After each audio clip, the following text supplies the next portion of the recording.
Good morning. I'd like to welcome everybody to the Colorado Parks and Wildlife Commission meeting, March 13th, 2024. We had an 11th hour change to our plans. We are no longer in Denver at the 6060 Broadway Hunter Education Building. We are an all virtual meeting today and tomorrow. So that has been done because of a snowstorm that was anticipated for Denver and we felt like would not allow travel. In order to conduct the meeting in the best way, we felt was best to conduct this in an all virtual sense. So we'll try to work around the rough edges and appreciate everybody's consideration as we do that. As we start this morning, I would like to begin our meeting with the Pledge of Allegiance, and we will bring the flag up on the screen.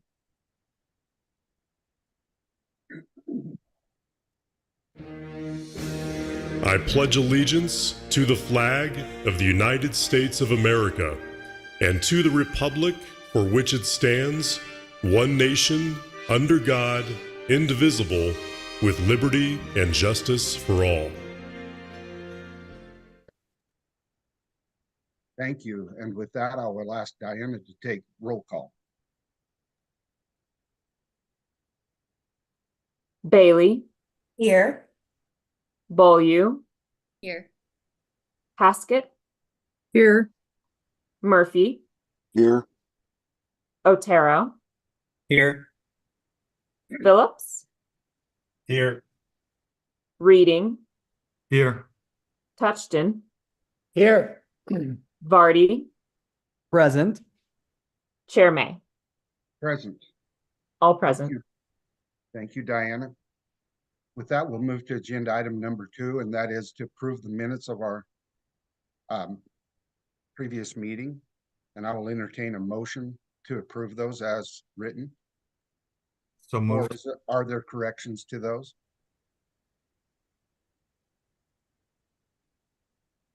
I'll look for a hand raise for a motion. There, Commissioner Reading.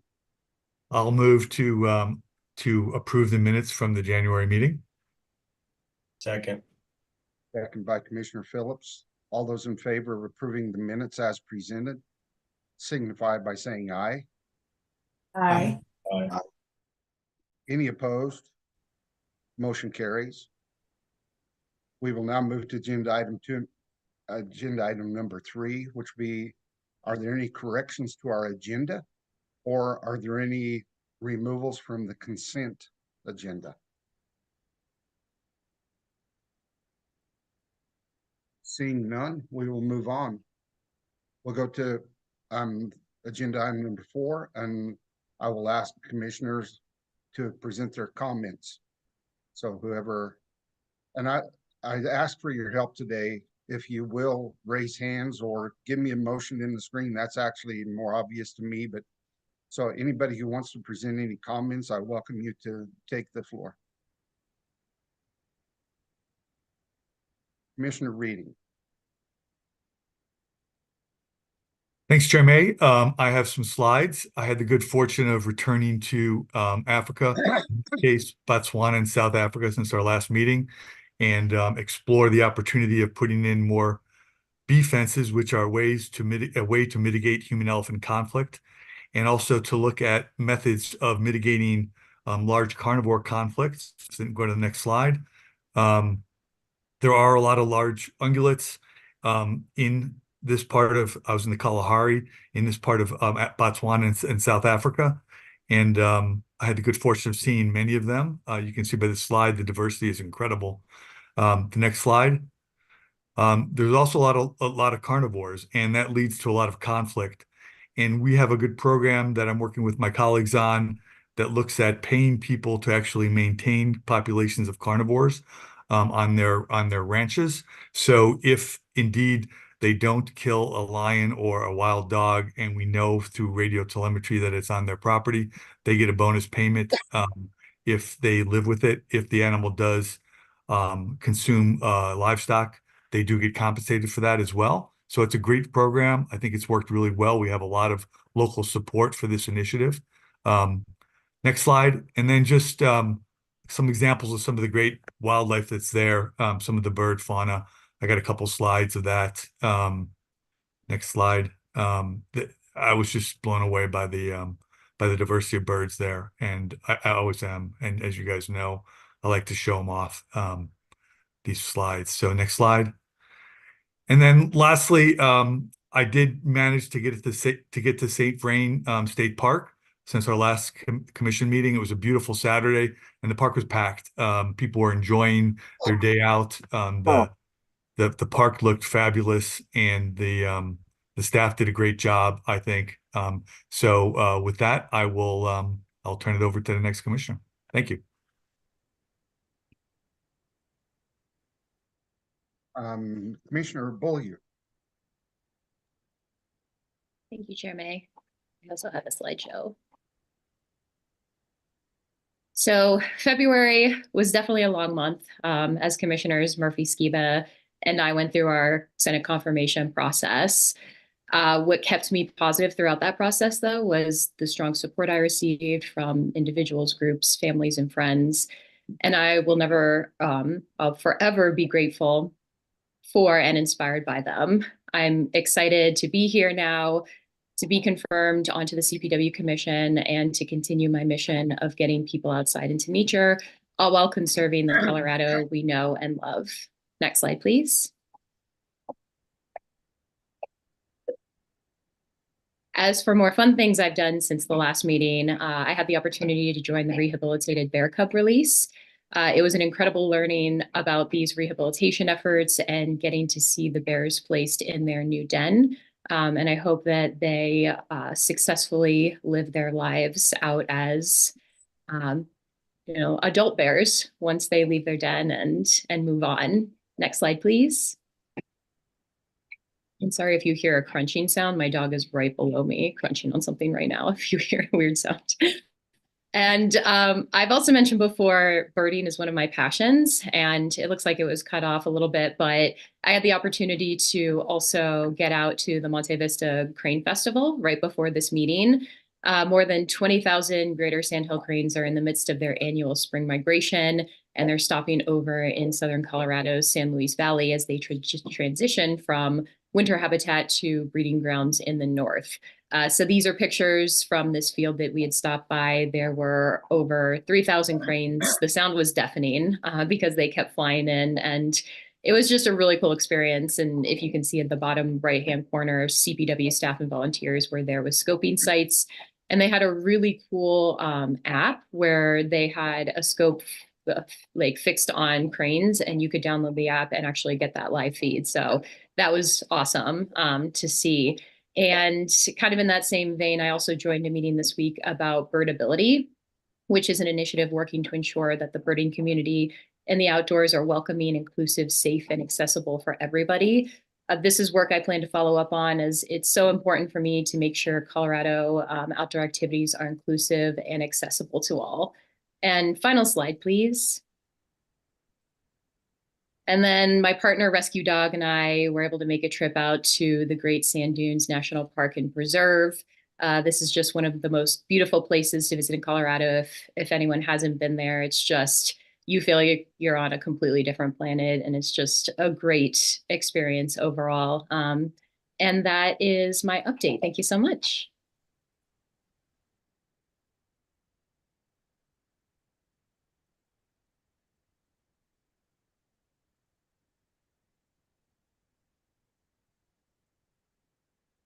There, my apologies. I get back to where we were. Commissioner Touchton. Thanks, Dallas. I think we're all a bit rusty with the Zoom.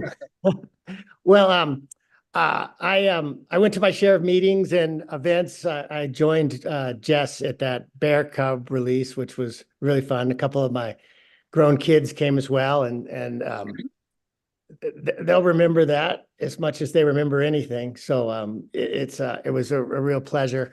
But I wanted to just make a comment about something I was really happy about this week. There was a lot of things I wasn't so happy about, but this was great, which is the Wolverine reintroduction is finally moving forward with a legislative bill.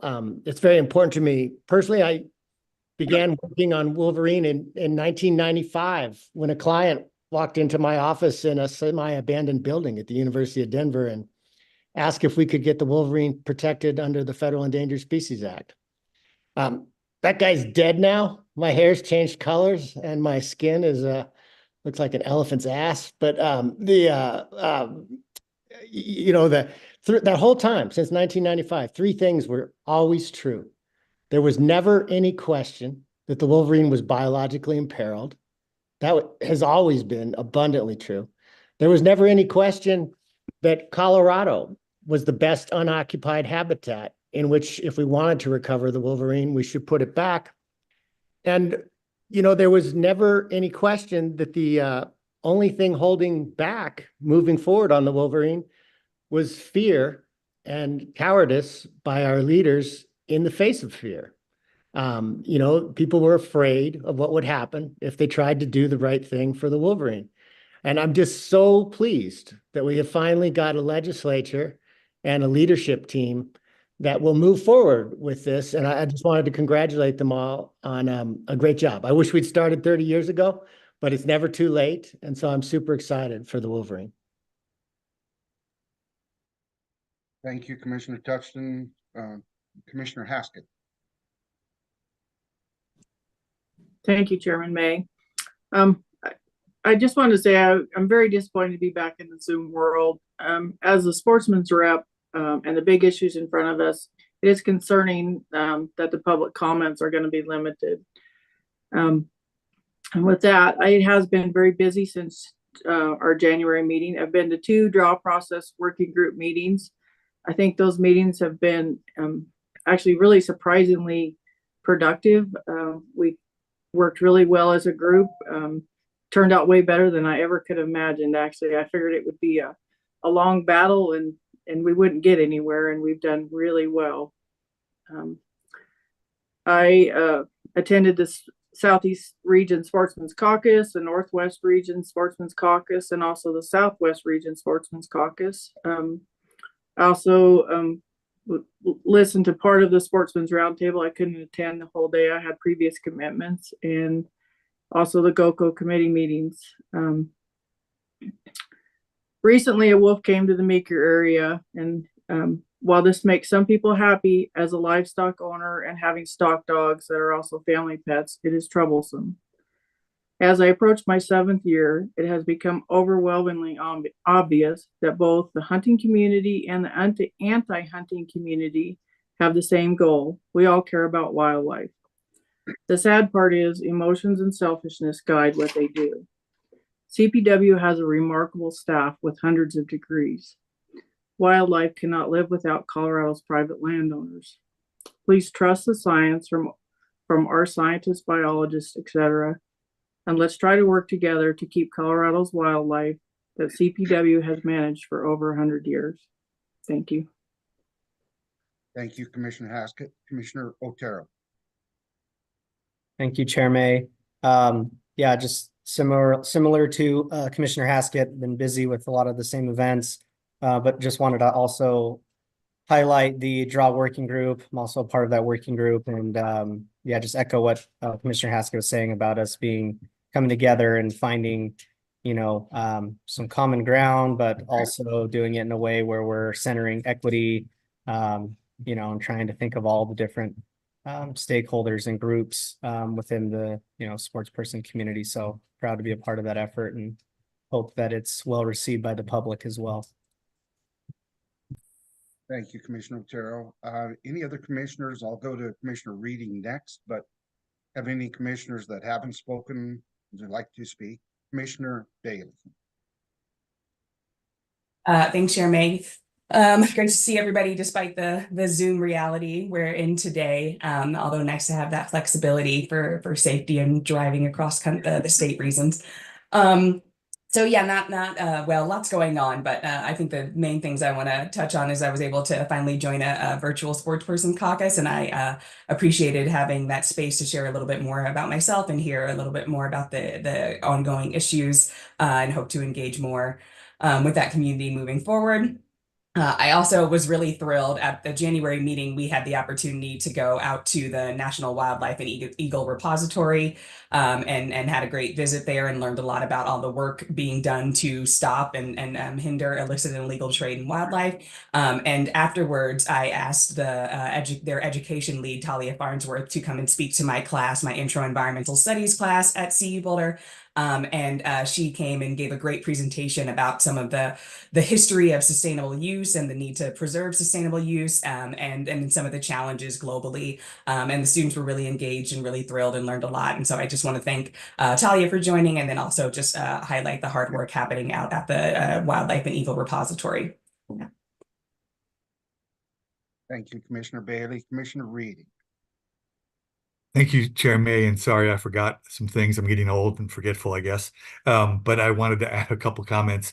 First, I did go to the Colorado Natural Areas Council meeting just the last week, and I'm happy to report that everybody in the council is excited about the idea of getting the May Ranch and the Southern Plains Land Trust properties listed on that list of natural areas program areas. So those are a couple commissioners here that have done a great job managing their properties. And I want to acknowledge that. I also wanted to, Jay or Commissioner Touchton reminded me that there was also the invertebrate bill that went before the legislature. And I'm very excited as a vice president of the butterfly pavilion to say that or to see that it passed the House and it is now headed over to the Senate, where I'm hopeful it's going to get a similar kind of happy and productive response that'll lead to our invertebrate wildlife species being recognized as such, and that will do more to protect the vast majority of life on the planet, which are invertebrates. So I'm excited about that. I'm hoping the rest of you are as well. And I just wanted to acknowledge that the Department of Natural Resources was intimately involved in that, and thanks for that hard work by many of the people on this call. Thank you. Very good. Thank you, Commissioner Reading. Commissioner Phillips or Vardy, any comments? Okay, seeing none, we'll go on. I have a couple of comments, and one thing before I forget to mention that anybody who's interested in attending the summer WAFA conference, please speak with Diana before March 29th. That is important that she is notified of it. Anybody who has the interest that could attend that, it'd be very beneficial. I had the privilege of going to WAFA this past winter, and I think the summer conference is probably more enlightening for commissioners. So I would encourage anybody who has the ability or desire to go to that, please speak with Diana about that. I do have a couple of comments myself. I have the prerogative as the chair, the authority to ask for a special meeting of the commission, and I have done that. I felt like when we went to all virtual with this meeting, we miss a lot by not being able to contact in person, not only each other, but members of the public that want to come in and comment. So based on the enormous amount of work and interest we have on the big game season structure and discussion, if we don't happen to get through that to the satisfaction with this meeting, which is a real possibility with the amount of comment we have. And despite that, I still feel like there are people who would like to provide comment that don't have the ability to do it virtually. So I'm going to ask for a special meeting. That date is to be determined. It has to be done fairly quickly in order to provide the guidance to the staff that we need. Hopefully we'll be able to narrow that down and get the staff really, or the commission be focused on where we think we're going to be. The staff will have that guidance by the time we end this meeting, but I still am asking to have a special meeting in case we need more, but above all, to provide people the opportunity to comment that didn't have the opportunity to do it virtually. So along with that, my request for a special meeting, we have, as all of you know, for the past several months, as we have developed the plan to allow for future topics discussions, there have been several that have been a common theme amongst the commission, and in no particular order, those are the beaver management plan that we have with CPW and future direction of that with the commission. There's a lot going on. There are a lot of groups. I'm sure all of you received emails, but I would like to have, and we will develop the agenda prior to the meeting, but I'm just throwing out some ideas, and those are the ideas that have been presented to us as a commission. One of those is the beaver management plan, or at least have a discussion. Now, keep in mind, I'm not asking for staff to do presentations on this. I'm not asking for extra work from staff. I simply would like to have an open forum for the commission to discuss, because I'm sure most of the public, but maybe not all, knows that we as commissioners cannot speak to each other about these issues between meetings. We can only speak to each other during meetings. So I'm asking for that forum to be made available. And that's the first thing I want to mention, that I would like to have a discussion around Colorado's beaver management plan. Another one is lesser prairie chickens. That has been a reoccurring theme amongst this commission. And I'm very sorry to say that despite CPW's best efforts, and CPW is probably leading the charge on lesser prairie chicken throughout the entire territory, we're actually not at the tipping point. I think we have crossed the tipping point. I think we are actually looking at the day that there's not a lesser prairie chicken left in Colorado. And I think it's offensive to me that that's happening in real time as we watch it happen. So I would request that we have a discussion around lesser prairie chicken situation and what can be done to reverse that trend. Another one that has been commonly brought up that the commission has interest in is the protection of migration corridors, not only in Northwest Colorado, but across the entire state. And to have a discussion amongst commission members, not asking staff to provide any additional input, because I know they have a massive amount of information already on this, but I think it's important that the commission knows where everything is. So I'm asking for those things to be part of the special meeting, along with basing it with the big game season structure discussion and giving the public any opportunity to comment one more time that did not get the chance in this meeting. I would also like to discuss in that special meeting what's going to be required of the commission with the new bill that has been, I think it got out of the Senate yesterday, 24-026, that will direct commissioners to hold public meetings in different ways and different forms with constituency groups. So I actually welcome that, but I think it's important that the commission have a discussion based around that so that we can kind of get our feet underneath us and start about that. And I just want to say, the Colorado Parks and Wildlife Commission comes into all kinds of criticism from all sides. Every special interest group, every stakeholder group, it seems like the criticism is based around and focused on the Colorado Parks and Wildlife Commission. I think that this group fulfills the mission put in front of them admirably. And I think the criticism is usually unfounded, but I think that it's important that this commission is charged with certain things, that the buck stops here. It has to happen here.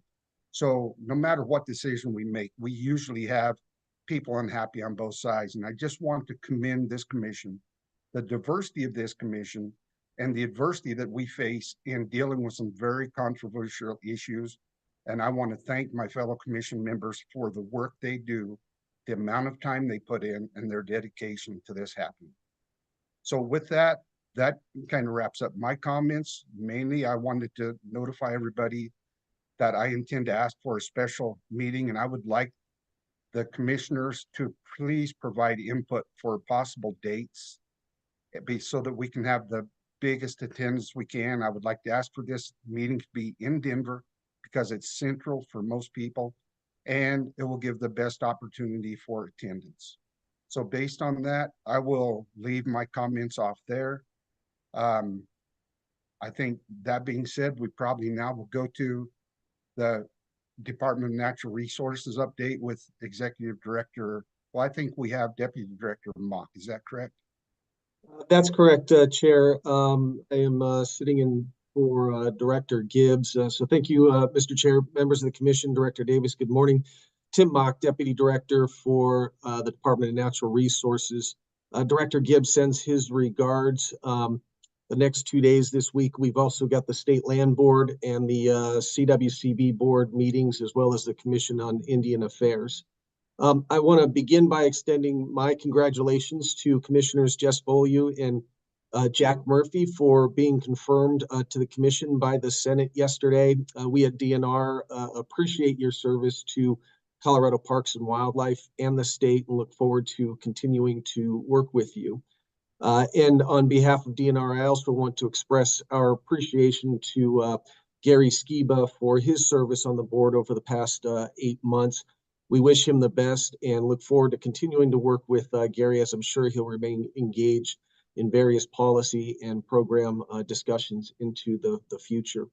And then I also want to express our ongoing appreciation to the Commission and Colorado Parks and Wildlife staff for their ongoing hard work on behalf of the state of Colorado. In addition to the exceptional work that continues to go on programmatically, they have been particularly helpful navigating another legislative session through the budget preparation, drafting fiscal notes, testifying before the legislature, and working through amendments. So much of your work touches all Coloradans in especially meaningful ways, and we greatly appreciate your work and admire you here with the Department of Natural Resources and the Executive Director's Office. In regards to the Executive Director's Office, we're excited to announce that we've hired Lacey Gentry as DNR's new Federal Affairs Analyst. Lacey will coordinate DNR's responses to federal planning and land use processes and projects. She comes to DNR having previously worked in the water section for Colorado Parks and Wildlife. We are also currently in the process of hiring a new Deputy Policy Director position, which will be responsible for overseeing the implementation of DNR's policy priorities. Expect to announce that in the coming days. And then regarding the state engineer hiring process, DNR has interviewed candidates for the state engineer. Ultimately, this position is hired by the governor per statute, but DNR is leading the selection process, and Director Gibbs will be engaged with Governor Polis in the selection of a final candidate in the coming weeks. We appreciate Tracy Kosloff for her continued willingness to serve as acting state engineer. This past fall, the Executive Director's Office staff gathered for a strategic planning retreat through which we outlined priorities for the department for the next 3 years. These priorities include biodiversity, implementing biodiversity conservation practices to help manage and conserve Colorado's lands, habitats, and species. Energy transition, planning for a coordinated strategic approach to support the transition to zero emissions energy while avoiding, minimizing, and mitigating these impacts on species and habitats. Tribal engagement, we will develop a tribal relations program for DNR to cooperatively build capacity and further cultural understanding within and across DNR and its divisions for consistent, meaningful, and sustainable tribal government to government in greater Native Indigenous communities engagement.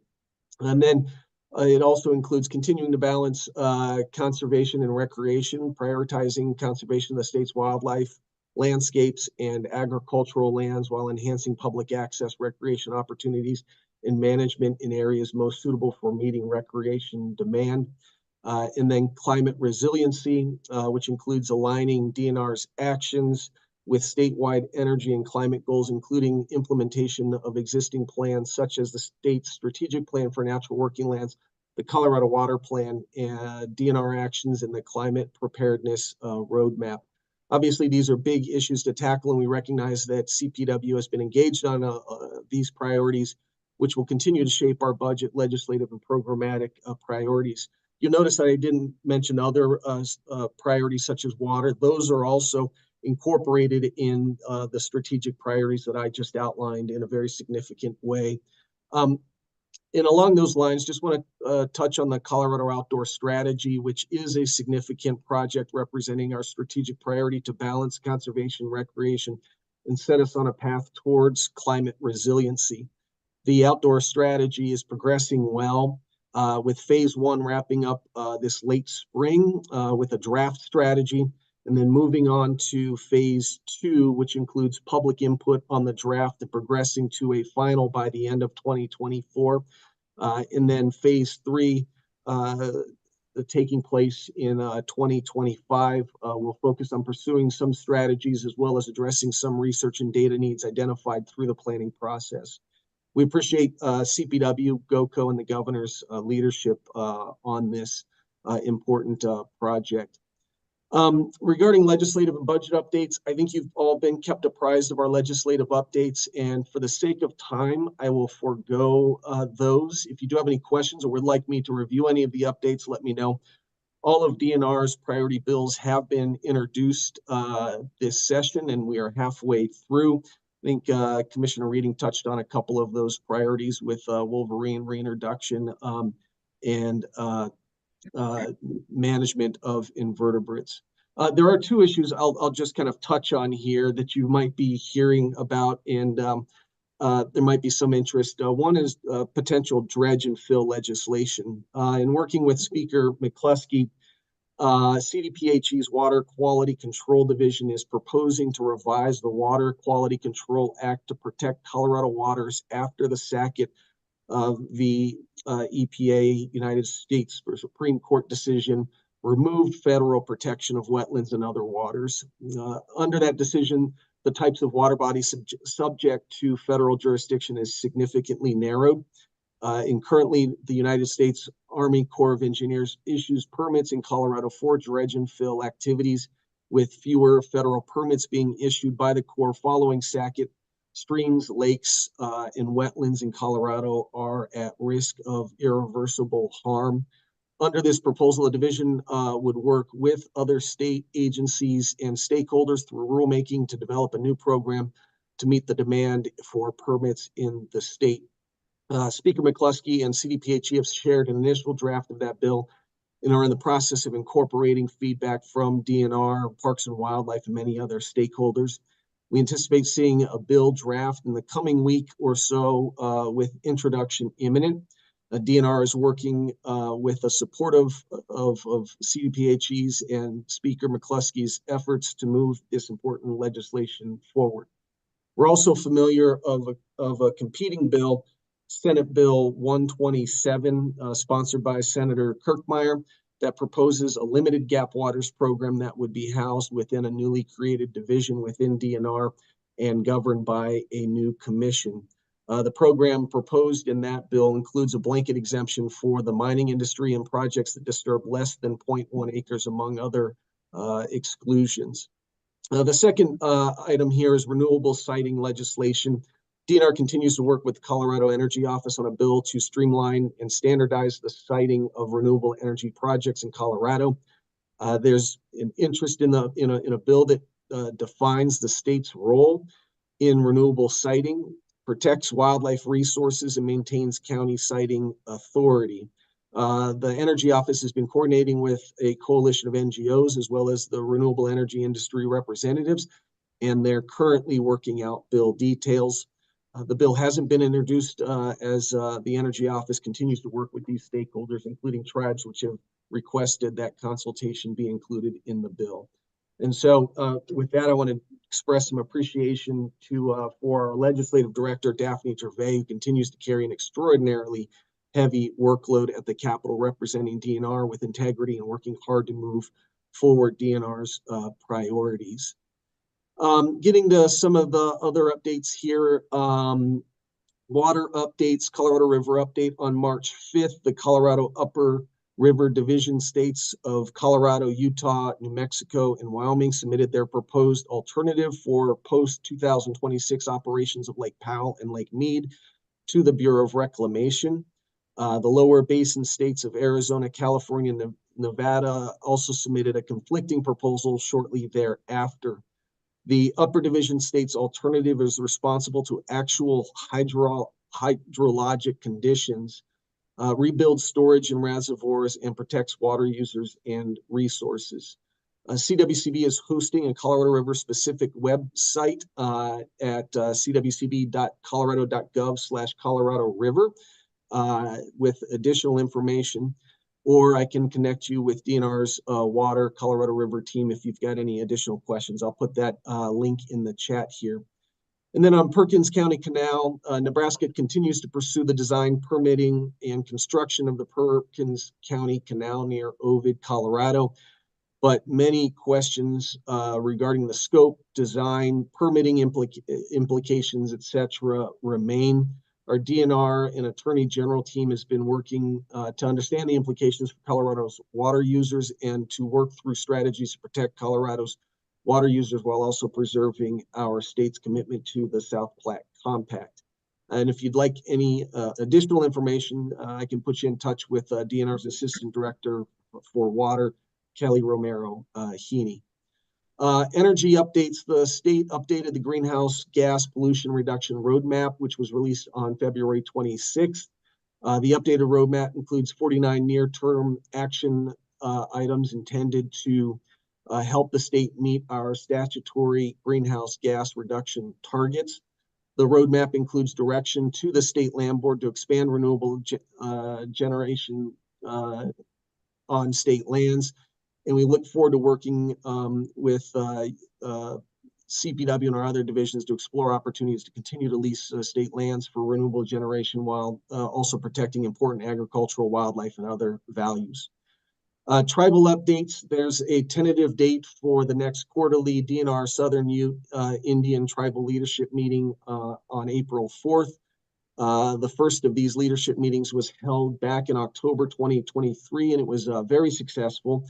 Moving forward, Chairman Baker has requested that quarterly meetings be held between tribal and DNR leadership in order to support meaningful collaboration and also ensure regular information sharing on tribal priorities and DNR areas of work that may impact or be of some interest to the tribe.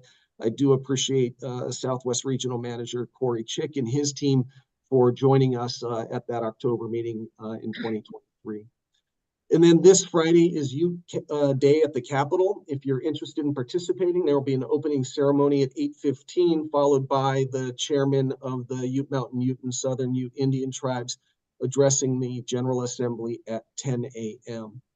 On the forestry side, COSWAP is preparing a $10 million release of funds to our landscape resilience investment program for projects in the strategic focus areas.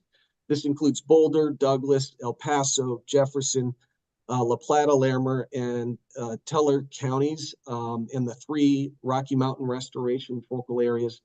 The expected release is at the end of March. And then last month, our COSWAP program held a press conference with Governor Polis at Denver Water to announce our latest workforce development grants, which included $4.5 million for forest health and wildfire mitigation projects throughout Colorado. We also announced an additional $2 million in watershed health related grants from federal ARPA funds. COSWAP staff worked with CWCB's Wildfire Ready Watersheds program to identify key areas in the state to leverage each other's programs. 2 projects were selected for funding: Jefferson Conservation District in Jefferson County and the Upper Yampa Water Conservancy District for projects in Routt County. And then finally, State Land Board. The State Land Board recently approved the planning lease for a new lesser prairie chicken mitigation banking project in southeast Colorado. The aim of this would be to facilitate habitat improvement, restoration, and conservation projects on and around state trust lands to mitigate impacts of land use development on this at-risk species. And then in coordination with the Republican Water Conservation District, the State Land Board is currently in the process of analyzing future management of their holdings within the Republican River Basin in line with the Republican River Compact. And Mr. Chair, that completes DNR's updates. Thank you very much, Tim. And I'd have to second what you said. Daphne Gervais, Sarah Hamming are extremely helpful to the commission and keep us updated as things need to be known. So I agree with you. I appreciate the job they do and the support that we get. Yeah, thank you, Mr. Chair. And I'm embarrassed that I left Sarah Hamming out of my comments, but yes, Sarah Hamming has been a tremendous asset to Daphne, DNR, and Parks and Wildlife. So I really appreciate that partnership with Colorado Parks and Wildlife and Sarah Hamming. So thank you. Very good. Any questions for Deputy Director Mock? Seeing none, we'll go to Commissioner Kate Greenberg with our, I'm sorry, Commissioner Bailey, please go ahead. Thanks. Thanks so much for the update. Really great to hear all the great things that are happening at DNR and for the state. I don't know that it's necessarily a question for you, but I think that there are at least a couple things that are ongoing at the level of DNR that I think the commission is really interested in. Certainly the renewable energy siting and the sort of implications for and the ways in which we're incorporating mitigating impacts on wildlife, on habitat, on other ecosystem processes and services. So if there's any way for the commission to be kind of updated on that, and maybe it's going to be through some of those legislative updates, but that's certainly an area that, you know, where we have a lot of interest.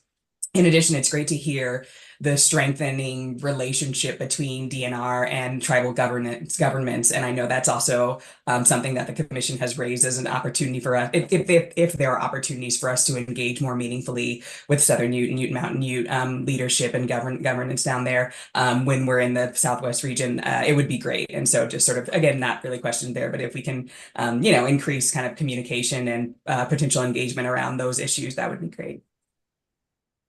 Yeah, thank you, Commissioner Bailey. Absolutely. Stacy Coleman is our tribal liaison, and she has been crisscrossing the state. Well, I should say, making it down to the Southwest has been fantastic at engaging a lot of our divisions. I'll add that to her. I'll let her know because she would be happy to work and look for opportunities when you all are in the Southwest to engage. And again, appreciate Corey Chick and his team in the Southwest for their partnership working with Stacy. And then hear you about the renewable energy siting. We'll work to keep you all updated, and maybe that can be a future conversation. Very good. I see no more questions for you, Tim. We'll go to Commissioner of Agriculture, Kate Greenberg, for the Department of Agriculture update. Kate? Great. Thank you, Chairman May. It's great being with you all this morning. Congratulations to Commissioners Willieu and Murphy on your confirmations. I'm looking forward to continue working with you as we have over the last many months. Tim gave a great overview of DNR. I feel like lots of what's happening at CDA is parallel. We've got a lot of new hires, new positions that we've created that we're filling. We're currently hiring for regional soil health specialists all across the state to flesh out our Climate Smart Commodities grant program and funding that we got through the USDA. We are near the end of hiring our first ever Climate Smart Marketing Specialist to support Colorado ag producers in reaching new markets that will pay a premium for their stewardship practices. So just looking to beef up our marketing arm and tie it to our conservation division. I think many of you know, last year I created a new position called the Ag Water Policy Advisor. It's the first full-time water advisor we've had at CDA, and Robert Sakata is our first person to hold that position and has hit the ground running. For those of you who don't know Robert, he is a legacy in his own right in Colorado ag community. And if you haven't seen him yet, you will. He is lapping the state, showing up everywhere he can. And today he's representing me at the Water Conservation Board meeting at the Spur campus at CSU. We also brought on a new brand commissioner to lead our brands division. Todd Ingley joined us last month as well and has also hit the ground running. He's toured the state, meeting with all of our divisions in the brands section and meeting with our brand inspectors across the state. So again, if you are out across the state and get the chance to meet Todd, please do. He's just been a fantastic addition as well. And then lastly, on the hiring front, I last year created these regional assistant commissioner positions. They're about 5 to 10 hours a week, built for working farmers and ranchers to be part of my senior team. Currently, we have Joe Stanko from Routt County, who's been with us and has just been phenomenal, as well as George Witten from Saguache, equally phenomenal, both lifelong livestock producers who are representing CDA in their communities. So in addition to George and Joe, we've been looking for an Eastern Plains representative for the RAC position, a third position, and we're moving through the interview process there. We're also hoping that the fourth role will be representative of urban ag. So hopefully I'll have more updates in our next meeting about those positions. Speaking of urban agriculture, I was appointed at the end of last year to serve on Secretary Vilsack's advisory committee for urban ag and innovative production. So I'm doing a lot of outreach to urban producers, really trying to build that network and my own advisory committee. So I just welcome input from anyone who engages with urban ag or innovative production, which is a very broad definition, but we're working on putting together recommendations to the Secretary and the USDA of how to advance the work in those two realms. Budget and legislative session, of course, we're in the thick of it right now. Figure setting, which is the budget debate, is been happening this last week. So we are keeping fingers crossed. We, as you recall, submitted our largest and most ambitious budget request in recent history for CDA. So we're very hopeful we'll be making meaningful progress there. More to come in our next meeting. We'll have plenty more to update you on. Equally moving forward on our legislative items, our top three bills that CDA is running are actually 3 tax credits. We're pushing a tax credit to incentivize agricultural stewardship practices, which is sort of another tool that ties in with our soil health program. We have a tax credit on asset and land transfer to young and beginning farmers and ranchers. And then the third tax credit is to support rural veterinarian practices. We know we need more vets across rural Colorado, and especially large animal vets, and we want to help make that happen. So I also want to give a shout out to our ledge team, my Deputy Commissioner of External Affairs, Jordan Beasley, and Bev Zuki, our manager for ledge and budget. They've just been phenomenal and spent a lot of long days and long nights down at the Capitol, just like Daphne and the DNR team. A quick update on progress with our MOU with Parks and Wildlife. As you'll recall, I think in November of last year, Jeff and I and Dan Gibbs signed an MOU between our agencies, really focused on how we're going to collaborate around conflict mitigation and reduction. So we're pushing that forward, in particular through our budget request. We've asked for 3 full-time employees at CDA to be boots on the ground, non-lethal technical assistance providers, especially on the Western Slope. We know we are asking a lot of our ag and rural communities to adapt and change, and we are really trying hard to make the case to the legislature of why it matters to have the state show up alongside our livestock communities and help with technical assistance, with implementation of non-lethal management techniques, and really learning a lot from CPW. So just want to say thank you to the CPW team for working with us so closely on that, but also on communications. You'll start seeing, if you haven't already, more co-branded material with CDA's logo. That means that both of our teams have worked on that content and worked on that publication together. So a lot more of that to come. In addition, Wayne East continues to run the Wild Horse Working Group and is just doing a phenomenal job.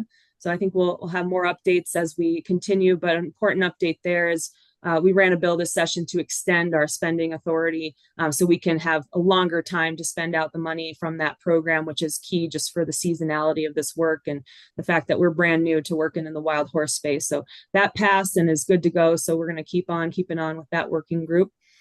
Tim updated on water extensively. Just appreciate DNR's efforts across every river basin in the state, Colorado, South Platte, you name it, Lower Arc. They really show up on behalf, of course, of state interests, but they never forget agriculture and water users. So I just want to say thank you to everyone for that.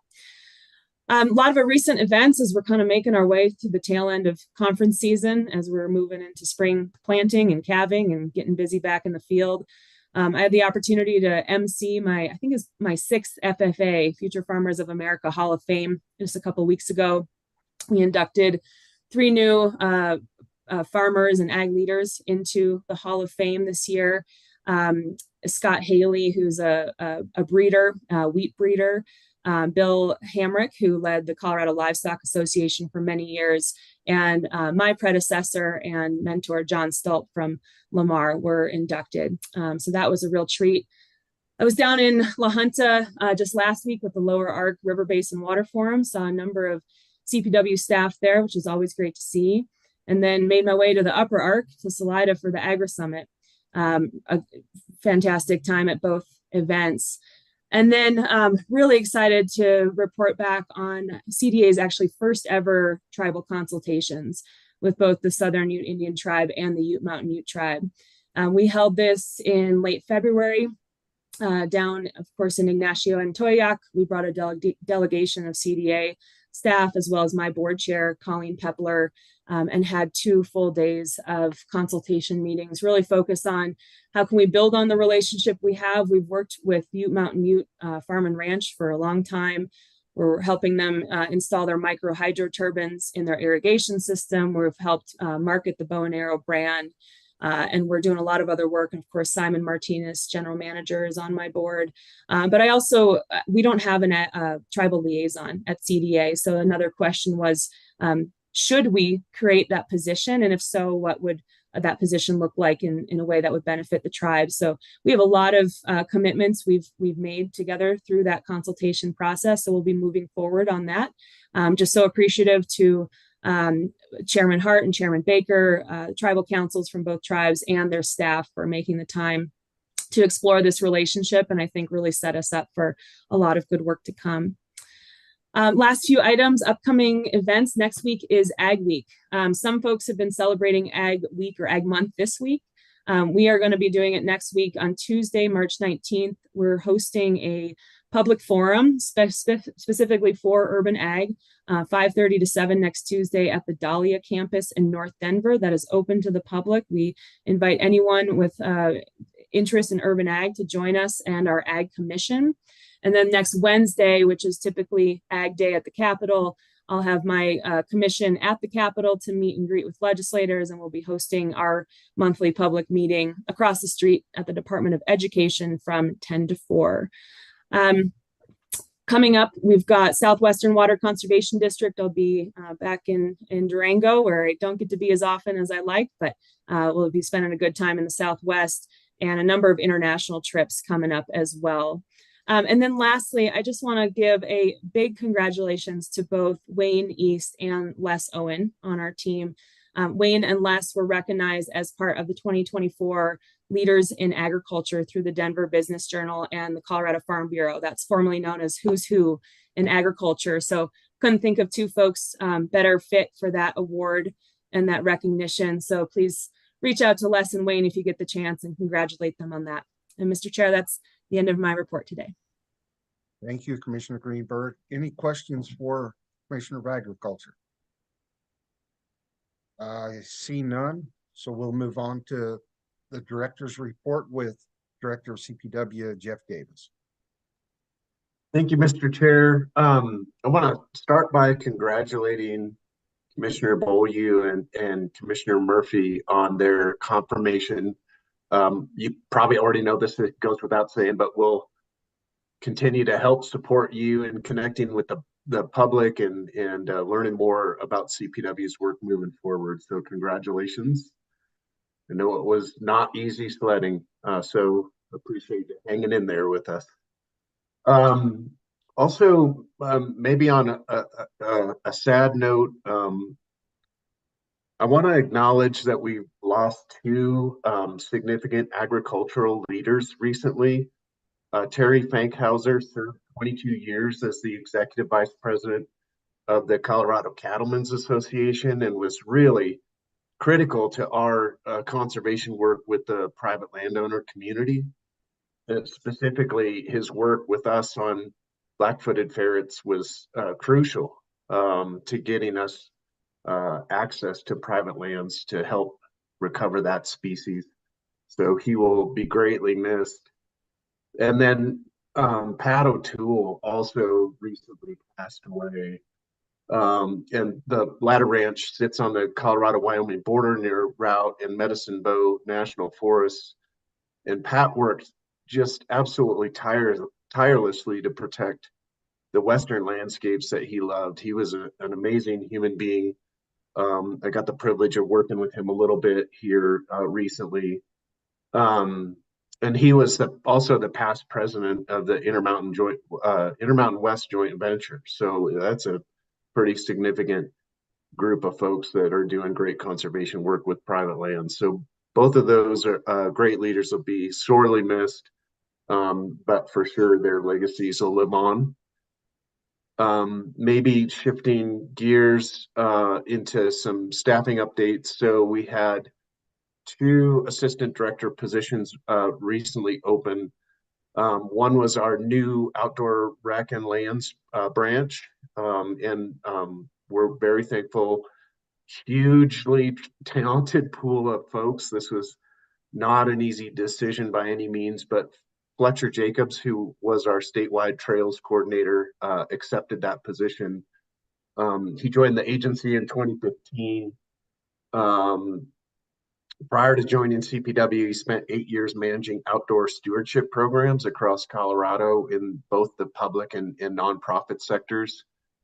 So I think we're in really good hands to have Fletcher kind of leading that new branch and making sure that we continue to kind of grow and expand our leadership role in that enjoyable and sustainable outdoor recreation portion of our mission.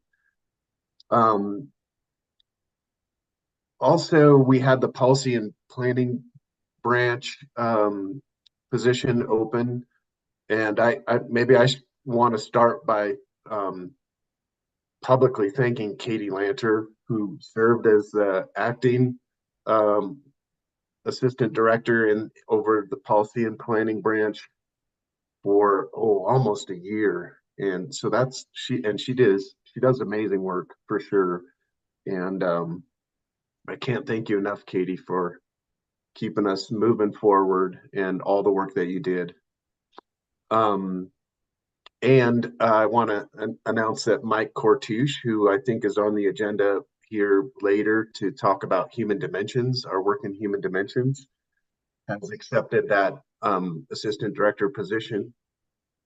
Mike joined CPW in 2017 as the human dimensions specialist / researcher. During that time with the agency, he served as a subject matter expert for all things social science and helped lead numerous research studies and outreach efforts across the agency. So really excited to see Mike grow in that role and serve on the executive management team as well. You all know that almost a year ago now, we did an employee culture survey, and as part of that effort, the policy and planning branch was very helpful in helping the executive management team think through, like, how can we pull together and really make substantial progress internally on the results of that survey. And so they suggested that we create an employee culture committee, which we have followed through on. And those folks met on February 27th for their first kickoff meeting. The committee's focused on system thinking, so they're not focused on symptoms nor small issues. They're trying to get to the root of the issues identified in the culture survey and develop solutions that actually treat some of the go beyond the symptoms, but treat some of the underlying root cause issues of those symptoms. So I'm pretty excited to see that group continue to meet, discuss, create recommendations and for solutions moving forward that the executive management team can discuss and put in play. Also, another amazing part of CPW and our mission, and this is a component of it, but we have newly appointed outdoor equity grant program board members. So in the conservation seat, we have Hilda Nusit. Hopefully I'm not butchering that last name. Hilda is a conservation and environmental justice advocate, bringing 10 years of experience in conservation issues, as well as experience on state boards. So we're very fortunate Hilda put in for that and was appointed recently to the board. Also in the environmental justice seat, Ida Nelson was appointed. She's an outdoor person an accountant by trade and is deeply connected with the nonprofit community in Colorado, particularly organizations serving American Indian communities. So we're so thankful Ida was appointed. In the 2-year youth board seat, we have Crystal Tran. So she's a lifelong Denver, Colorado resident, has 4 years of experience working with organizations providing outdoor education opportunities for youth in Fort Collins and Denver, including the Colorado State Forest, Mile High Youth Corps, and the Greenway Foundation. So thank you, Crystal, for your interest in appointment to the board. And in the 1-year youth board seat, Omar Munoz was appointed. He's a veteran, a medical assistant, CPR trainer, pre-med student from Greeley, Colorado. He brings a ton of experience in the medical field, especially working with refugee populations within a medical setting. So he's deeply committed to outdoor equity and brings that public health perspective to his work. So congratulations to all of those appointees. We're excited. And as we've discussed, I think in the past, that's a tremendously valuable program for really getting everybody or as many people in Colorado connected, including those underserved communities. You keep hearing me bring up, we have the partnership and the outdoor conference coming up here. We're looking forward to it. It'll be at Beaver Run Resort and Conference Center in Breckenridge, April 15th through the 17th. The conference is already sold out. And we have about 45 people on the waiting list. So we're expecting over 400 people from more than 144 different organizations at the conference. We do have a goal that particular conference center, it has limited kind of capacity. So our goal is to next year find a larger facility so that we can make sure we're not leaving people out or on a waiting list going forward. I want to announce that we have the Regional Partnership Initiative grants. That is for the Outdoor Regional Partnership Initiative of the grant cycle for this spring. It opened on February 29th with letters of interest due April 5th and final proposals due April 30th. So that's again, resources to help support the current regional partnerships, but also hopefully expand coverage of those regional partnerships. We don't have all of Colorado covered yet with the regional partnerships. So we're hopeful that those grants can help new partnerships be created and supported financially. Moving on to some wildlife stuff, we have the East Slope Line Plan, as you know. I just wanted to briefly update you on that planning process. So we began public meetings last month. When we get the plan completed and approved, it'll replace the outdoor lion management plans currently in place on the East Slope. So over the last 3 weeks, CPW's held 6 in-person and 2 virtual meetings with the public. Those have been very well attended, with most of those having over 100 attendees each. Following the initial public outreach and information sharing phase of the planning process, we are beginning to write the draft plan, and we expect to post the first draft online in May for a 30-day public comment period. After incorporating the comments we receive, we will bring the East Slope plan to the commission as a draft. We're anticipating that to be a 2-step process, and we think that plan will be brought to the commission at your August meeting. Wolverine bill, Commissioner Touchton touched on this, no pun intended. So we do have the SB 24171 introduced. I think I'm signed up for testimony maybe next week, towards the end of the week. But Commissioner Tuchman's right. We have Colorado hosts about 1/5 of the available unoccupied wolverine habitat in the lower 48. So reintroducing here in Colorado really could substantially help the overall population in the lower 48. So we're excited. That has not been an easy hill to climb for us. As you might imagine, there's a lot of stakeholder work that went into that. Daphne and Sarah have done a phenomenal job getting us connected with stakeholders and talking through the concerns that they have. As you might imagine, wolverines, to people that really understand wolverine ecology, they're a big deal from just a cool animal to put back on the landscape. But you might imagine that stakeholders that have experienced kind of surprises in the lynx reintroduction, mostly with land use and listing stuff with the service. And then you have the wolves, and now we're doing wolverines. So there's a lot of uncertainty, anxiety around how will this play out.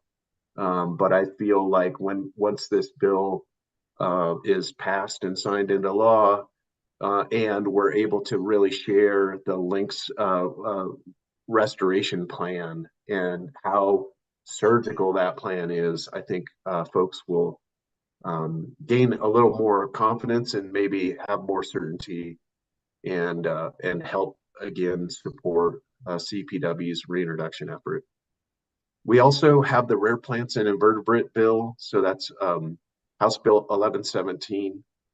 We've talked about this in the past. That would give CPW statutory authority to study and conserve invertebrates and rare plants.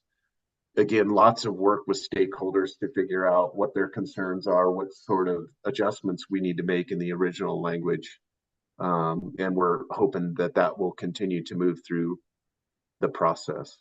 I think with that, I will pipe down and see if anyone has any questions.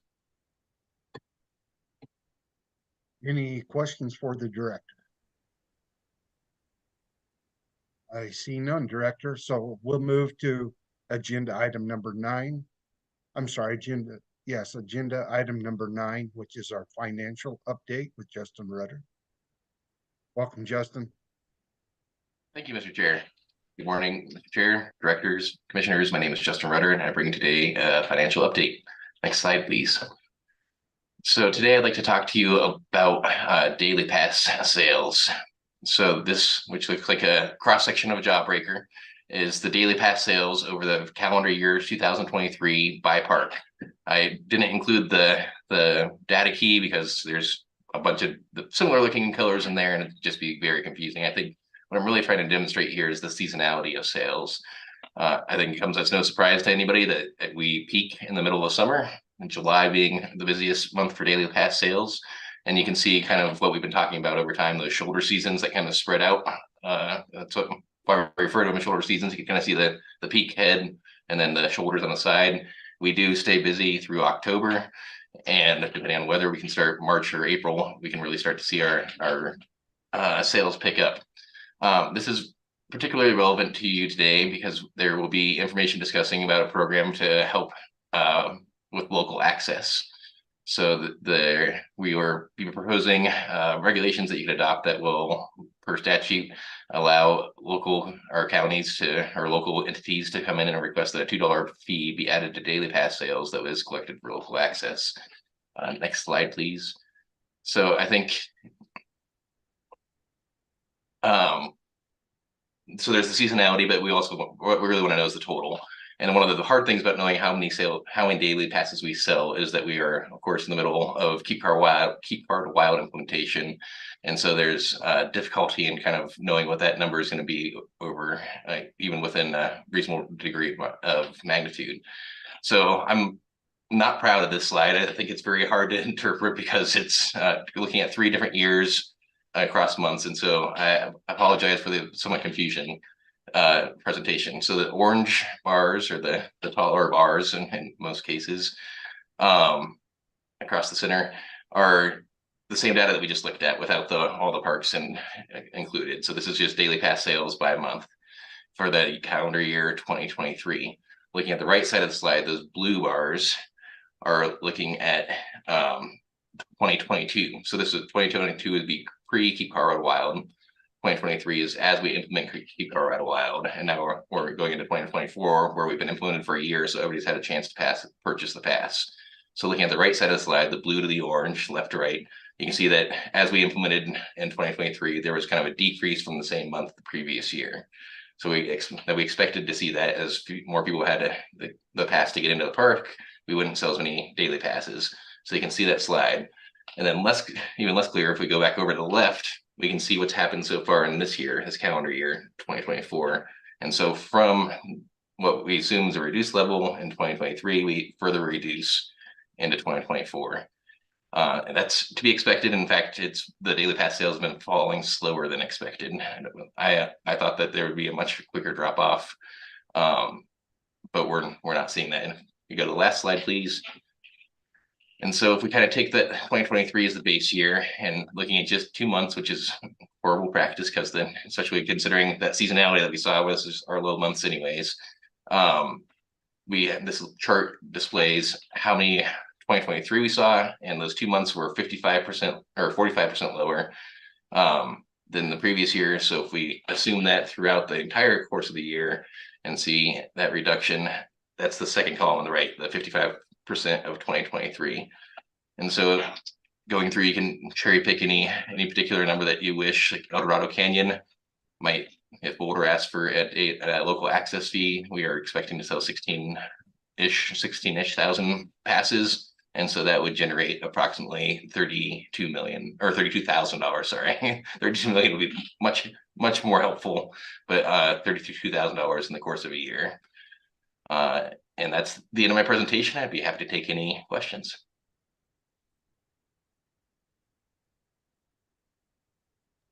Thank you, Justin. Any questions for Justin? I don't see any.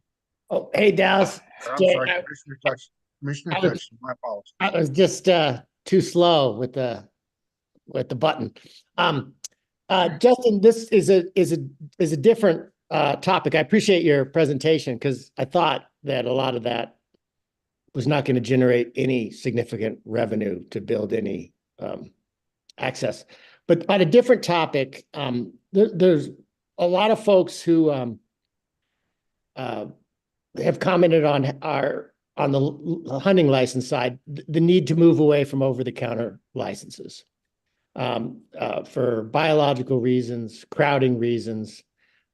This year the proposal is to move away from over-the-counter licenses for our archery. But the big elephant in the room is over-the-counter rifle. And I'm not in favor of over-the-counter licenses. The excuse for not addressing them seems to be the financial hit. And that maybe, even though we suspect it's the right thing to do, we need 5 years to actually be in position to make that decision. That might be a little inconsistent with managing as a trustee to put your own budget concerns above protecting the resource. But what I want to know is, some public commenters have said we have a substantial reserve, and so we could take that financial hit. And if we don't, how do we get in a position 5 years from now so that some future group of leaders wouldn't be afraid to remove over-the-counter rifle licenses if that was necessary to protect the resource? So kind of a two-parter. Do we have a reserve? If we don't, how do we get one in 5 years so we can make the decision we might want to? Yeah, so I appreciate the question. I think the conversation you're talking about is both a social and biological question. And so I tend to stay away from the appropriateness of various license types or quota levels. I just take what, the commission weighs in on social and other a lot of people make also weigh in on social, and the biologists tell us what the quota should be. So I just adjust to whatever reality that is.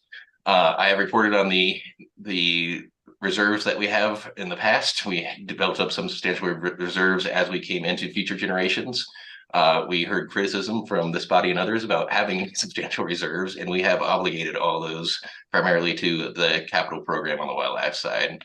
We're within a few $1 million of our cash reserves with our obligations. The way that you build additional reserves is you budget to a lower amount than your expected revenues. We are currently at that point, but there are lots of things going on that will change that over time. As we've seen in the legislature, there are numerous bills that are being run that include additional work for us, and will include appropriate fiscal notes that try to estimate the cost of that work. And so we would have to make adjustments perhaps elsewhere or prevent future legislation. The only way to put money in the bank is to not spend it on your daily activities. And we are not spending all our money on daily activities, but we are trending in that direction.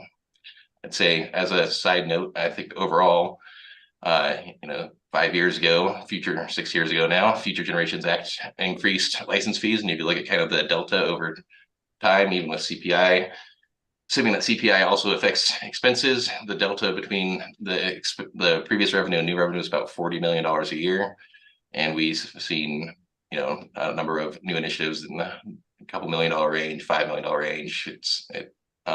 It's been expensive. So I don't know if that fully answers your question, but I hope it gives some context. No, thanks, Justin. Yeah, I guess, commission doesn't do budget, but I just don't want to be some future commission to be in a position where lack of money prohibits them from doing the right thing for the resource. Thank you, Commissioner Touchton. Is there anybody else with any questions for Justin? I see none. So we'll continue on with agenda item sorry, did I see a hand there? Okay, not agenda item 10, which will be our GoCo update with Dan Zimmer. Well, thank you, and good morning, Commissioners, Chair May, Director Davis, and Assistant Director Mock. My name is Dan Zimmer. I'm the Parks and Wildlife Partnership Manager with Great Outdoors Colorado, and I'm here today to cover 3 things with you all in our regular agenda slot. So appreciate the time. As always, want to talk a little bit about our annual investment through CPW. Then I wanted to share a little bit about annual report from last year's investments on through CPW, and then lastly, my colleague Matt Brady is joining us today, and he's going to provide an update on GoCo happenings in the Denver metro area. So with that, we can go to the next slide. Thank you. To set the stage for the discussion on our annual investment proposal, I wanted to start with some basic information on how GoCo investments work.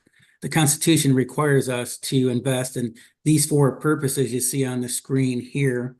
Half of our funding, you see that in the 2 quadrants on the right, the local government and the open space purposes.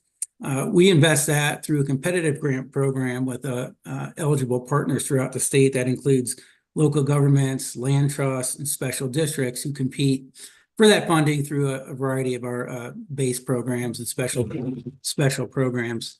And then the other half of our funding goes through CPW, our largest partner, represented by the outdoor recreation and wildlife quadrants that you see on the left. And that represents, depending on the year, anywhere between 10 to 15% of the agency's budget. So next slide, please. And then, the majority of our investments through CPW happen each year in the spring, right around this time. And before I dig into specifics on that, I did want to share this slide. I've shared this with you before, but I really like what it portrays. And, our goal in working with CPW as strategic partners is just that, to align our values, our organizational values, as closely as possible with CPW's goals to, advance our shared priorities in the outdoors. And this year, we're going to be bringing a $31 million investment proposal through the agency to our board on Friday. And so we can go to the next slide. The Constitution does require us to invest and advance these 4 priorities through our wildlife purpose investments, and that includes habitat management, where we invest in CPW programs like habitat acquisition, or was better known as the RFP program, the wetlands conservation program, GIS habitat information, the enhancement of habitat throughout the state, and a few other programs. Wildlife heritage investments are where we support the species conservation program and aquatic species at risk programming in the agency. Wildlife education and environment objective, we invest through education interpretation programs, volunteer programs, youth programs of the agency, and angler education program. Then we do support the agency's Watchable Wildlife program through that last objective, support the state's effort in hosting wildlife festivals and promoting materials and producing those materials to support wildlife-related recreation. So next slide. We're going to bring forth just about $14 million to our board this week to invest through wildlife purposes through CPW and those categories that you see there. And we can move on to the next slide. And likewise, the Constitution requires us to advance these 4 objectives through our outdoor recreation purpose funds. Through the establishment and improvement of state parks, we support the Parks Capital Program, recreation management on state parks, the natural resource management and resource stewardship programs, and a few others. Through public information, environmental education, we support operations within the information education branch. Our funding supports communication and branding section, the statewide education section, the Watchable Wildlife program, as I mentioned, and then youth and volunteer programs as well without their recreation funds. The Trails and River Greenways program, our investments support the state trails program, including operations for that program, the non-motorized partner grant program, and also the Trails and State Parks program. And then lastly, the objective there, water for recreational purposes. We support the State Park Water Program, and they do just that, secure water rights for state parks, among other things. Moving on to the next slide. And so this year we're bringing forth about $17.75 million in investment for outdoor recreation purposes, as you see on the slide. Now, moving on to the next one, just want to highlight some key changes from this year. We were pleased. You can go to the next slide. Thank you. We did increase our investments in a few programs, including the State Parks Capital Program, where our dollars will help infrastructure projects on state parks to enhance the outdoor recreation experience of visitors. We also increased our investments in education and youth program operations of the agency. And on the wildlife side, we had significant increases in the acquisition of high priority habitat. So really excited to have GoCo dollars back into that program at a significant amount to help the agency acquire and protect critical habitat throughout the state. Next slide, please. I was going to bring the hard copies of our annual report with me today, but since we're virtual, I'll have to do that at the next meeting and talk about some of the great things we've done with our investments. But I also do want to share that in addition to the annual investment proposal, we support agency objectives in some other ways, including our Centennial program, the work we're doing on Colorado's outdoor strategy. Assistant Director Ma covered that earlier today. We're excited to partner with the agency on that important work. And then we also support the Regional Partnerships Initiative, and Director Davis talked about that as well. But that's really important to us to support efforts that are engaging communities and ensuring local priorities are considered from the community. So next slide is where I wanted to share the annual report. GoCo funding contributes to nearly every aspect of CPW's mission. It helps the agency protect and maintain Colorado's beautiful landscapes, recreation, outdoor education, hunting, angling, and species conservation. And the report that I'll bring to the next meeting, which we again hope is in person, really highlights that work, and really excited to share that with you and encourage you to take a look at that when I can get those hard copies to you. So moving on to the next slide. This is where I'd like to introduce my colleague, Matt Brady. Matt is GoCo's Denver Metro Region Program Officer, and he's doing really great work in the area where the meeting was supposed to be taking place today, and he's going to share some updates on the good work that's happening there. So with that, I'll hand it over to Matt. Sweet. Thanks, Dan. Hopefully everyone can hear me and see me okay. You feel free to jump to the next slide. So yeah, my name is Matt Brady. I'm part of the regional team and supports the Denver Metro region. It was about a year ago that I had the opportunity to join y'all, so it's good to see everyone again. Feel free to jump to the next slide. So to recap quickly, what is the Denver Metro region from GoCo's perspective? So many agencies break up the state in many different ways, but from GoCo's perspective, the Denver Metro region includes Denver, Adams, and Arapahoe counties. So these communities within are at the center of that sort of Front Range urban corridor, and this region equates to about 33% of the state's total population. So, a very dense area of the state. And again, my role is really to support communities within this region on navigating and applying for our competitive grant opportunities. So Dan kind of laid out the 4 different quadrants of our funding. So this is really, my role is really tied to mostly the local government and open space quadrants. Feel free to jump to the next slide. We didn't really get a chance to jump into this last time, as it was kind of the first time that I met y'all, but I thought it may be relevant to share some of the unique challenges and opportunities this region faces. The first one being project prioritization. So now more than ever, GoCo is asking our partners to bring forward really just their top priority needs. Local government partners in my region, therefore, have to represent goals, of a large number of groups internally and externally. So for example, Denver may have anywhere from 50 active and planned internal projects that we're asking them to weigh against, potential school sites or other, large local local environmental nonprofit groups that represent the region. Denver, though, I will say, has their own staff position to support third-party requests and has piloted prioritization policies to help make that procedure more streamlined and transparent. So just getting these local governments to rally behind a single project tends to be tough in my region. Additionally, wedging parks and greenways into existing neighborhoods and developed spaces is an art form to some degree in the sort of metro area. Collaboration with other agencies and jurisdictions is essential to make that happen. It's great to be a part of the South Platte Working Group here in the Denver metro area, which is a great example of a cooperative space for entities involved in public works, planning, art, and culture, to name a few. So ensuring if there is land out there that can best serve multiple opportunities for the community is something that groups in the metro area are working towards. Probably no surprise, overuse and maintenance needs have only escalated post-COVID, especially with the density of folks living in the Front Range Denver metro area. Partners like the Park People, National Wildlife Federation, VOC, Mile High Youth Corps, and Groundwork Denver, help these local governments meet these escalating maintenance needs for these sites. And then the last thing worth sharing is accelerated rural development onto the plain. So obviously my region jets out to the east, and those communities trying to meet new local park demand.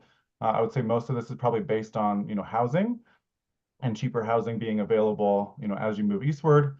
For example, Bennett's population is projected to double in the next 5 years, and Deer Trail's population doubled in the last 5 years and is slated to do the same in the next 5. So helping these communities position themselves to meet that growing population into the future. Feel free to jump to the next slide. Other regional updates since we've last met. I want to share some projects that have found success through our competitive grant programs. They're up on the screen now. I do want to call special attention to we do have a big board meeting, as Dan mentioned, coming up tomorrow, where we're slated to make some significant investments in the region. So really exciting work coming down the pike, but also some exciting, projects that have found success in the last year. We can jump to the next slide. And then lastly, I kind of wanted to talk about the regional partnership group in the metro area. So Metro Denver Nature Alliance, otherwise known as MDNA, is a growing coalition of more than 50 nonprofits, government, research, and private sector members aligned around the mission of championing more equitable access to nature and promoting healthy people, communities, and natural places in the Denver metro region. Established prior to the Outdoor Strategy Initiative, MDNA has received 2 CPW regional partnership grants to support their continued efforts and refinement. I sit on their steering committee. Andrea Kurth with CPW's Outdoor Equity Grant Program regularly supports the coalition's efforts as well. So it's nice to see, both of these big entities at the table. But specifically, MDNA, recently underwent a pilot small grant opportunity to test against their equity and conservation principles established during their first regional partnership grant. Competitive projects align with both the environmental conservation work and restoration work, but also ensuring there was an element of equitable access and nature and green space to those requests are the ones that found success. So I kind of have some of the application information on the screen here. This was a very recent award that was made in January, but it was definitely a all hands on deck opportunity in kind of the November and December timeframe to solicit, partners in the region to apply, and then working collectively to review and then make funding decisions around that. So 6 awards, so we can jump actually to the next slide. So 6 awards were ultimately awarded funding, and they're up on the screen now. And I did just want to kind of highlight a couple of them, as to give you a flavor of what those projects look like. So the first one being the GES Coalition grant. So this project involves the acquisition of a vacant parcel in the Globeville, Auraria, Swansea neighborhoods by the Tierras Verdes Group, which is an offshoot of the GES Coalition that represents that, those neighborhoods in North Denver. Once acquired, community members will contribute sweat equity, so working in partnership with surrounding neighbors and nonprofit partners to assist the build out and asset selection for this site, which could include things like tree planting, seedings, art installations, gardens, and other microhabitat enhancements. The project includes holding community-led gatherings, encouraging fellowship and discussion on future site use, both in the short term as well as long-term use and upkeep. The collaborative effort ensures community involvement and ownership in all stages of this project. It's a really cool community-driven project in Denver. And then the second project I thought worth highlighting is with the Denver Zoo. So Daniels Park is one of 2 conservation bison herds managed in partnership with DPR and their mountain park system and the Denver Zoo in Sedalia, Colorado. So kind of, in the Douglas County area. About 250,000 people, including K-12 schools and college students, visit the space annually for educational programming and hands-on learning about grassland ecosystems. This particular project involves constructing about a 6,000 square acre demonstration garden near the main parking lot. So this new garden will serve as a focal point for educational activities and community engagement related to grassland ecosystems and aims to enhance existing educational offerings to visitors about the importance of grassland plant species and their role in ecosystem health. DPR, CSU's Douglas County Extension Office, and a tribal representative will work alongside youth to assist in the planting at the garden. And then interpretive signage will also be placed at the entrance in both English and Spanish, and these signs will describe, the purpose of the garden, provide an interpretation of the grasslands, and offer information on how people can create similar gardens in their own communities.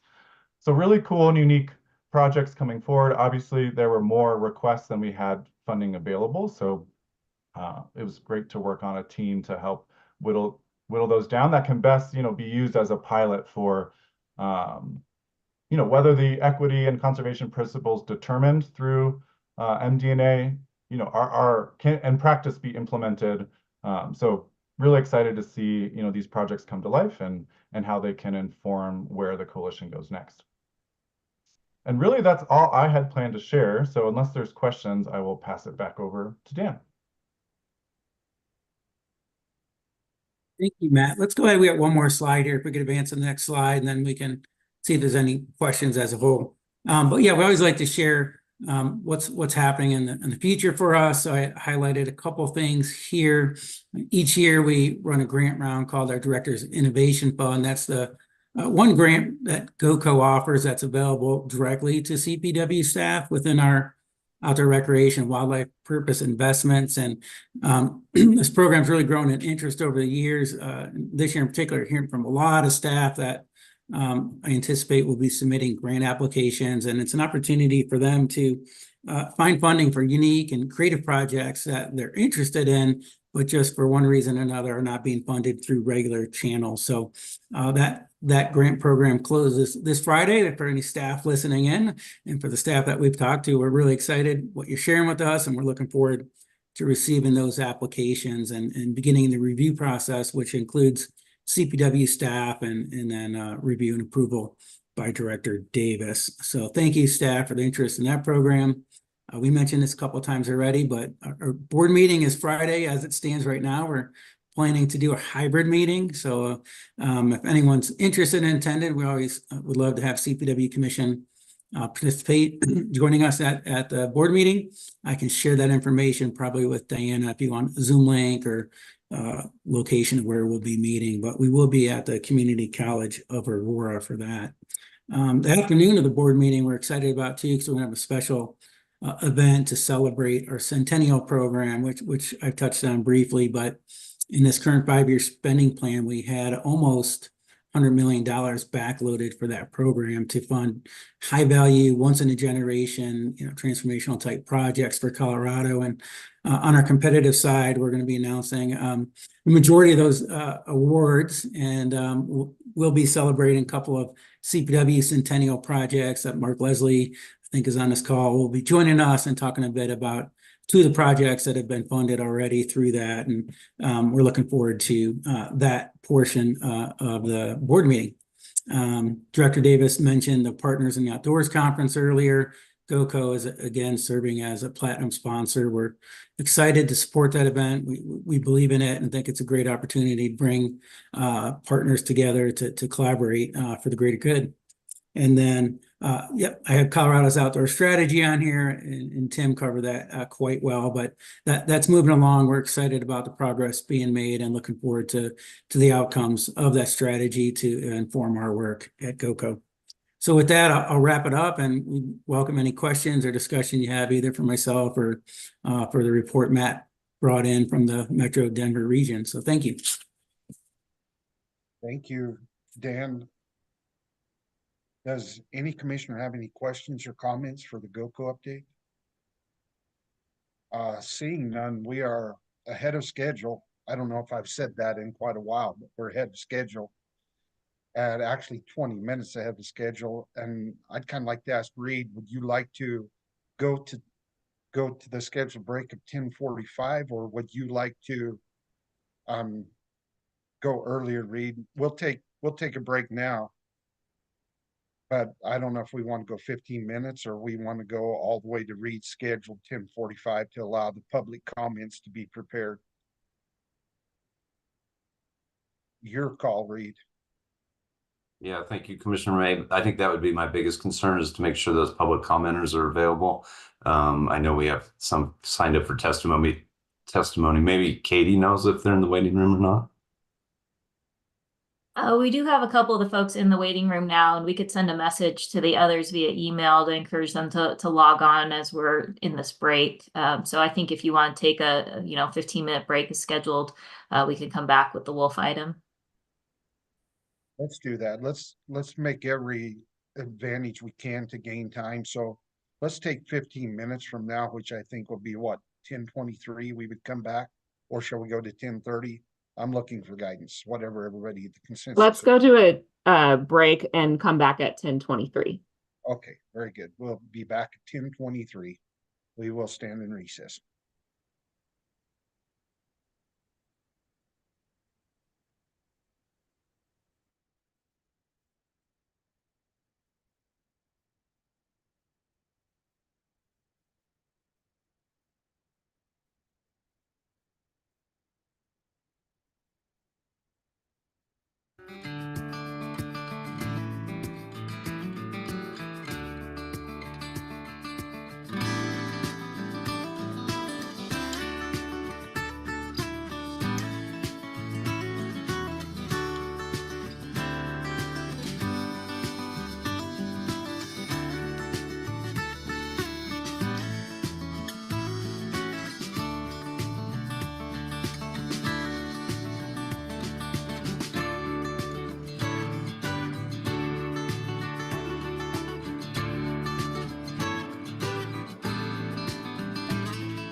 You're good to go, Chair. Thanks. Welcome back. We'll come back to order. We will now go into agenda item number 11, which is our wolf update with Reed DeWalt. So turn it over to you, Reed. Thank you, Chairman May, and good morning. Good morning, commissioners, directors. It's good to be with you again. Reed DeWalt, Assistant Director of Aquatic, Terrestrial, and Natural Resources. And although the agenda doesn't say it, I also have Northwest Regional Manager Travis Black with me, and he'll do part of the presentation this morning as well. So I just want to start out with a kind of a brief update with what's been going on in the wolf world. Needless to say, there's a lot going on. So it's been almost 3 months since we released 10 wolves on the week of December 18th, 2024. And so all the wolves that we've reintroduced from Oregon are still in Colorado and doing well. And the 2 wolves that are in North Park are also in Colorado. We continue to see movements of all the wolves, somewhat centralized around the release locations, but they do continue to move. All of our collars are functional and are on the air, so we would say.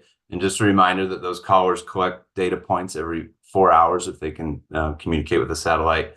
And then we get a download approximately every 16 hours. And I think that's just an important thing to remember as we talk about mapping and location of wolves and things like that. So since the reintroduction, there's been no reports of depredation since mid-December. And so it's a good thing. We're getting a lot of questions about just the wolf behavior and whether they're pairing up or forming packs or those type of things. So just a few basics on wolf reproduction. So wolf breeding season typically starts mid-February, roughly around then. And there's typically around a 63-day gestation period. So we don't know if any of the wolves have bred yet. Still too early to tell. But there is potential that we would have pups soon, but it is way too early still to say definitely that we would have that. But there is that potential. Around mid-April, so probably about a month from now, is when we would probably have more information whether a den has been dug and reproduction has happened. So stay tuned. We'll definitely update you on that. In regards to wolf locations, and I think this happened since our previous meeting in January, but we've published a watershed level map on wolf locations, and we are updating that map every 4th Wednesday of the month. So we've produced 2 of those, and it is interesting to see which areas the wolves have been in and where they have moved to over that month. So we'll continue to produce that map. Couple other items that we're working on, which will come before you soon, probably in your, I would assume, May meeting. And these are requests from just different groups, and then also things in our plan that we noticed that we need to continue to define. We've had a request to work on the definition of chronic depredation, and we're working on that internally as staff.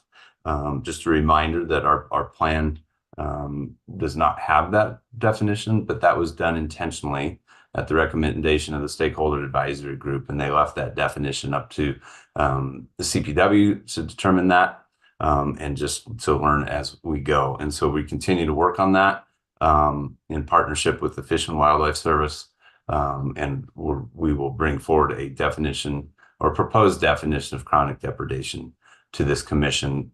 The timing of that specific regulation change may take a little longer as we want to make sure we get that right, but I would assume, or not assume, but I think we're planning on that this summer. So we'll keep you informed as to when that's happening. 3 other regulations that we're working on, just for additional clarity, is the take of wolves caught in the act at night. Currently, our regulations do not allow that, and we're seeking clarification over that through the regulatory process. We've also had a request to look at the definition of pooled livestock and compensation for those who run livestock in a pooled situation. and we'll bring some regulation changes around that for you. And then the fourth thing is that the plan currently does not compensate for depredation from wolves to bison. And so we're looking at that as well, and how we would compensate livestock producers who have domestically owned bison that may be depredated on by wolves.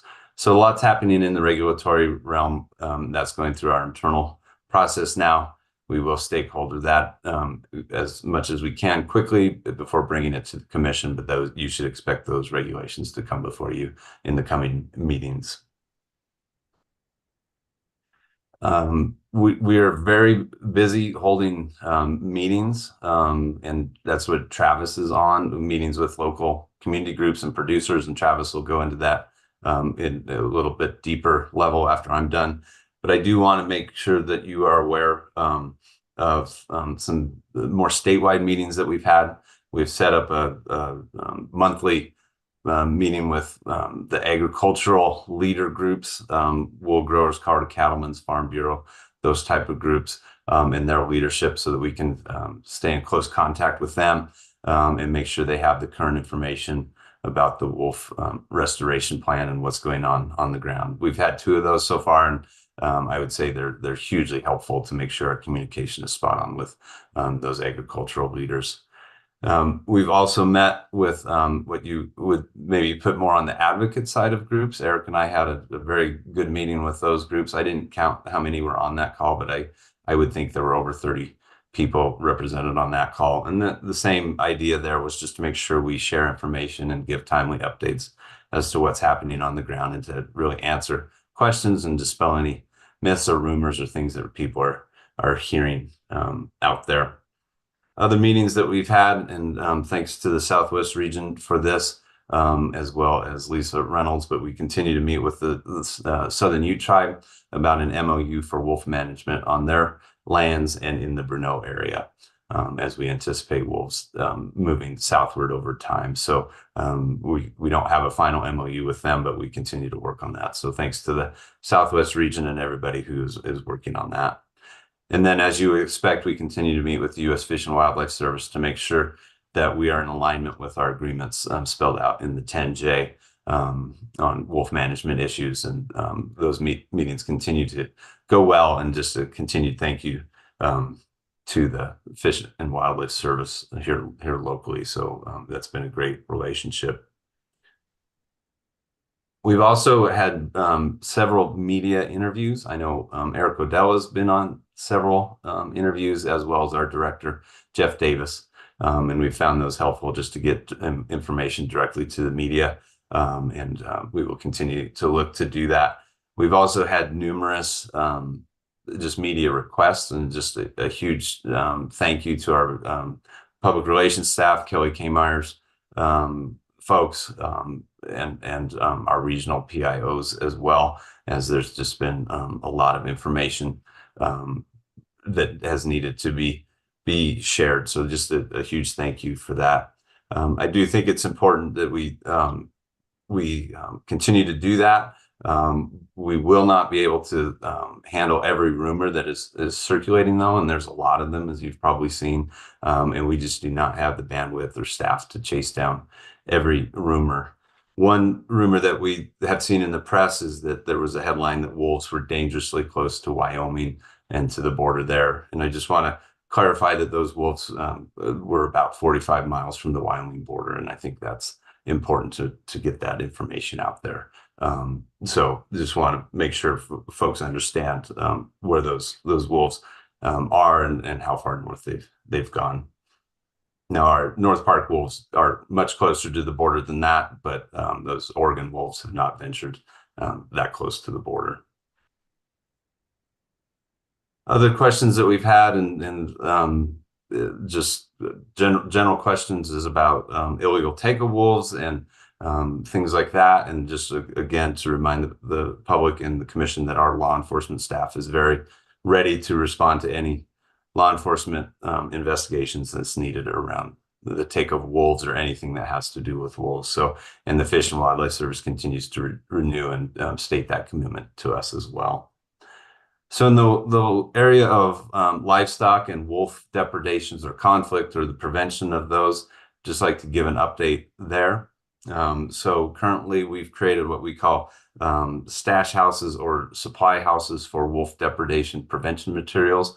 Right now we have 4 of those set up across the Northwest region.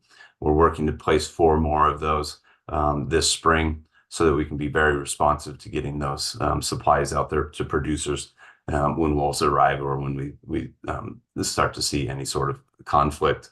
I know Commissioner Greenberg mentioned it, but we continue to work with the Colorado Department of Agriculture and grateful for that relationship on the implementation of our joint MOU and continue to have those discussions. So just a huge thank you to the Department of Agriculture and Wayne East, especially for that work.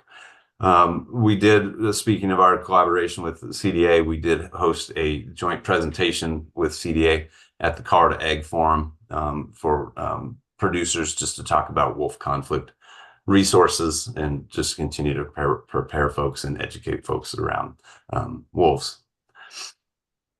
We are in the hiring process right now of 5 conflict specialists that will focus on wolves, but will also be ready to investigate and help producers with bear and lion conflict, just to continue to grow our staffing resources there and be available for producers or anyone that have conflict with bears, lions, and wolves. So we're in the hiring process there, and those should be announced soon. Those positions will be based regionally and be able to rapidly respond when we have any sort of depredation or conflict. We are also in the process of hiring a statewide wolf conflict coordinator that will be in the Aquatic Terrestrial Natural Resources branch as we continue to build a complete wolf program in the branch I supervise. So lots going on there. We've also had questions about the wolf license plate, which is a great source of potential funding for us as we implement the wolf plan and make sure we have those prevention materials and resources.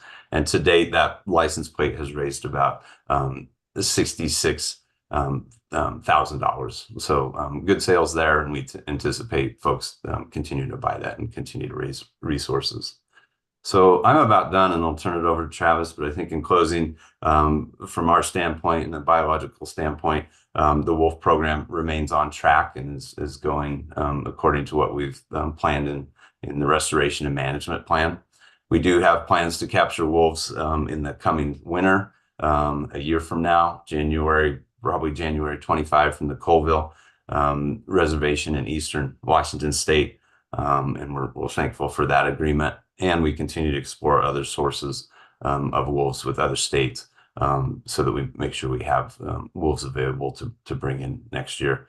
And just a reminder that this is a long-term project. We're in this for the long haul as we implement state law and the wolf restoration and management plan that was approved by this commission. So we're learning a lot. We're busy getting additional resources and meeting with producer groups and anyone who basically has questions. So with that, I will turn it over to Travis, and he can kind of give us an update as to what's going on from the Northwest region perspective. Thank you, Reed. Good morning, Mr. Chair, Director, Commissioners. Travis Black, Northwest Regional Manager.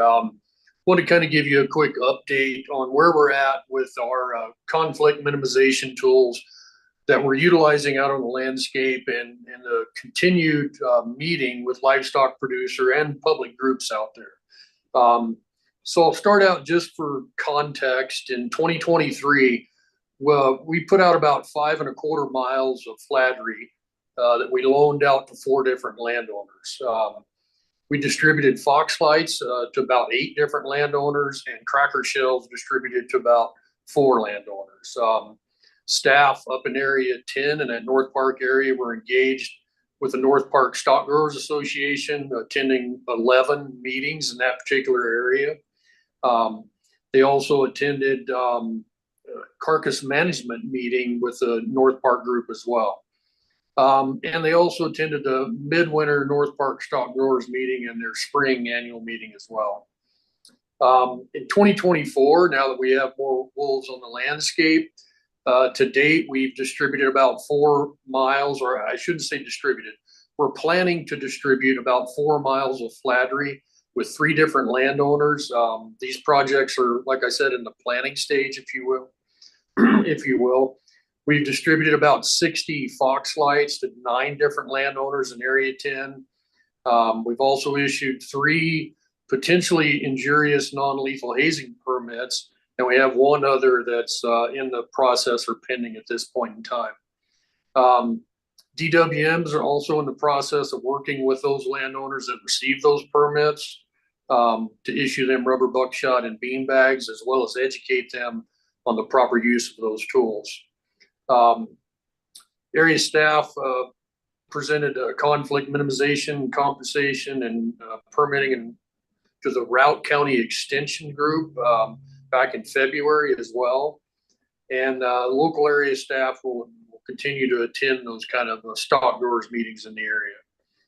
In contrast to that, in Area 9, the Middle Park area, there's been extensive outreach with the stock growers in the Middle Park area, starting with meetings in Kremling that were targeted specifically to the ag producer groups there.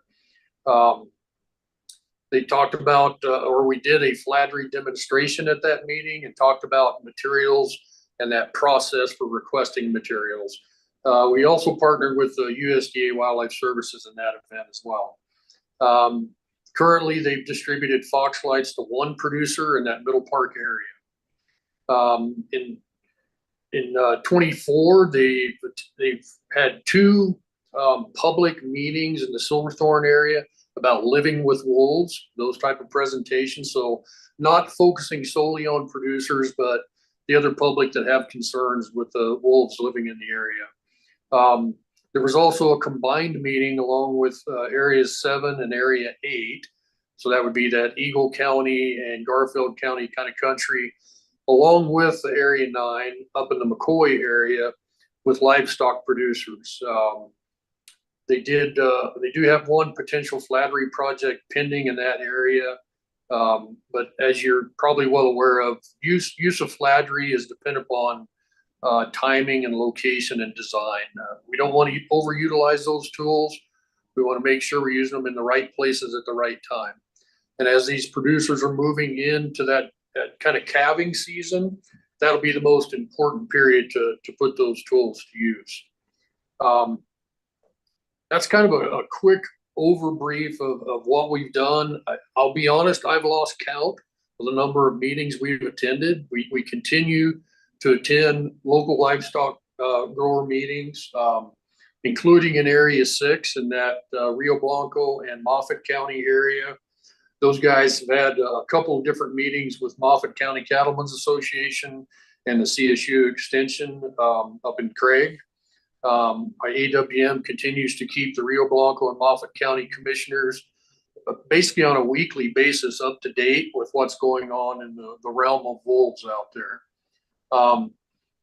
The last thing I think I'll add is, our district wildlife managers and AWMs on a daily basis are out there visiting with these producers, quite often one-on-one, trying to help educate them and answer their questions, talk about conflict minimization tools.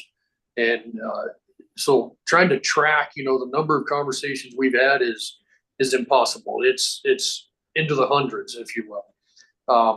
But I want to assure the commission that we continue to do this outreach. We have other events planned, some at the end of this month, some coming up in April, where we'll attend Livestock Grower Association local meetings and continue to get conflict minimization tools out there on the landscape. And Reed kind of beat me to the punch. He mentioned those 4 kind of stock houses that we're using and the 4 that we have planned to make sure that we have tools in the right areas when we're needed. So with that, Reed, unless you had anything else to add, I'll kick it back.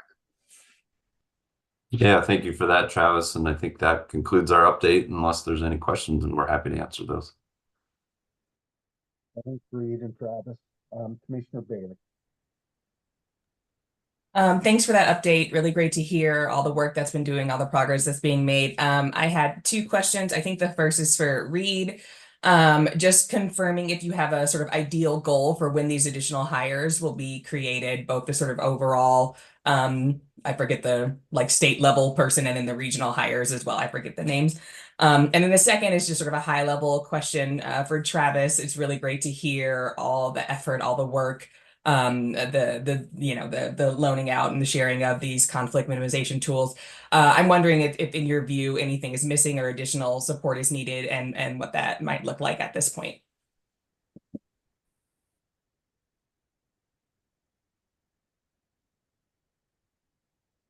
Yeah, I'll start with the first one, Commissioner Bailey. My understanding is that those 5 conflict coordinators that's in the human resource process now, so imminent, and then the statewide wolf conflict coordinator. We are starting that process. We're about done with the position description and all of those things that we need to start the HR process as well. So I would think that person would be probably in place midsummer, just knowing the time it takes to go through HR process, but as soon as possible. Yeah, Commissioner Bailey, sorry, Chair. No, sorry, Travis, go ahead. I'm sorry to interrupt. Yeah, thank you, sir. Commissioner Bailey, to your second question, I believe it was, what other tools do we need or resources out there? One issue we're having right now is the shell, the shell crackers that we use. The manufacturer that previously produced those, I believe, quit producing those, and that's making it difficult to try to get a good, sufficient stockpile of those. And I believe Luke Hoffman with the game damage program is currently trying to, resource other alternatives for shell crackers. There's always going to be a need for flattery as the wolf population grows. It'll be important that we keep trying to stockpile those materials and have them on hand. And that's why we have those kind of stock houses scattered throughout the region right now to make sure that we have enough tools in hand. I hope that answers your question. If I can explain further, please. Thank you. Looks like that's good for Commissioner Bailey. Commissioner Touchton. Thank you, Chair May. Well, first off, I think it's one of 2 bison producers on the commission. I just wanted to be clear that I didn't ask for compensation for any bison eaten by wolves, and I would actually welcome it on our preserve. I can't think of anything better than a wolf and bison to be able to interact as they did for 10,000 years and see who wins. So they're welcome to any and all of them. I just wanted to be clear that had nothing to do with commissioners also occasionally managing bison. But Reed, I had a question on the chronic depredation definition. I remember the SAG did not want to define that intentionally. If I remember correctly, they were supported by staff also not wanting to define chronic depredation. And then I remember some whiny politicians kind of pandering to the newspapers and complaining that we needed to define chronic depredation. And so I'm wondering, well, one of 2 things. Are we caving in to those folks who just whined, or did they have a point? I'm not going to discount the possibility that whining and pandering politicians are occasionally making a valid point. So did we change our mind? We want to define chronic depredation now, or are we just knuckling under to some political rhetoric?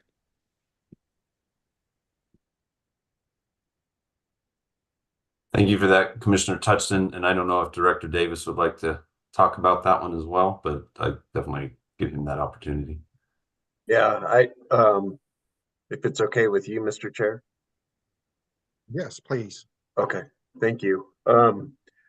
Yeah, I wouldn't use the words pandering or things like that.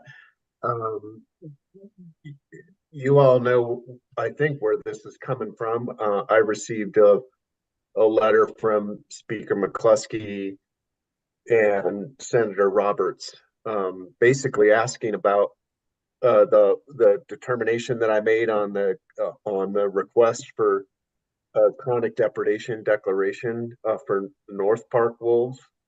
You probably all are aware of and hopefully agree with that determination that it wasn't warranted at this time, but that we would do some staff work around defining chronic depredation. So you can, I don't want to jump ahead of where we are, but what I think you can expect from us is a list of alternative approaches, almost like an EIS, right? Where status quo might be one of those alternatives, and then there'll be a range of alternatives. As we look at other states that have chronic depredation definitions and try to compare and contrast those, the foundational component of any definition or how we might define it has to be that we have wolves on the landscape that will help us or contribute to the restoration of wolves. So again, I don't want to get out ahead of where staff are in that assignment at this point, but those range of alternatives will come forward to the commission, and ultimately, right, that's your call on how we move forward with that definition. Does that make sense, Commissioner Touchton? Or Yeah, no, thanks, Director Davis. I just I've been struck by the inconsistency between when politicians say, let the experts decide, and then when they want to tell us to do something. And I just wanted to make sure that we were letting the SAG and the staff decide if it was a good idea or not. But, if you want to bring recommendations forward, your commissioners will look at them, I'm sure. And, but we're not the experts. So that's where I was concerned. Yep, understood. And we'll obviously have a conversation around those when those alternatives do come forward. So you'll have the usual access to the technical expertise as part of informing your collective decisions. Thank you, Director. Commissioner Touchton. Reed and Travis, one comment I have is through this whole process for 2 years, our narrative was that we were going to use situational analysis, adaptive to the situation that came up to us and to give ourselves a chance to come up with the best plan. And I think that's what's going on. We're trying to not come up with something that is so restrictive it paints us in a corner. And at the same time, we're trying to have the flexibility that we can adapt to things as they come up. And I presume that's what's going on behind the scenes, not really available, and looks like it may not be happening, but I'm sure that's what's happening. And as these situations arise, we will be able to adapt to them and probably in the future create a policy that is more adapted to what needs to be done. And Reed or Travis, I welcome any comment for sure. Yeah, thank you for that, Commissioner May. That I would say that's exactly what's happening.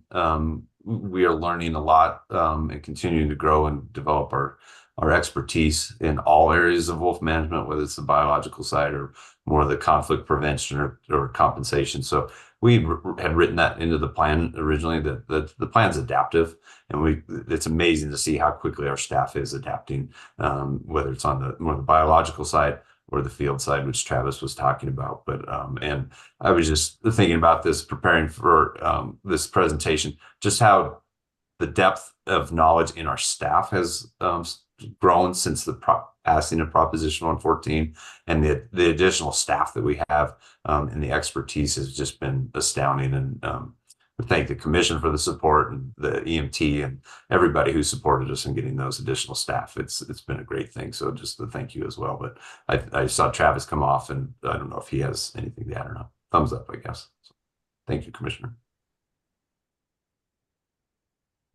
Yeah, Travis, do you have something to add?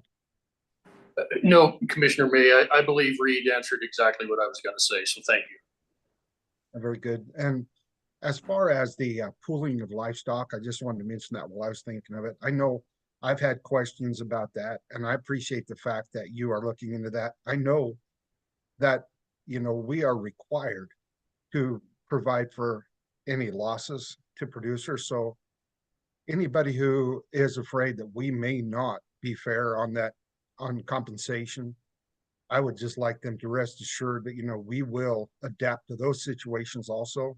If there is a condition where pooled livestock with different owners has issues, I am certain that those will be answered adequately. Commissioner Haskell.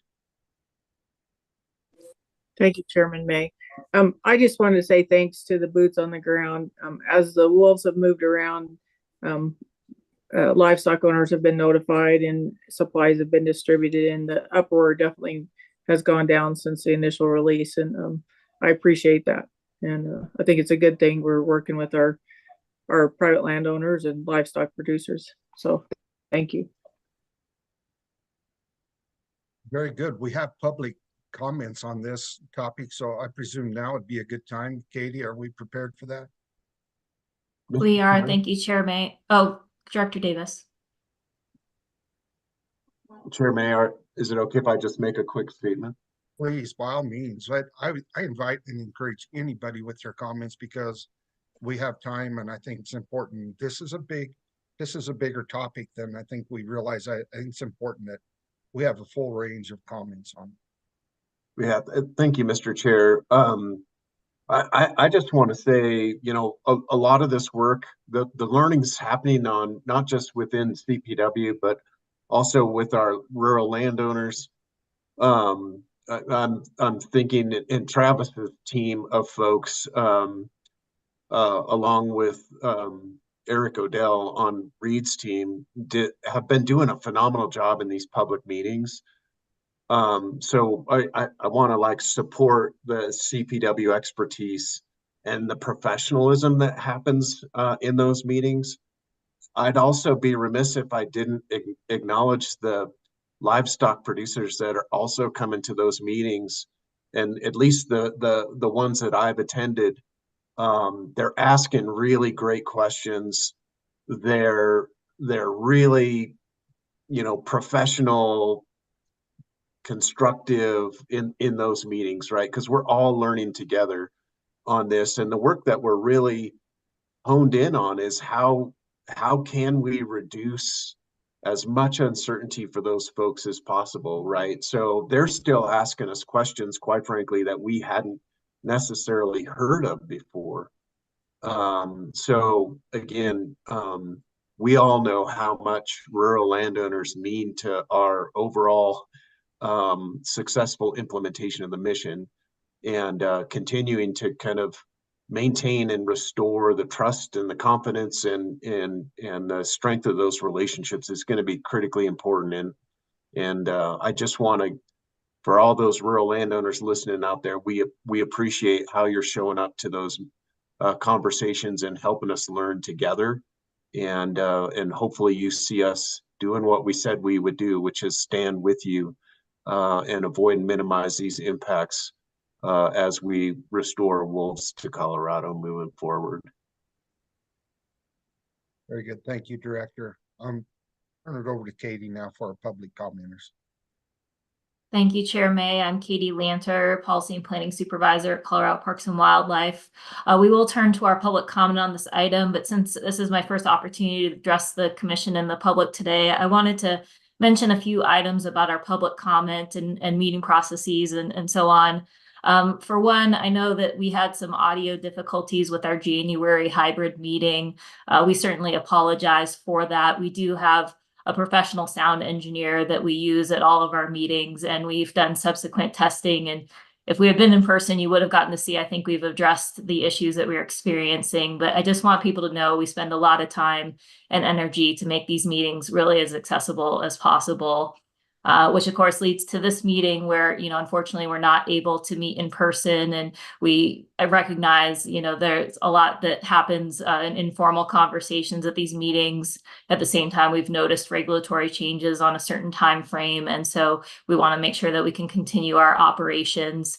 The forecast for Denver, last I saw this morning, was 8 to 22 inches of snow tomorrow. So we just really wanted to make sure commission, staff, and the public could all be safe. And that's why we switched to this virtual format. And we did want to make sure that the public can comment at this meeting. We reopened the public comment sign-up form. We added additional time for the big game season structure item. We've got over 60 people signed up to comment on that item. So again, just to reiterate, we want to hear from the public. We're providing as many opportunities as we can to make that happen. It's hard to believe only 4 years ago, we didn't have this virtual meeting option at all. There were no virtual public comments, and commission remote participation was a cell phone under a Tupperware on a table. So we've come a long ways. I hope people can see that. And I really want to recognize all of my CPW colleagues and our audio support at Beacon that make these things possible. Last, I'd like to talk about written public comment. The commission gave us some feedback last time about changes you'd like to see. We did separate your written comment mailings into 2 separate documents. Maybe you all knew what was coming. We had, I think, over 300 written comments that the commission received. Again, just reiterating that you all are hearing from the public. We separated out those files as you requested. We also added additional information on our web pages about where people can sign up for public comment. So the March meeting page directs people to our public comment sign up form. So we, again, really hope that these changes make it easier for the public to reach out and to be able to be heard, whether that's in writing or orally at the meetings. With that, I will turn it over to our comments on this item. If I could have my colleagues please call up Clint McKnight, who will be followed by Rob Edward. On this item, everyone will have 3 minutes of time. We'll put a timer up on the screen. There will be a warning at 30 seconds and then a sound at when your time is elapsed. And Clint, would you like your camera on? Yes, can you hear me? We can see and hear you. Go ahead and start. Okay, thank you. Good morning, commissioners. My name is Clint McKnight. I'm a former park ranger at Dinosaur National Monument and a member of the Southwest Colorado Wolf Cooperative. I live in La Plata County. I first want to thank CPW staff for their professional work on the first phase of wolf restoration and their timely execution of the plan. I know that this challenging effort has only begun, but it's already in the history books of American wildlife conservation. Ooh, forgive me, I'm a little nervous. I'd like to offer recognition of the many ways that wolf advocates across the state are working to find common ground with livestock producers, offering not just good faith dialogue, but funding and practical solutions for minimizing conflicts.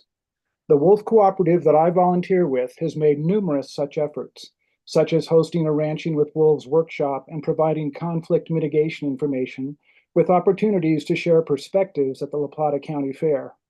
Our volunteers have traveled to northern Colorado on several occasions to meet with ranchers, listen to their concerns, and actively participate in night watch and flag reinstallation. I was pleased to learn that the new Born to be Wild license plate has raised so much money in only 2 months to fund non-lethal conflict minimization.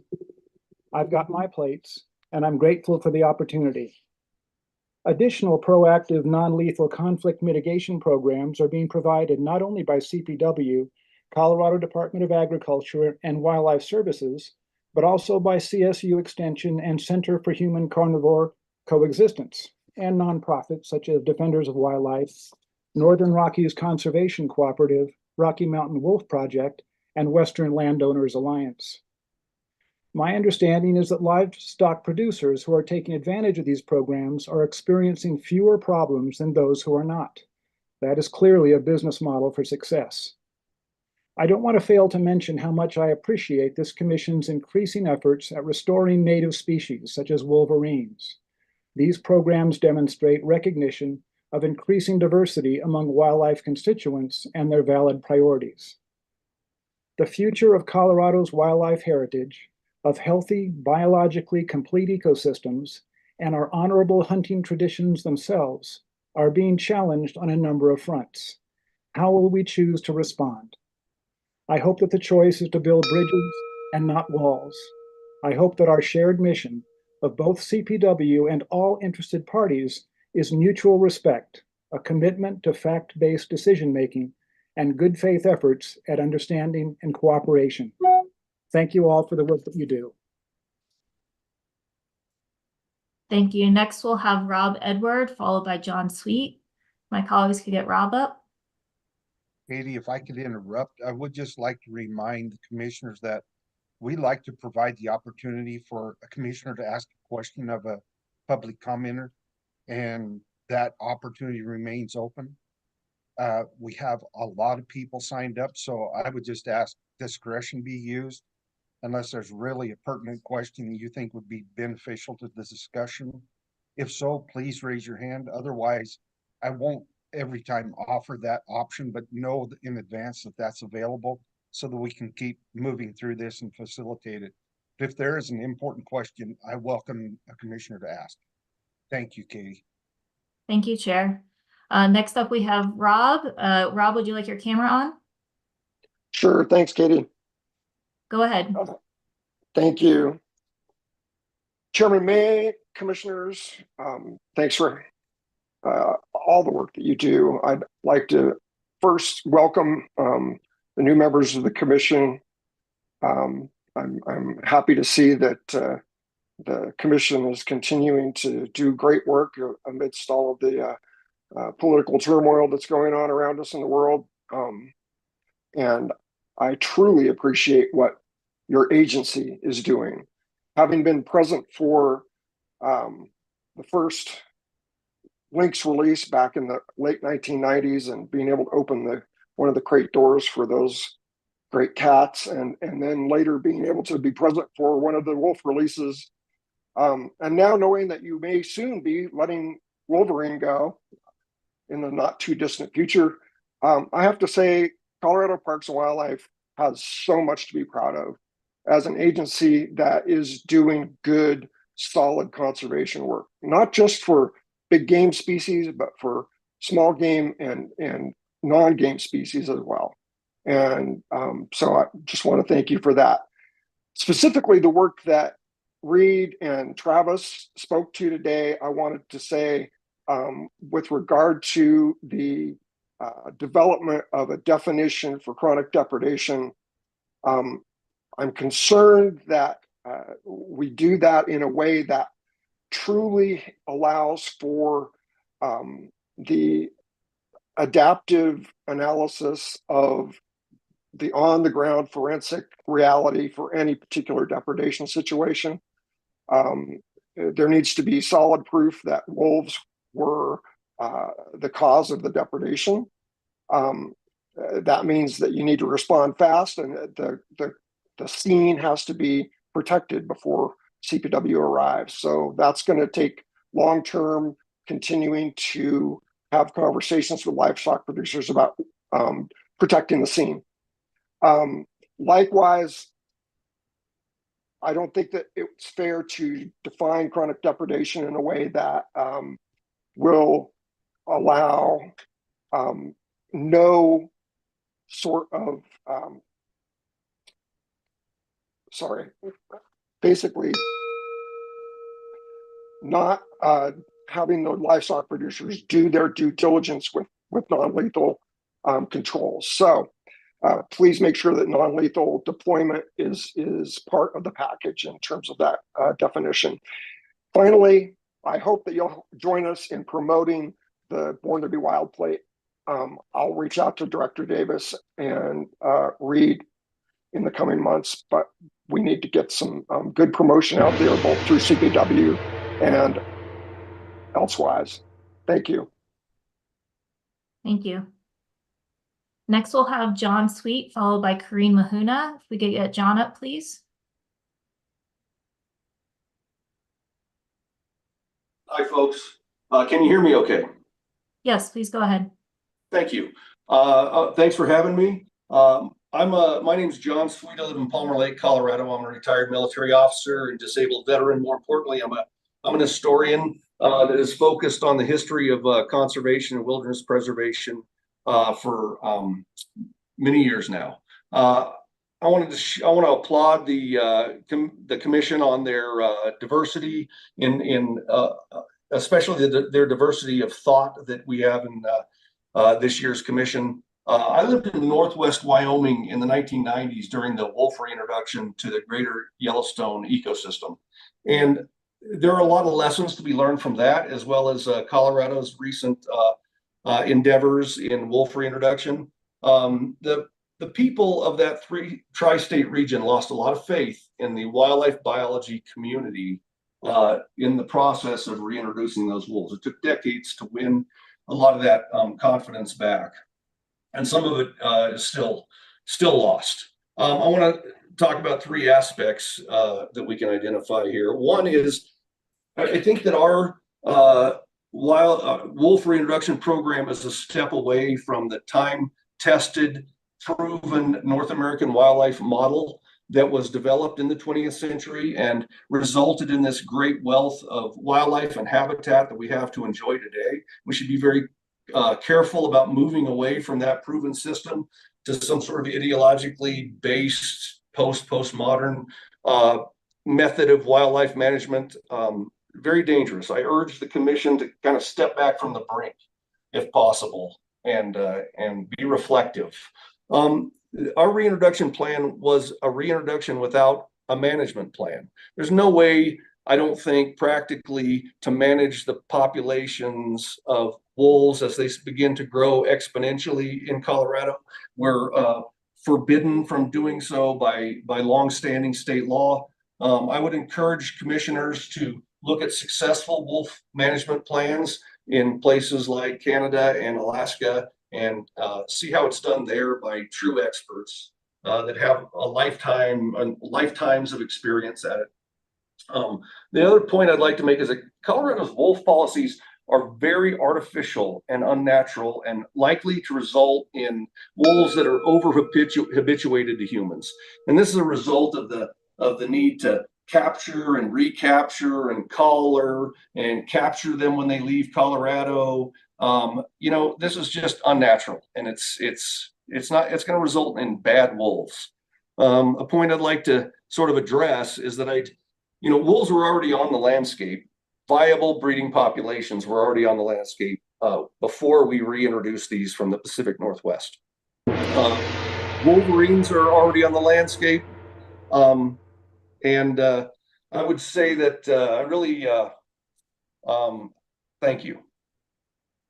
Thank you. Our last public comment on this item is from Karine Mahuna. We could get, oh, sorry, I see, Chair, would you like to recognize Commissioner Touchton has his hand up? Yes, Commissioner Touchton. Thank you, Chair. I just wanted to ask the last commenter, because he made some claims which I think are false, but if he could provide a site to the commission for that there was a viable breeding population of wolves in Colorado on the landscape before reintroduction. And similarly for wolverine, I'm aware of one wolverine we found in the state in the last 20, 30 years. It was a male. It was lonely. It wandered up through Nebraska, maybe to the Dakotas, and got shot. But if he's got some secret science that no one else has, he should provide that. No. So I stated that wolves had a viable breeding population here in North Park. And I think that our CPW officers that were here earlier could attest to that. It was well documented. It was all over open source news. I mean, that's not disputed.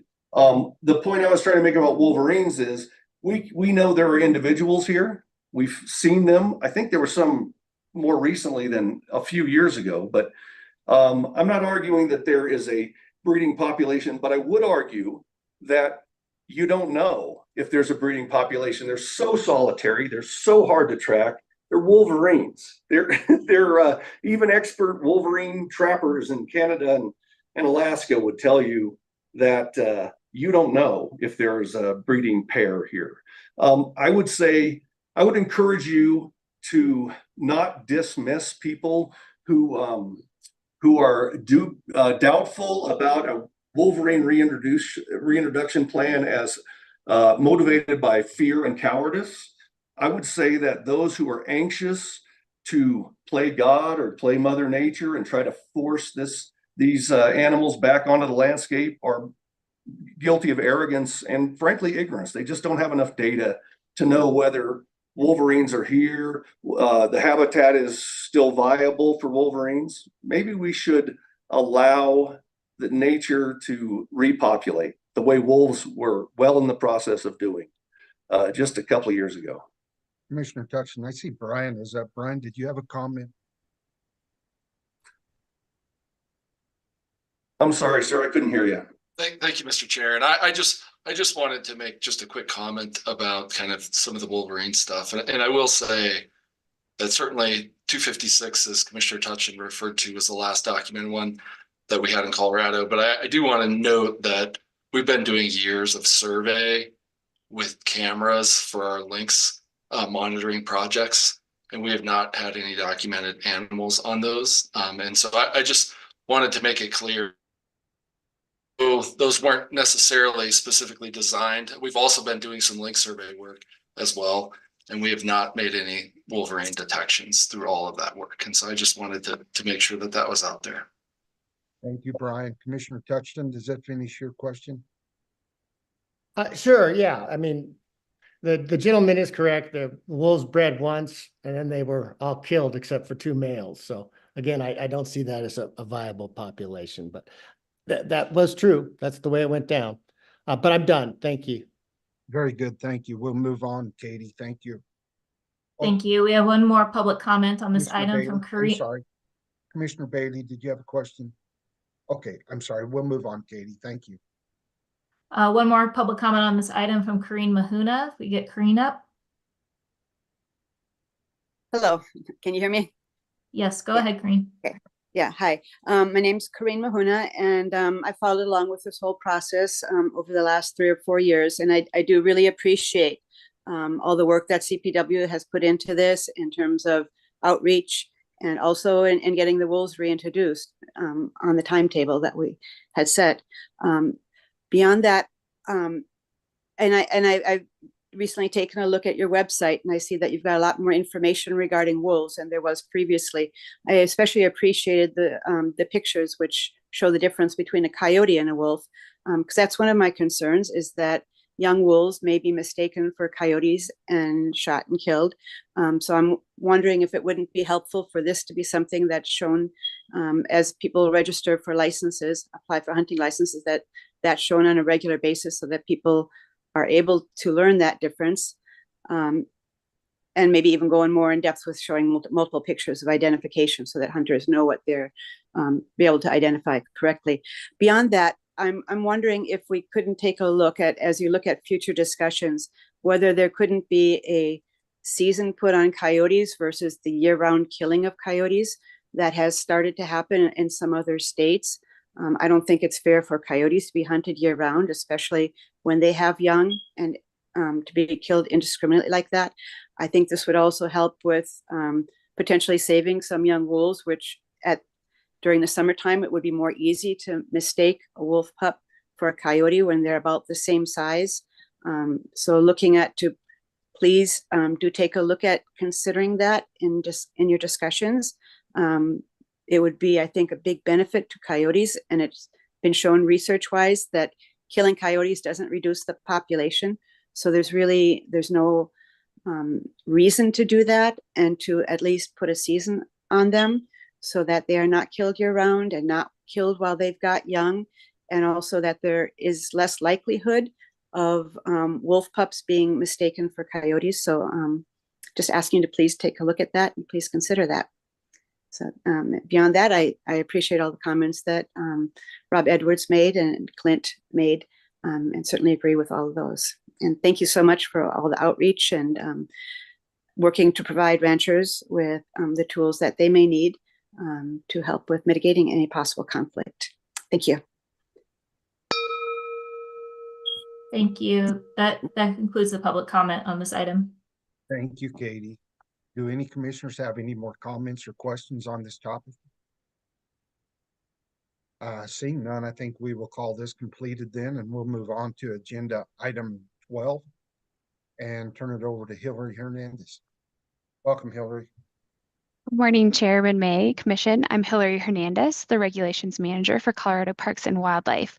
We're on agenda item number 12, covering final regulations to Chapter W3, fur bearers and small game, except migratory birds. These changes are in step 1 of 1 and are found on the green paper. The first changes update the season dates for the 2024 calendar year. The second change updates the Harvest Information Program, or HIP. With these changes, the HIP survey can now be completed through our online sales site or in person at a CPW office when purchasing a small game license. In addition, the dates of the HIP survey have been updated to align with the dates the licenses are available for purchase. This is an action item, and I can take any questions at this time. Any questions on this topic? Commissioner Reed. Thank you, Chair May. Not a question, more of a comment that I meant to bring up last time, and it's not going to change how I feel. I'm going to vote in favor of this, of course, but just that I noticed that we have no kind of limit on turtles, and there is a huge market that's growing in East Asia for turtles, and the market is being supplied largely by the West, and most of it is unsustainable as near as we can tell. So I'm just providing a word of caution to the department and division that we might want to look at our turtles and what is happening to them over time, because we don't want to get in a situation where that population is decimated. So I just wanted to make that comment, and then I'll cede my stop my comments. Thanks. Thank you, Commissioner. Hi, I see you came up. Do you have a comment on this? Thank you, Chair. I know that Reed also hopped on. Commissioner Reading, just so you are aware, we are well in the loop on reptile issues right now, and we've formed a working group just in the last month or two to begin looking at some of that on a more comprehensive and a global picture for the agency. Much appreciated. That's really good news. Thank you. Very good. Commissioner Touchton. Well, thank you, Chair May. Well, I just real quick, I wanted to second Commissioner Reading's point. I'd like to see us sort of comprehensively look through small game and look at the bag limits for fear of like the turtle problem. There's other things that are, they have a market value, beaver, bobcat, and we might want to put bag limits on some of those items. But my question right now was, we still have Gunnison sage grouse in here. They're a federally listed species.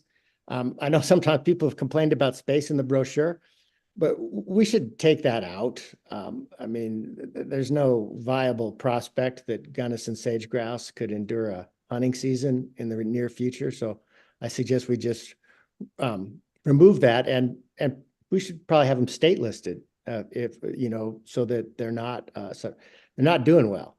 And then my other question though was, we had an effort to put like a small charge on ptarmigan, greater sage grouse, and I think sharp-tail grouse to gather better data. And I wanted a report on when that might happen so we could track those species. Very good. Brian, please go ahead. Yeah, I appreciate it, Mr. Chair, and thanks for the questions. I'll comment on both of them, Commissioner Touchton. The first one is I'll have staff look at that Gunnison sage grouse issue, and I'll circle back with that. On the permit issue, is that right now we have a bill going through the legislature on it's a Title 33 kind of cleanup bill, has a number of different issues in it, of which includes one of those issues that's in there includes the ability for the commission to essentially create permits at a $5 charge that will help us essentially put that regulation that you all saw actually 1 year ago in place. And it just went through committee hearing, was unanimous here just over a week ago. And then I understand, I think it's already gone through the Senate vote and is headed over to the House now. So everything is looking very good. Let's essentially put that regulation that you all saw actually 1 year ago. Yeah, we're going to try and put that in place as soon as possible. So once we have that legislative authority. So thank you. Very good. You're good, Commissioner Touchton? Okay, Commissioner Haskell. Thank you, Chairman May. I guess I would disagree with what Commissioner Touchton said about taking this Gunnison sage grouse out. I actually think it's good to be in there. It's a species and it actually, specifies that there's no hunting or anything. I think that's good. So just my opinion. Okay, any other questions or comments? Seeing none, this is an action item and there's a motion requested, and that is to adopt the changes to game bird and small game season dates and modifications to the harvest information program in chapter W3 as proposed by staff. And I would definitely entertain a motion to that or an amended motion. Commissioner Reedy. So moved. I'll second. I'm sorry. So it's been properly moved and seconded that we adopt the staff recommendations. I will now, I think we can do this with a voice vote. All those in favor signify by saying aye. Aye. Opposed, nay. Motion passes unanimously. Okay, we'll move on to agenda item 13 with Hillary. We're on agenda item 13, covering final regulations to chapter W5, small game migratory game birds. These changes are a combination of step 1 of 1 changes and step 2 of 2 changes and can be found on the blue paper. The first change is the modification to the HIP program. These changes will match the ones we just discussed in the last agenda item. In addition to those changes, the Sandhill Crane permit has been moved into its own product when purchasing a license. It is a $0 product that must be added to the license prior to hunting Sandhill cranes. The second change modifies the regulations to allow the use of an electronic federal duck stamp for the entire hunting season, based on the federal changes with the Duck Stamp Modernization Act. And the last change updates the season dates for migratory game birds in step 2 of 2. This is also an action item, and I can take questions at this time. Any questions, comments from commissioners? Commissioner Touchton. Thank you, Chair. Hillary, so the Sandhill, I just need to know a little bit more about the logic of creating a permit and then charging $0. That seems bureaucratically inefficient. I guess it's one way to count, but we ought to at least cover the costs of doing it. But the other thing is right above that in item D, there's bandtail pigeon permit, and we charge $5 for that. And Sandhill cranes are, I don't know. I mean, everyone has their favorites, but they mean spring and fall to me when they pass overhead, and they have festivals. Commissioner Ballou just went to one. I'm aware of 3 or 4 others. Why $0 for a crane permit and $5 for a pigeon permit? Yeah, so I'm sorry, Hillary, please proceed. Yeah, so originally the $0 permit was included when you completed your HIP. You would just let them know that you wanted that permit and they would give you that permit number. So this is just separating it out. This is that first step of separating it out into its own permit. We have a lot of input coming on this one, so I'll just open it up to Brian, Councilor Matter or Matt Eckert. Anybody take this floor, please? Mr. Chair, I might actually defer to Matt Eckert on this one if he had turned on his camera. Go ahead, Matt. Yeah, Matt Eckert, Terrestrial Program Supervisor. The Sandhill Crane HIP registration was a free HIP number. And creating that permit, we didn't want to have a new charge. And also the timing of when we created that permit and made it replace the Sandhill Crane HIP number, we actually aren't able to notice it in time. we went live with this in March of 2024. So if we were to create a fee with that permit, we actually didn't have enough time to notice that properly. So we're starting with a $0 fee. I don't think we will actually have a zero or a charge for that permit in the future, but we can discuss that internally. Very good. Thanks, Matt. Brian, do you have anything to add? Yeah, thank you, Mr. Chair. And one clarification, and I might ask my fellow CPW staff members to help me here if I have this wrong, but I believe the requirement to have a permit is actually a federal requirement. And so historically, we used to offer that through the HIP phone program, but now that's now been wrapped into this new rollout of HIP being in our license sales. But Matt or Jim Gammonley, can you just confirm the federal requirement for that permit?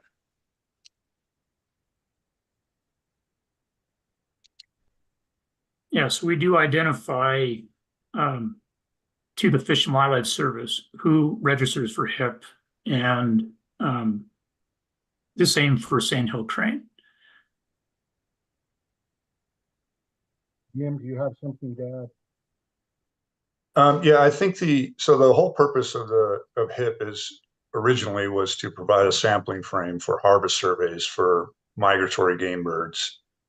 And with sandhill cranes, the Fish and Wildlife Service just wanted to make sure every state had a sampling frame to provide for harvest surveys. There wasn't a specific requirement on how they presented that sampling frame, and so different states do different things.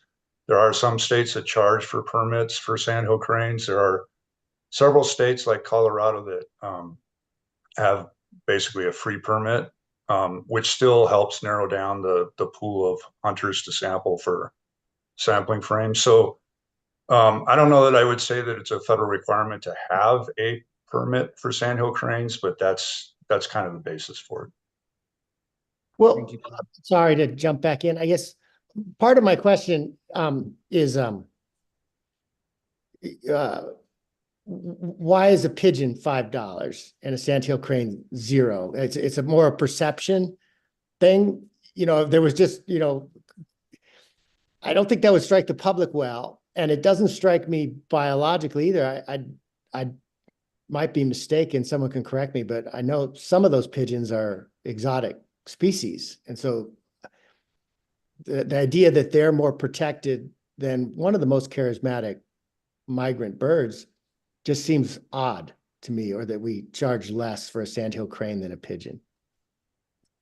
Commissioner Touchland, I'd like to go to Councilor Matter.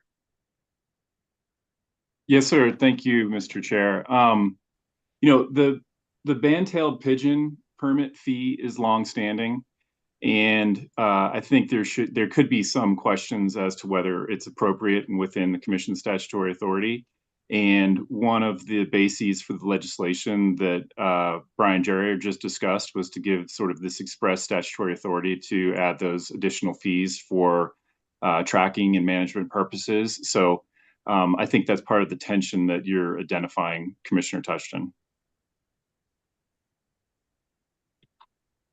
Well, I don't want to belabor this point because it's probably just me, but I would like, you know, we do this every year. And if Matt said it was a little too late to change things this year, but maybe if we think about it next year and get these, get some consistency and well, yeah, just think about it and come back with something, whatever you feel is appropriate. I think your points are well taken, Commissioner Touchland. Go ahead, Brian. I appreciate it, Mr. Chair. And I just one follow-up comment on that is the reason we're looking at kind of having a fee-based permit is we're really trying to identify those hunters that are very serious about setting out and hunting those species. And we feel that a fee-based permit is really going to help us identify the pool of those folks that do so. As it relates to sandhill cranes, I think it's important to note that we haven't had the same level of questions about harvest as we have for some other species like ptarmigan, like sage grouse. But having that statutory then ability is something then we could evaluate if we ever really want to target sandhill crane to say, we really want a better estimate on harvest, then obviously we then would have the statutory authority to do so if that bill passes, which I certainly hope that it does. So, you know, something that we could evaluate going into this next year. So thank you. Good, Commissioner Touchton, you're good on that. Okay, we have public comment on this, so I'll turn it over to Katie. Thank you, Chair May. We do have one person signed up for this item. If we could get Roger Tucker up, please.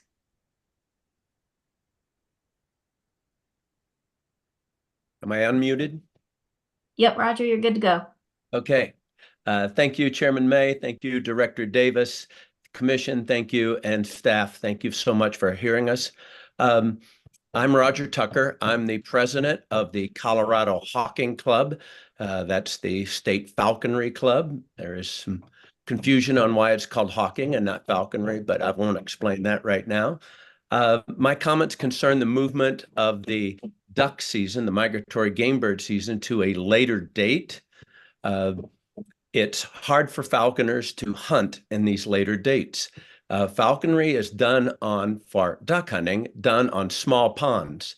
And so once small ponds freeze, falconers no longer can hunt ducks. So which really means small ponds start freezing usually the first week of December. So the duck season in December and January is pretty much done for us. We hunt in October and November with our falcons.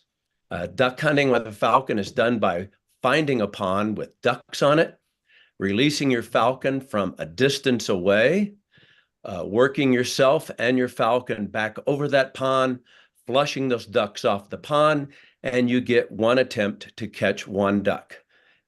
You only get about 20% success rate. So generally, you're missing a duck. So it's very hard to catch ducks with a falcon. That being said, moving the date to I think at the Northeast region, you want to move it to the start on the 19th, takes a week away from us where we would be hunting ducks. So it's very difficult when you keep moving the date further and further, later and later in October for us to hunt ducks. I'm sure it works well for gun hunters who have big lakes, rivers to hunt on. Is probably better for them. I also realize this is probably a Flyway Council issue and a change in our climate issue, but it certainly takes away from falconry duck hunting when you move the date further and further and further in October. Where I live in the Southeast region, our duck season starts around the end of October, October 28th or 29th, depending on the year. And again, I get just barely over a month to hunt ducks because once ponds are frozen, we're done. If we could look at some special weekends where falconers could hunt, add some weekends before. I see we have youth hunting weekends, military hunting weekends. It would be nice if there was a falconry hunting weekend before that start season for the rest of the hunting community. Thank you so much. Thank you. That concludes our public comment on this item. Very good. Thank you, Katie. Any, Commissioner Murphy? I'm sorry, Commissioner Murphy, it looked like you had a hand up. I'll go to Commissioner Haskell. Very sorry. Thank you, Chairman May. I make a motion to move this forward. Okay, let me state the motion so that we're all aware. It would be to adopt changes to waterfowl and migratory bird season dates, modification to the harvest information program, and modification to the federal duck stamp regulations in chapter W5 as proposed by staff. Is that the proper motion? I believe that's Yes. it. Yes. So that would be your motion, Commissioner Haskett. Is there a second? Second. Okay, Commissioner Beatty with the second. We'll now take a voice vote. All those in favor. Is there any other comment? First of all, comment or question? Seeing none, we'll take the vote. All those in favor signify by saying aye. Aye. Aye. Opposed, nay. Motion carries. Thank you, Hillary. We'll now go to agenda item 14. So we're on agenda item 14, covering final regulations for Chapter W16, Parks and Wildlife Procedural Rules. These changes are in step 1 of 1 and can be found on the yellow paper. In 2023, the General Assembly passed Senate Bill 23-267, which created a funding mechanism for the Chatfield Watershed Authority, which I'll refer to as the Authority. The new law intended to raise money for the authority by enabling CPW at the authority's request to charge an additional fee up to $2 on daily vehicle passes. The authority must spend 25% of the proceeds on water quality projects within the boundaries of Chatfield State Park. The first step to comply with the new law is to create a process by which the authority can file a rulemaking petition with the Commission requesting CPW impose the fee. These regulation changes create that opportunity. The authority's petition must include 1, a general statement of the reasons for imposing the requested fee, 2, a copy of the proposed rule, 3, current or proposed water quality projects within the boundaries of the authority in need of funding, including an overview of the anticipated costs and benefits of those projects, and lastly, a prioritized list of current or proposed water quality projects in terms of most urgent need and demonstrated financial need for such projects. These regulations also addressed adjusting the fee amount for 2030 by requiring the authority to submit a report to the Commission in 2029 detailing how and to what extent the resulting funding supported water quality projects that benefited Chatfield State Park and the authority's recommendation on what should happen to the fee. This is an action item and I can take questions on these changes. Thank you, Hillary. Any questions or comments on this agenda? Commissioner Bailey. Yeah, thanks for this. It's it's helpful to see. I think it's important to be able to address water quality concerns as they arise, especially in some of our most popular recreational areas. I was curious, there's nothing sort of following that last point about kind of prioritize current and proposed water quality projects in terms of the outcomes, right? If this is something that is supposed to be ongoing and future years, additional fees can be asked for. I'm just wondering, right, will the Commission and CPW receive updates in terms of the success, failure, challenges of the water quality projects that will help us kind of, keep abreast of how the effort is working overall? Yeah, so that's going to be part of that reporting requirement, is to have them come back and say how they're doing on that list and how those projects have been beneficial or what kind of roadblocks they're running into. And then that will help the Commission make that decision on whether to keep the fee, increase it, or reduce it, depending on those needs. Commissioner Touchin. Thank you, Chair. Hillary, is there any requirement that there be a correlation between something that CPW is responsible for, say like boating or off-leash dog walking, that might cause some fecal coliform problems, and the water quality problem? In other words, like if the water quality problem is old mines upstream leaching heavy metals down, CPW and our park users have nothing to do with that. But if it's a problem that has to do with something we're managing on the park, then it seems like we charge our users extra to help fix a problem we're causing. Is there anything like that, or is this just we had a large group of users who could all pay $2 and that's where the legislature went looking for money? So I think that's why we have that 25% requirement in there for projects to benefit Chatfield State Park. So it's kind of tying it back to that, but otherwise those other ones don't have to specifically benefit or correct an issue from the state park. I would like to go to Councilor Matter for a comment, please. Councilor Matter. Hillary really spoke to what I was going to mention. That 25% requirement is in the legislation itself, and it doesn't get down to the sort of source of the pollution that Commissioner Touchin is addressing. It doesn't differentiate sort of the source. and how to address it. It's just this sort of general requirement that 25% needs to be spent within the park.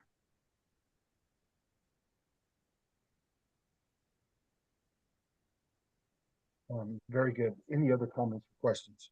We do have public comment on this, so Katie, at your discretion, we will go to that. Thank you, Chair May. So we have one public comment on this item. If we could get Michael Doherty pulled up, please. Michael, you should be good to go. Hi. Yeah, so I'm legal counsel for the Chatfield Watershed Authority. We really appreciate the commission considering this issue and really appreciate CPW staff and working with us, and we look forward to the next steps. So I'm happy to answer any questions. Otherwise, really appreciate it. Any questions for Mr. Doherty? Seeing none, I think that we probably are to the point that, Katie, this is action, right? We're on 14. That's correct. This is an action item. So we would entertain a motion on this, and here's what the motion would be if somebody was willing, is to adopt the changes to implement SB 23-267 in chapter W16 as proposed by staff. Commissioner, So moved. And Second. I would like to ask for a roll call vote on this. I think we might be having some issues with some commissioners not getting their vote registered. And I actually would like to ask Counselor Matter on this. I think that might have been the case on our previous vote on the previous agenda item. Do you recommend, or should we possibly go back to a roll call vote on that item?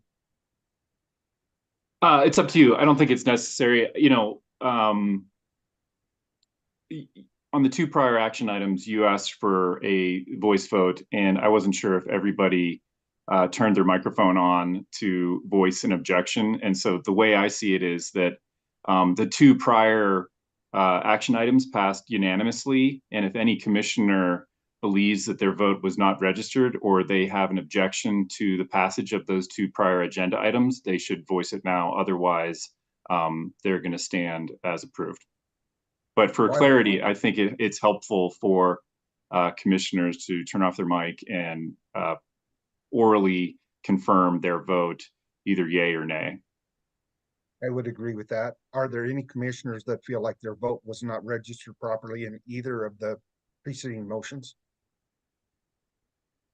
I think that those were issues that were probably, my opinion from the chair is they were going to be unanimous. So we'll continue now, but I would ask that every commissioner make sure that their vote is recorded.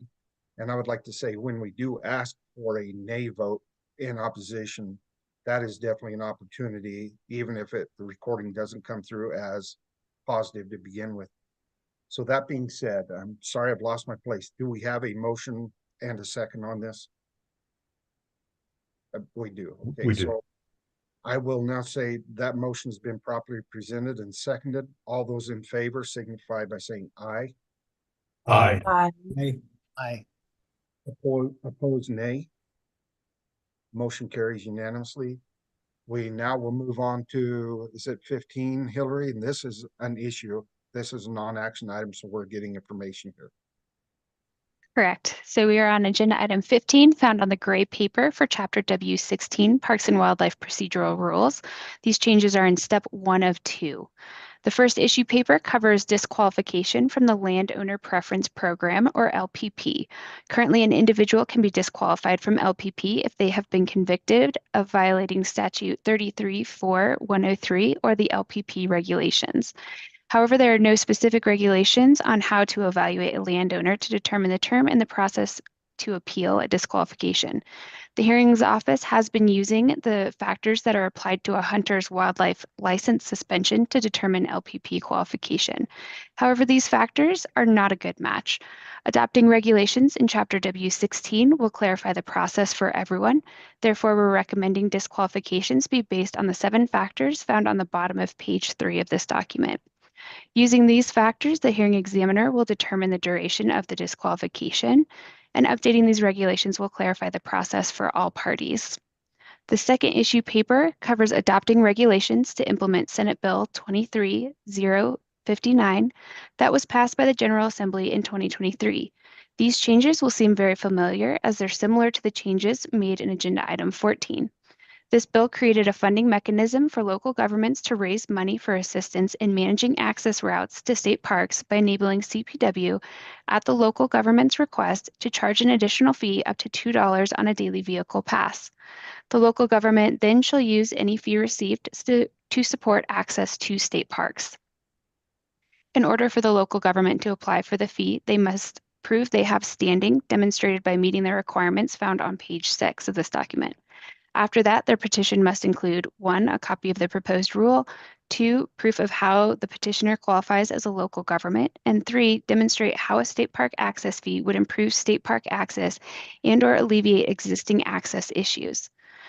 If the fee is adopted, it can be adjusted on a 5-year cycle after the local government submits a report detailed on page 7. These are both informational items, and I can take any questions at this time.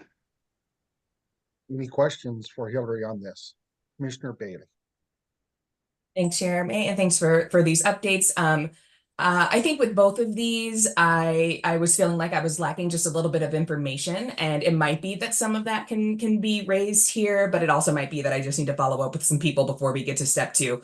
But for the first one, I think I just don't really understand the circumstances under which it's common for someone's LPP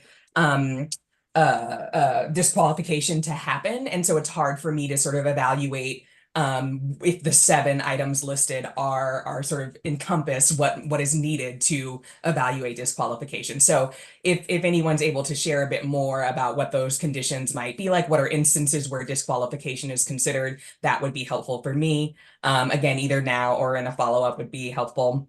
And the second one, my understanding is that so the requirement that 50% or more of vehicle traffic is directly tied to park visitation. On an initial read, 50% felt high, right? There might be a lot of other roads that are impacted and need support because it's, maybe 35% park access. And so I guess I'm wondering if the sort of approval of this will provide us with, I know part of the work is a study that's to come. And so I'm wondering if we'll get more information about kind of the spread of vehicle usage and proportion or anything like that, that will just sort of help me get a better sense of whether or not, what the 50% bar might exclude or not. So yeah, just sort of lacking information and wanting more where reasonable.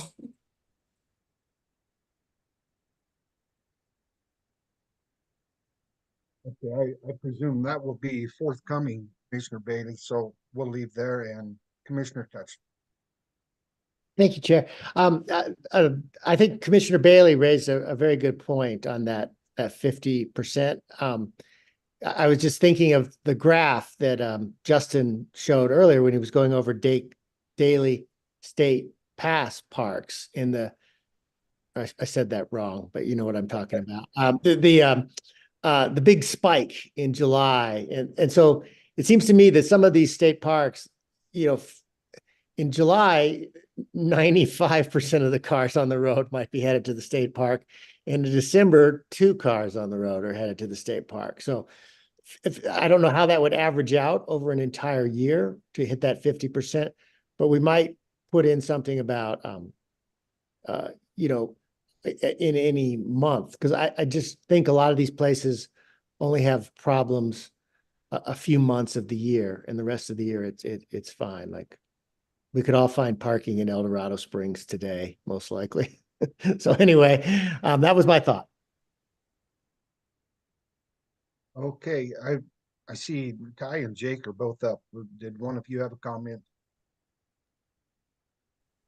Yeah, thank you, Chair. I can touch on the LPP question just a little bit. I hope Danielle Eisenhart might be on as well. She's really the expert. But what I can tell you is that we do have at least some fraud in the system with LPP. And I don't want to go too far into detail, but we do have a market that's emerged out there where some of these vouchers are being sold illegally, and then there's a number of downstream effects. So we actually have investigators that work on those issues, as well as some of the state, the local officers as well. So that's just a very broad picture of it, and I know there's a lot more detail involved, and actual registrations and number of acres and all of that we could probably get to at some point. I don't know if today's the right day, but it's a pretty complex program.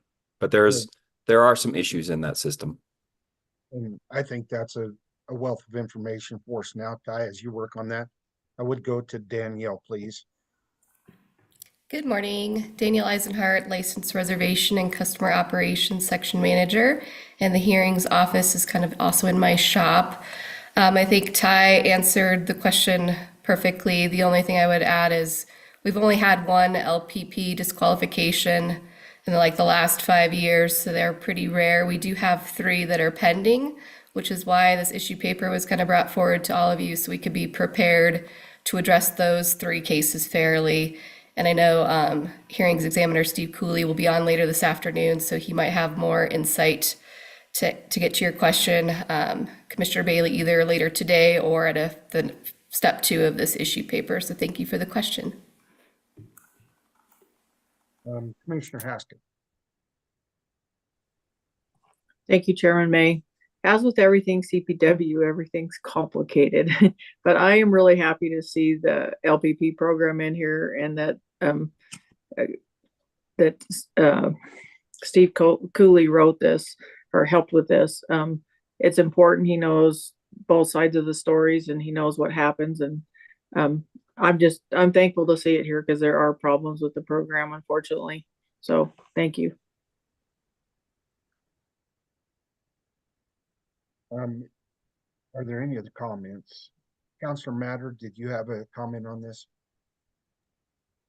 I don't. I wanted to appear to try to respond to Commissioner Bailey's comments, but I believe Ty Petersburg did. I mean, this is just a vehicle to assess suspension criteria for statutory or regulatory violations, and those include brokering and size limitations for admission and that sort of thing.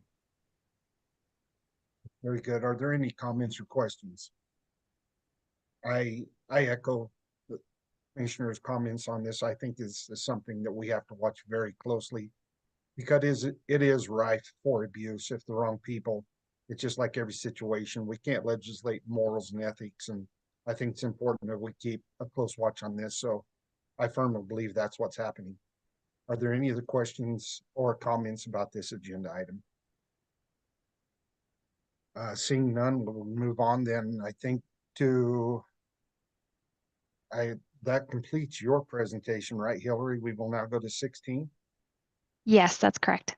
Okay, so we're now on agenda item 16, which are our awards and presentations. And I think we're going to have Chris Wallers, Park Manager of Chatfield State Park, to present Colorado State Parks Employee Protection Association for exceptional service to 2 members of the public.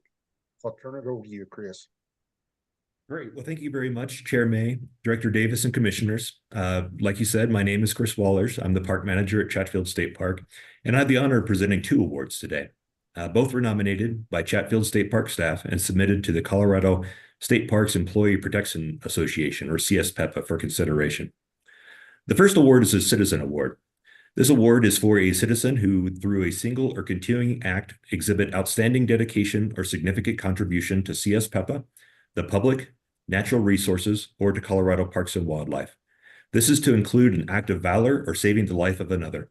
It's my privilege to present this award to Joe Torres, nominated by Connor McCormick. And Joe, if you could turn your camera on, please. Thank you very much. So I'm going to go ahead and read the nomination. Okay. During the morning of July. Can you hear me now? We can. Yeah, I'm going to go ahead and read the nomination. During the morning of July 1st, 2023, Mr. Torres was fishing near the marina at Chatfield State Park. It was a windy day, and the chop was larger than usual. He had been speaking to another angler who swam into the lake to retrieve a stuck piece of fishing equipment.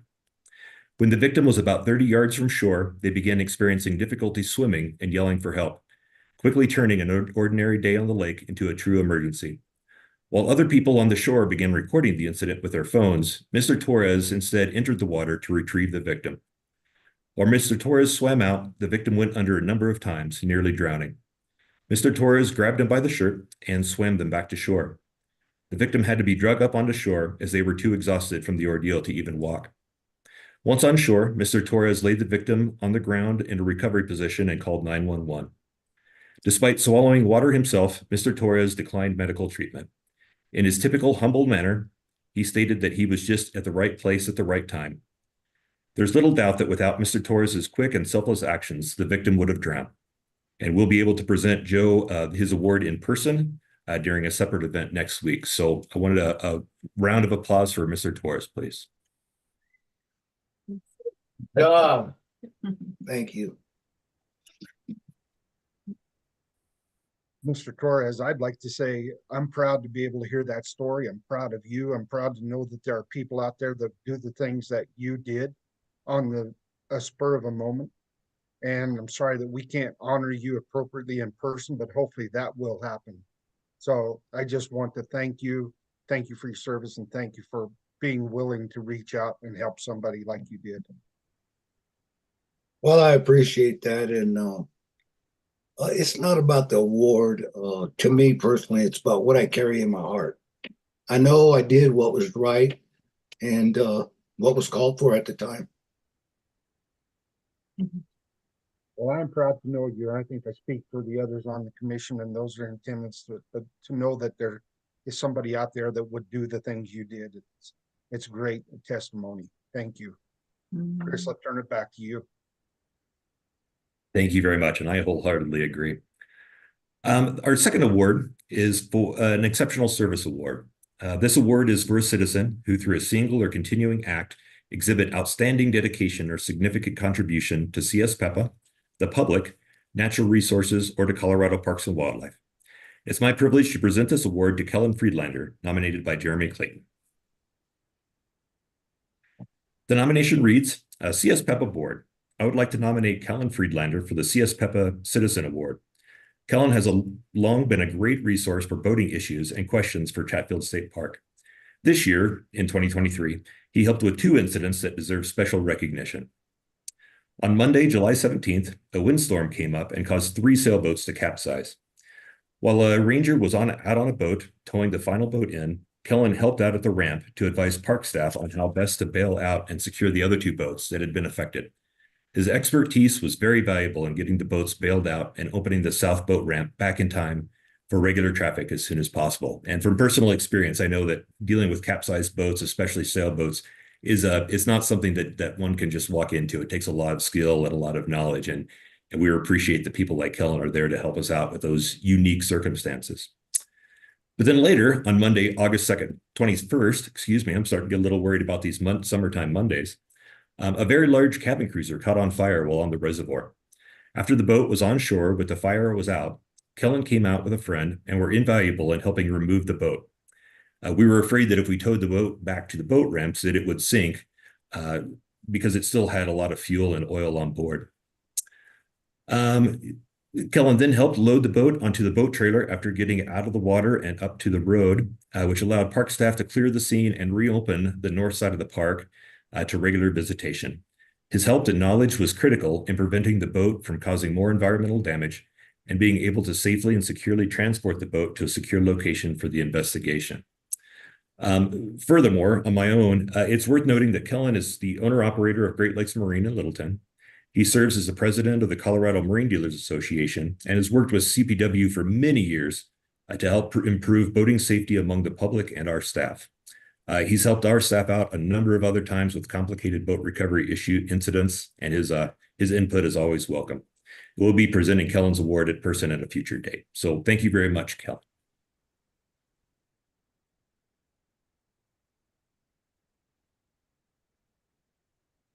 Kellen, thank you once again. I'd say the same thing I said to Mr. Torres. It's great to know that there are people out there willing to pitch in and do what you did, and I'd certainly ask you for your comments on it. Well, thank you. I'd like to thank Chris. I'd like to thank Chris's whole staff. To be blunt with you, the thanks aren't due to me. I just helped out with what they do every single day. So I do appreciate the honor, and it is very kind of them. However, I truly believe that the job that Chris and his whole staff do every day is exactly what I did. Just happened to be there that day. So the thanks is due to them for sure. It's great, and I'm proud of you, and hopefully you will also be able to be honored in person in an appropriate way. Sorry that it didn't happen today, but I think that that will happen. So I wholeheartedly thank you. Thank you. Chris, as a side note, this brings up a question to me. I know in the past we've had, and this may not be your area of expertise, but the amount of drownings that CPW employees, officers have to deal with, was that any change in 23 from say 22 and 21, which I think were pretty bad? Thank you, Chair May. Unfortunately, I don't have those numbers at the top of my head. I believe it was better, but I'm not certain about that. It was still a pretty rough year, and it's difficult on the public and it's difficult on staff anytime that we work through those drownings. I believe 2023 was a little better. I believe Ty is on board. He might have better numbers than I do. Very good, Ty. Yeah, thank you, Chair. And I guess I forget to introduce myself. I'm Ty Petersburg, the Chief of Law Enforcement. Don't say it too loudly, but 2023 was actually a little better for us than years previous. We had 2 or 3 years in a row where we had increasing record numbers of deaths and call outs for our marine evidence recovery team. 2023 was a little better, but still pretty darn active. And our folks, it takes a toll on them. So it's something just to be aware of for our folks. And Chatfield especially has a lot of work in that realm, and so does Lake Pueblo and several others. So when we have a chance to recognize the efforts of those folks, it's a good idea. So Chris's shop does a really good job, but thankfully 2023 is a little better. Keep our fingers crossed for 2024. Oh, very good. I'm honored that we could do these and have these awards presentations. So I just want to thank everybody. I think that brings us to our lunch break. Unless somebody has another thought on it, I think we're at our lunch break. We are 20 minutes ahead of schedule. But I think probably, Katie, I would ask your opinion on this. We have public comment on our next item after lunch. So we probably want to kind of stick to that schedule. Is that what you think, or shall we take the chance to catch time? If you want, I think we could take a lunch break until say 1 o'clock, and we would email everyone that signed up for public comment to let them know that we're ahead of schedule and would be starting back at 1 instead of 1:25. Very good. We will do so. We will now break. We'll take recess for lunch till 1 o'clock.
Good to go, Chair.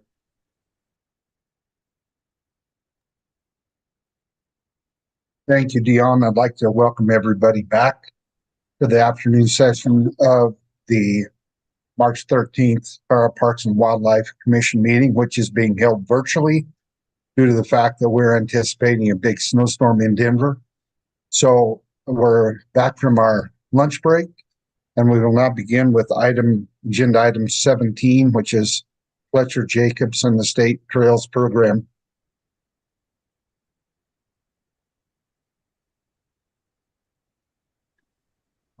Good afternoon. Welcome, Fletcher. Thank you, Chair. Chair, directors, members of the Commission, Council. My name is Fletcher Jacobs, and I'm here today presenting as the State Trails Program Manager with an action item with funding recommendations for the 2024 non-motorized trails in LWCF, the Land and Water Conservation Fund grant cycles.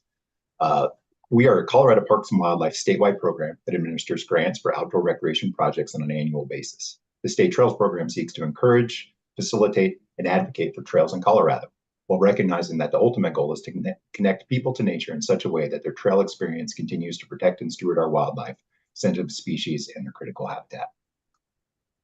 The Non-Motorized Trails Grant Program provides funding for trail construction, maintenance, and planning support projects.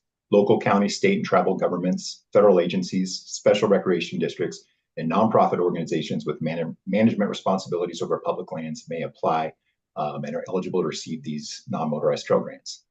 The Land and Water Conservation Fund grant program is a state-managed 50-50 matching grant program that allows for the acquisition and development of public outdoor recreation facilities.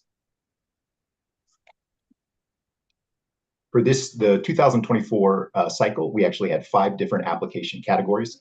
In the non-motorized trail side, we had a trail maintenance grant, a trail construction grant, a planning grant, and a support grant.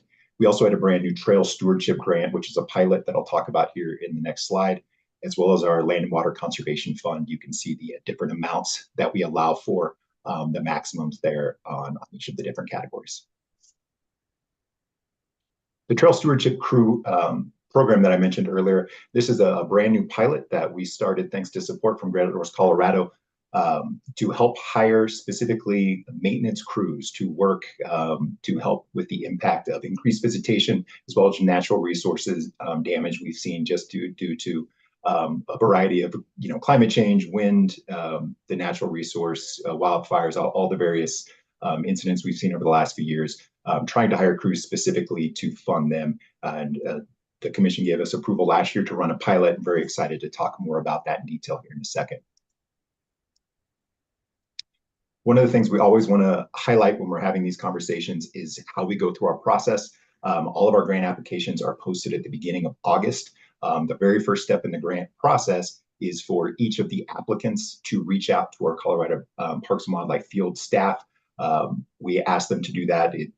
This year it was September 5th, the Tuesday after Labor Day, to give them a letter of intent as well as a map, have a conversation with their area wildlife manager, with the idea being that encourages that, early discussion about what potential wildlife issues may come up, and have that conversation prior to the submission deadline. That deadline is the first business day of in October. Once we receive those applications, you can see here at the bottom how we go through our process where each of the wildlife impacts are reviewed by our district wildlife managers or area wildlife managers. They work up through their regional chain of command, the regional trails coordinators, the deputy regional managers, and the regional managers ultimately send us a wildlife impact statement. Those are included as part of the action item. We also post those online so that way members of the public can see this. We, of course, receive those, also share those with the grant review subcommittee. So that is part of the scoring that you will find there. And then, of course, to our State Trails Committee, and then here today. And you can see here, this is kind of what the various pieces that they're reviewing and evaluating these projects on as our field wildlife biologists.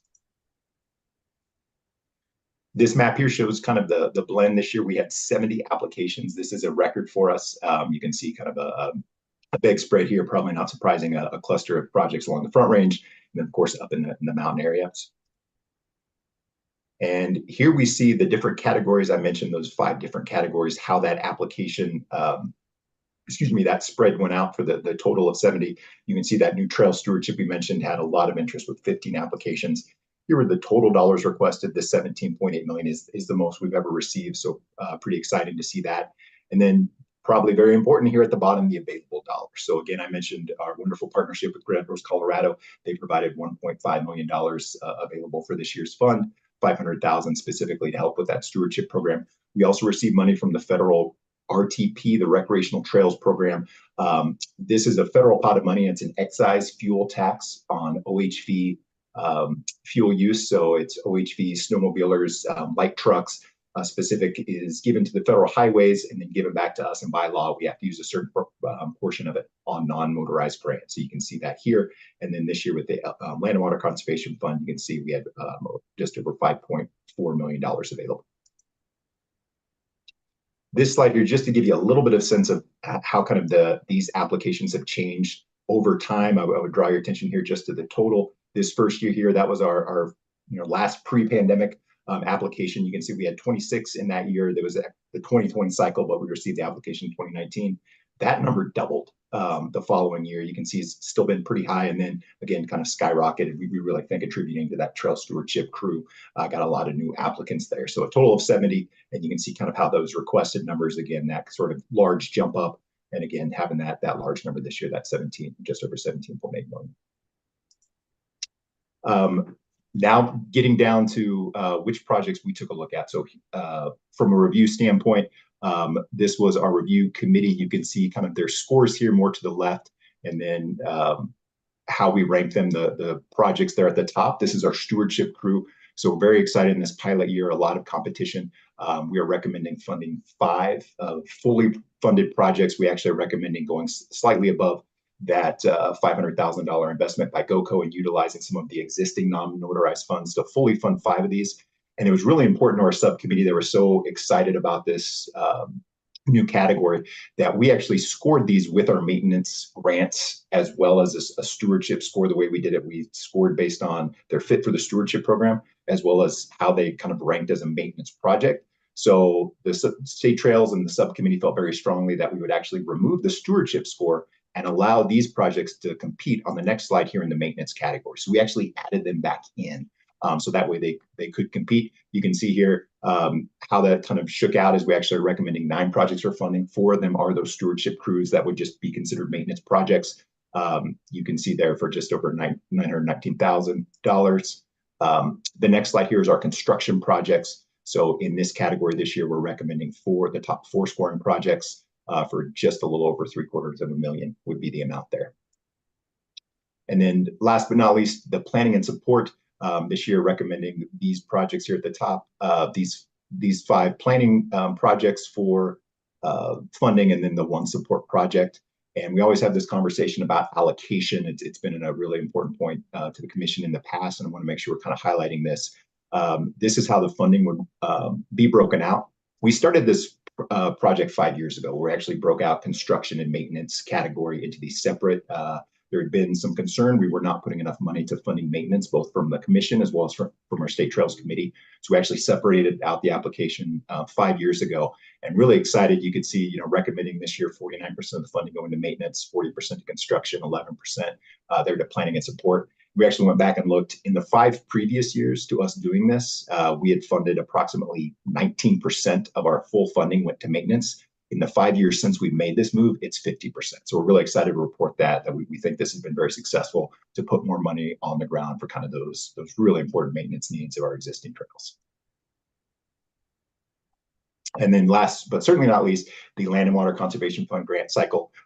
This year, we are recommending fully funding the top 5 projects for that $5.47 million amount that we have in there. Kind of excited. One of the projects, always feel I do a bad job of this. I come with a lot of spreadsheets and numbers and facts, but wanted to at least share one slide that kind of shows what this actually looks like. So this is actually Mount Sanitas, they're in Boulder. So this would be a project that we've funded as for City of Boulder open space and mountain parks, a really popular trail that would be funded with this LWCF. And one of the things we're always excited about with these projects is it puts this perpetual outdoor recreation boundary around these particular sites. So really excited that Mount Sanitas in that area would be protected. And that was one of the things our review subcommittee had mentioned as we were going through the grants.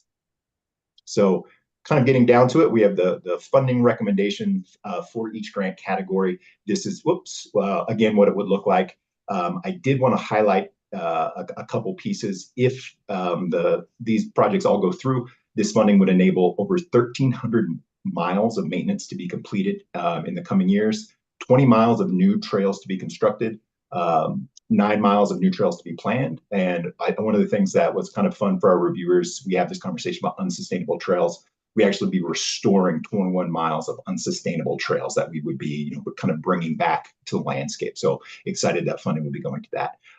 Also, the State Trails Committee wanted to make sure I mentioned that this would also fund 52% of the way. We have a trail crew hour metric. This year it was over 150,000 hours of trail crews we want to fund for our grants as part of the governor's wildly important goal to balance out conservation and recreation. This would fund about 52% of the way to that goal. So very excited to share that as well. Again, you can see the breakdown there, and I would be happy. I understand there was public comment for this, but happy to answer any questions that the committee may have. Very good. Thank you, Fletcher. Do any commissioners have questions or comments before we go to public comment? Commissioner Bailey.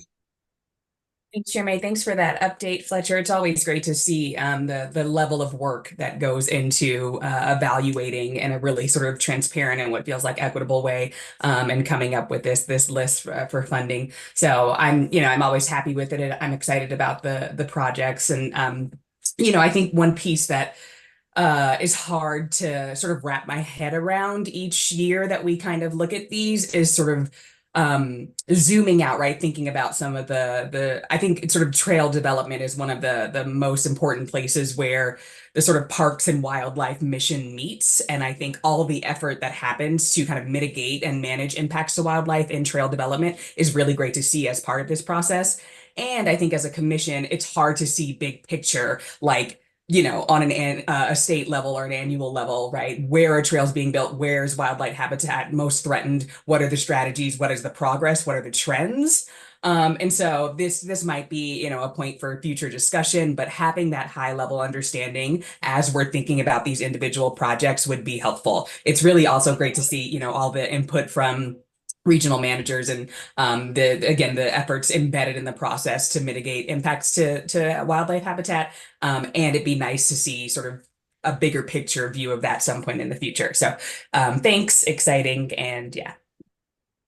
I greatly appreciate that comment, Commissioner Bailey. And yeah, I think that's something we will definitely continue to discuss. One of the things that we changed in the application 2 years ago and continue to put a highlight on this year, kind of to your point, was we asked each of the applicants how they tied into the outdoor regional partnership in their area. Of course, we know, and I know you'll get an update on this later, but we don't fully have the map, across the full states. We didn't want to punish groups that maybe were in the area that hasn't gotten there. But for those that did, we certainly paid a lot of attention to say, how does this rank for you as a priority? Where does this fit in the landscape? And you're exactly right. I think we will continue that in the future. So I greatly appreciate that comment.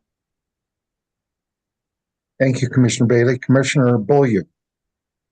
Thank you, Chair May. And thank you for the presentation. This is my first year seeing this work and learning about this program. And I think it's incredible, and really appreciated seeing the projects that try to improve accessibility and engage our young people, because I think it's so important now more than ever to get people outside, everybody and all bodies, and particularly our younger generations. So this was a really great presentation, and I'm excited to continue to learn more about this program. So thank you. Thank you, Commissioner. Mr. Touchton. Thank you, Chairman. Well, yeah, thanks, Fletcher.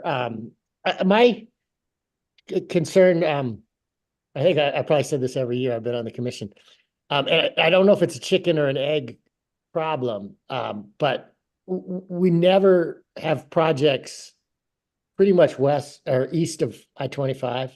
And there's a clue, I think I counted 2 that are close to I-25. They're on the east, but there's a whole third of the state that, this program's, quite frankly, this year irrelevant. And the western third of the state doesn't do that good either. It's just the mountain communities.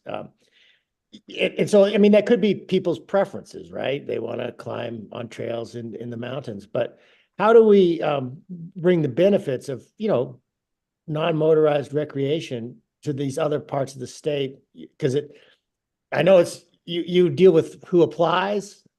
We can't even get a regional partnership going in Southeast, but tried a few times yeah, we're really facing this chicken and the egg problem. I'm just kind of curious to your views on that.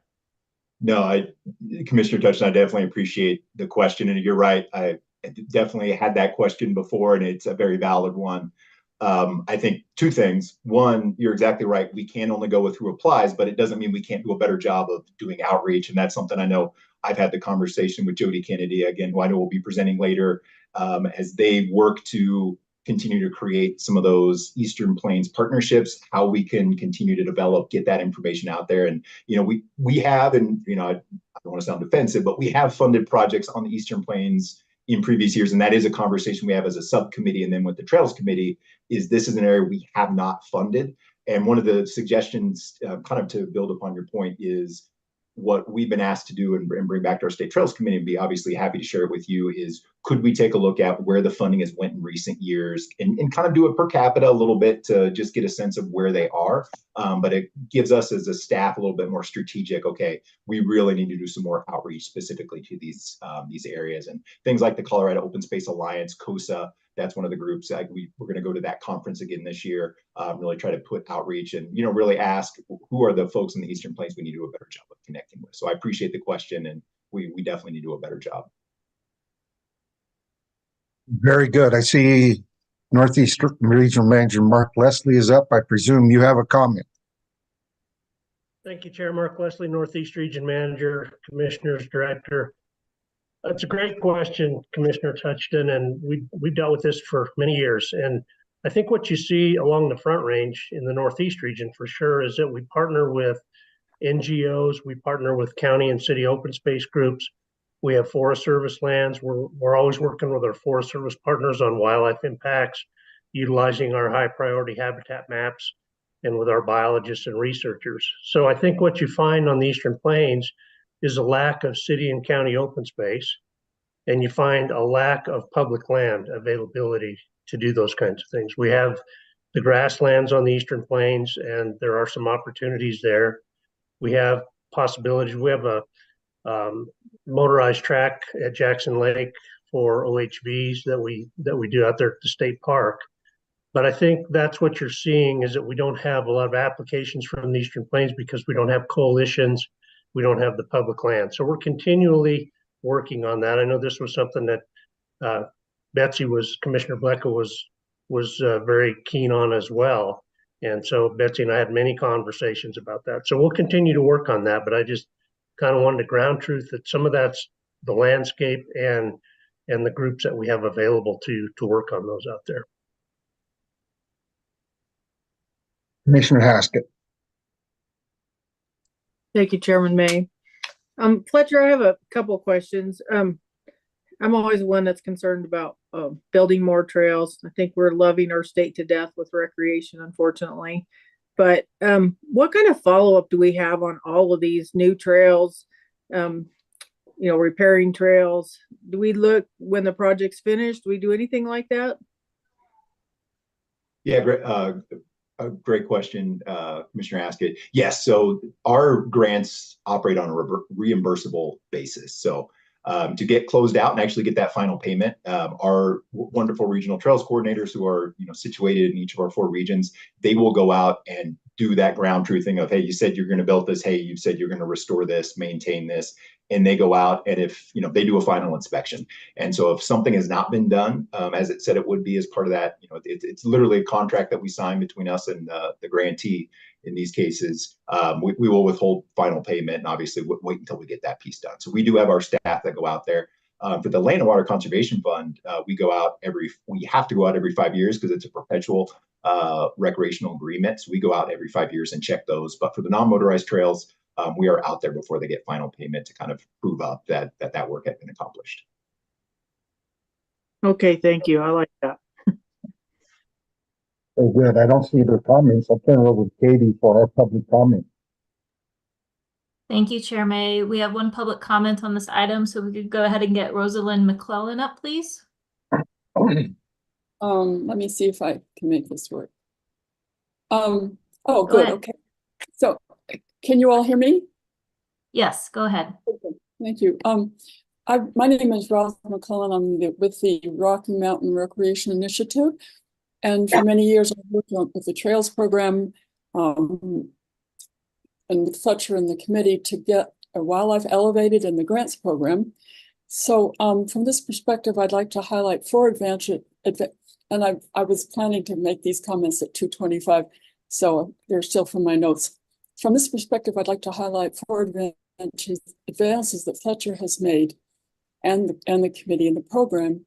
And I really would like to say that in the elusive balance between conservation and recreation, I believe the Trails program is out ahead of the pack. The first of these really outstanding commendable changes is including wildlife very prominently at the beginning of the process. That was not happening before.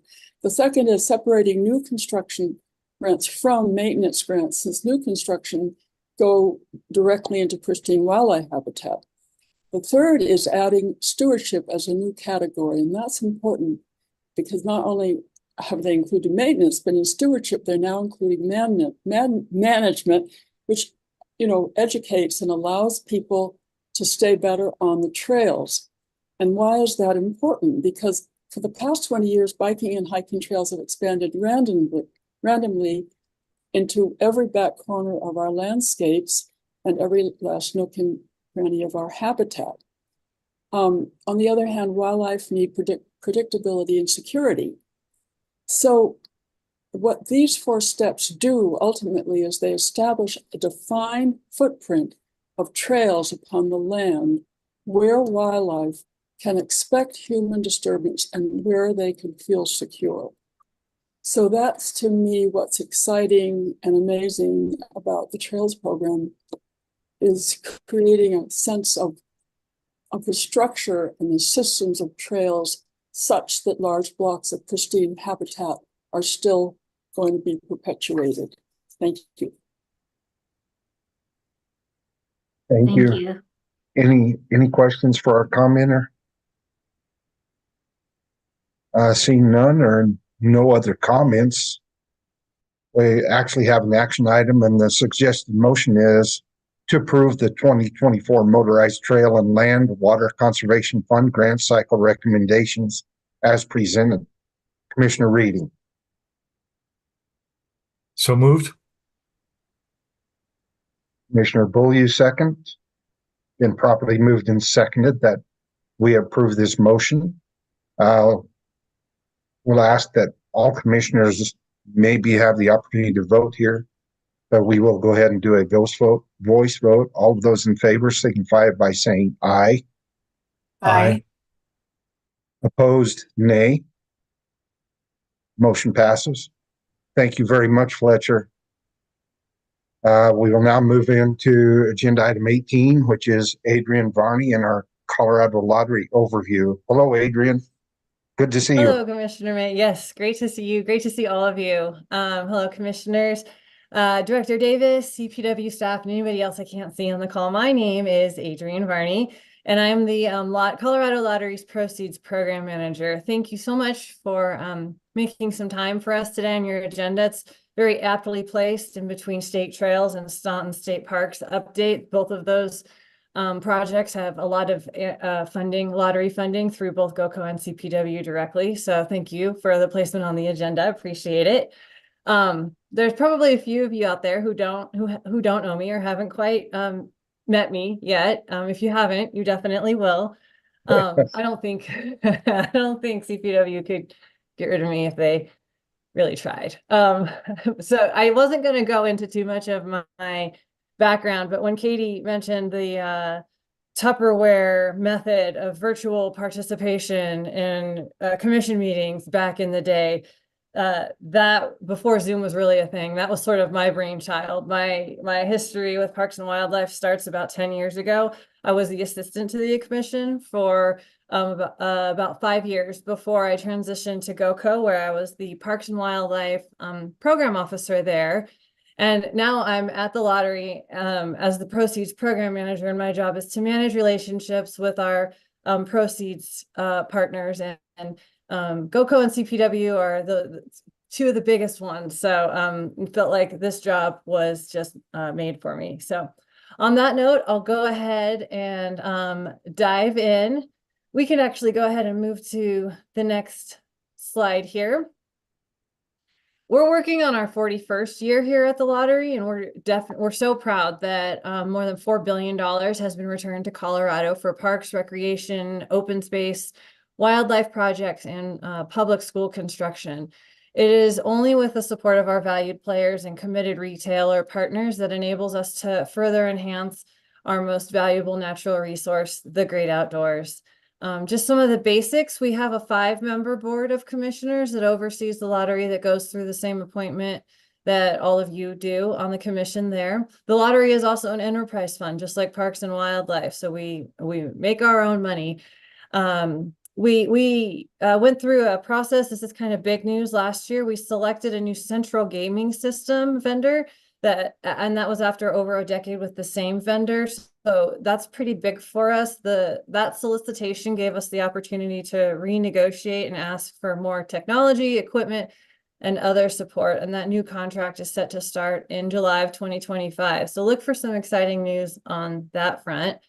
Also, something exciting for us is we are embarking on the creation of our first 5-year strategic plan. The purpose for this plan is to offer us a more focused and intentional approach to how we operate strategically as we work to maximize our contributions to all 3 of the pillars that I'm going to talk about on the next slide. So we can go ahead and move forward to that.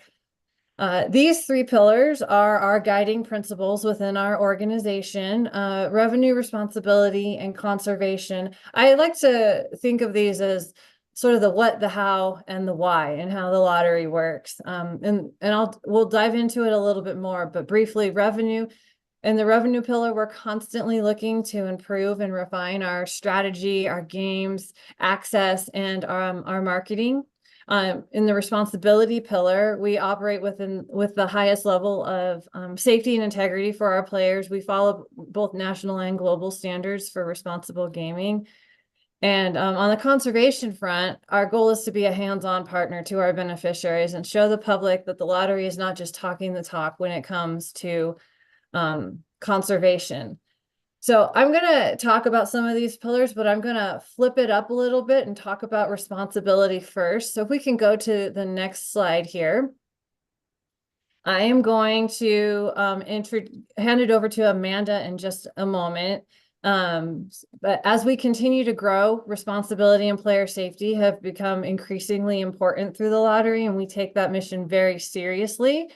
My introduction of Amanda here is a very exciting one. I know I keep using the word exciting, but this is a great one. She was recently hired just in mid-January to be our new player health manager. It's a brand new role just created within our lottery, and she's 100% committed to the health and safety of our players, which is a leader in the country on that front. We got lucky. Amanda moved all the way from New York to join our team. She worked for both the National Council on Problem Gambling and the New York Council on Problem Gambling. So with that, I'll throw it to Amanda to say a few words, and we'll go from there. Thanks so much, Adrienne. I really appreciate the introduction, and thank you so much to the Commission for allowing us to share a bit about the lottery and our programs. If you wouldn't mind going to the next slide, I would love to tell you what we're doing, not only for responsible gambling, but also problem gambling. To give a brief overview, this is Problem Gambling Awareness Month, and we do have a short video just to show some of the assets we've been able to create just to work to raise awareness of problem gambling. So these assets will be shared on our social medias, but also throughout different forms of media. So we'll have digital content, print media we'll be sharing. In addition, so we have our banner advertisements that you may see some of these assets in different variations on websites through the banner messaging. We're also going to have our terminal messaging. So with like any of our locations, we have retailers, we'll have information about Problem Gambling Awareness Month. And the purpose of this is really just to raise awareness of just some of the risks that are associated with gambling and ensure people know that help and hope are available. As Adrian mentioned, responsibility is truly at the core of all things the lottery does to ensure that we're really approaching the work and our games with responsibility and our player health in mind. One big asset that I'm excited to continue moving forward with the lottery is moving forward with public health in mind. A line that we like to say is player health is public health, and how we can approach responsible gaming as well as problem gambling and working with our partners. It's just really important to kind of bring that public health information to the forefront. So as mentioned, we're going to have the social media ads. We also, on your screen, you see we have messaging printed on our terminal tickets, just working to raise awareness. Yesterday was also the National Gambling Disorder Screening Day, so we were able to raise awareness around that, just bringing information to our players and to our communities. And at the end of this month, we're going to be speaking with legislators at the Capitol, just again, working to raise awareness of the efforts we're putting forth for problem and responsible gaming. And if you wouldn't mind changing the slide once more, I do also just want to demonstrate another way that we've been able to, thank you so much, demonstrate our responsible gaming efforts. So the lottery has been working hard, and in July of 2022, they were certified at a level 4 for their responsible gaming accreditation with the World Lottery Association. And this level 4 accreditation is really important. It really demonstrates the commitment to responsibility that the lottery plays. And there are only 9 other lotteries that have this level of commitment demonstrated. There is just a continuous commitment to improvement year after year. And one big thing that's been launched is the age verification of all the vending machines across the state, which is one of the first, Colorado is one of the first lotteries to do this in the country. And there's also been implementation of underage sting operation programs just to ensure that retailers aren't selling to minors. And last Friday, we actually were also accredited the parallel verification for the Responsible Gambling Verification Program, which is a partnership with the North American State and Provincial Lotteries and the National Council on Problem Gambling. So the Colorado Lottery has been doing quite a bit of work to ensure that we do maintain that responsibility pillar at the core of our work. And you'll also see we have our Know Your Limits campaign, where we talk directly with our players, just considering what are responsible gambling techniques and tools that can be utilized to continue to play safe while engaging with the lottery.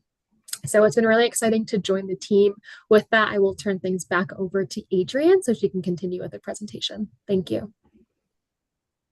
Great. Thanks so much, Amanda. I definitely couldn't have spoken as elegantly as you can to our player safety. So appreciate you being able to be here today. All right, well, I'm going to go ahead and move on to talking a little bit about our revenue. Believe it or not, the lottery began by selling just one $1 ticket, scratch ticket at a time. Today, we offer upwards of 50 scratch games in any given year, ranging from a $1 scratch ticket all the way up to $50. We also offer 3 national draw games, the Powerball, the Mega Millions, and the Lucky for Life, along with the Colorado Lotto Plus, Cash 5, and Pick 3. So there's a really big diversity in your ability to play.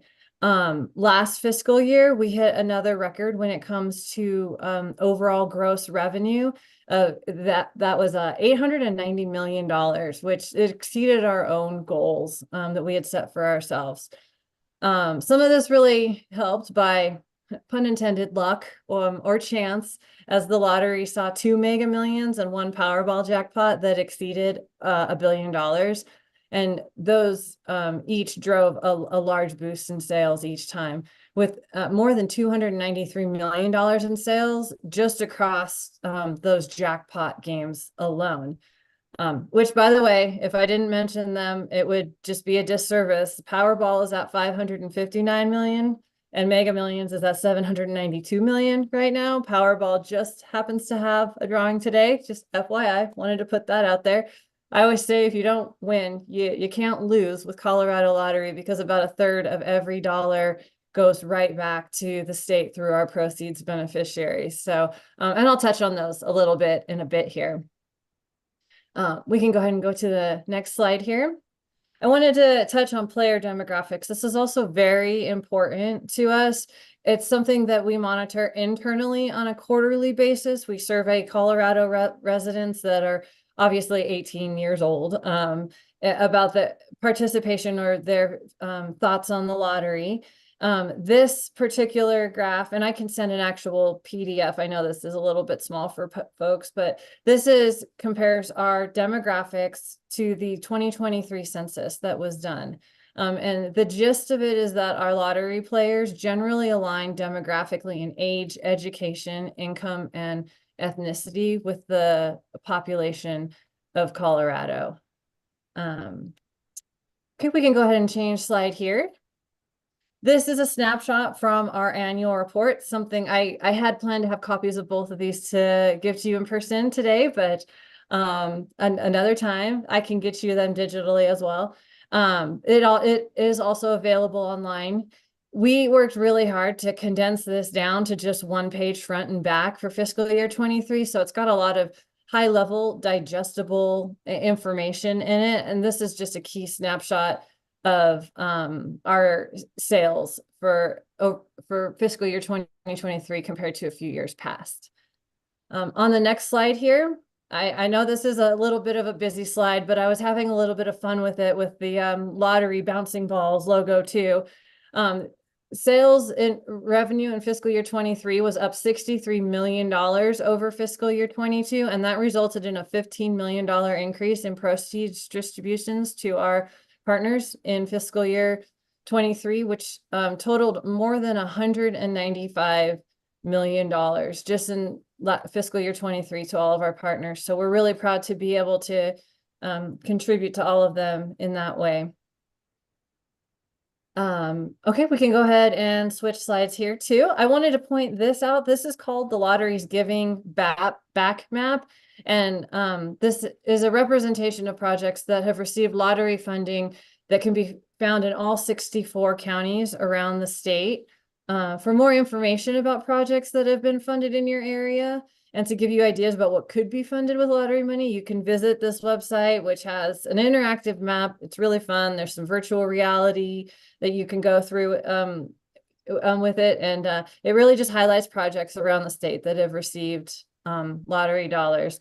My role with the map is pretty heavily engaged with it. My role is to be able to know the great work that's being done on the ground with lottery funding through all of our partners, and CPW, like I said, is the second biggest one through GoCo funding as well. So on that note too, I just wanted to let all the regional managers and deputy regional managers know that I'll be sending out an email to request any information about events happening on state parks for Earth Day, seeing if there's any opportunities to partner up there too. All right, on that note, we can go ahead and just go to the next slide also. This is where I wanted to talk about Colorado Lottery Walking the Walk. I truly wouldn't have been happy transitioning after working for Parks and Wildlife and working for Great Outdoors Colorado to an organization that didn't have such an emphasis on conservation. So every October is Colorado Lottery Conservation Month.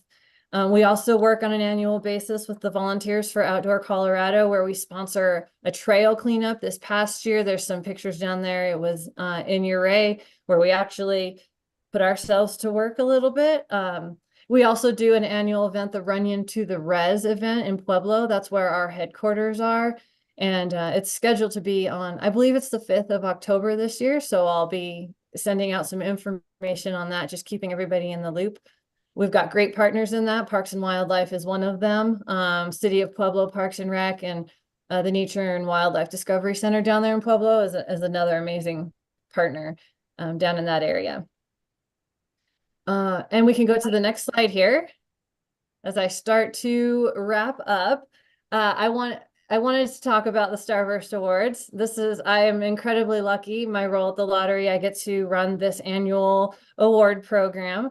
And we are incredibly proud to be able to be a part of each and every project that's made possible with the proceeds from the lottery. But we also like to highlight the ones that we feel go above and beyond. So each year the Starburst Awards give us the opportunity to recognize a handful of those special projects for their excellence in the use of lottery funds. Applications for this just closed on March 1st. We had a record-breaking year for submissions. So I'm currently in the review process for those applications, and hopefully we'll be excited to have a list of 2024 recipients close to April 1st. I've got my work cut out for me because they're all amazing projects.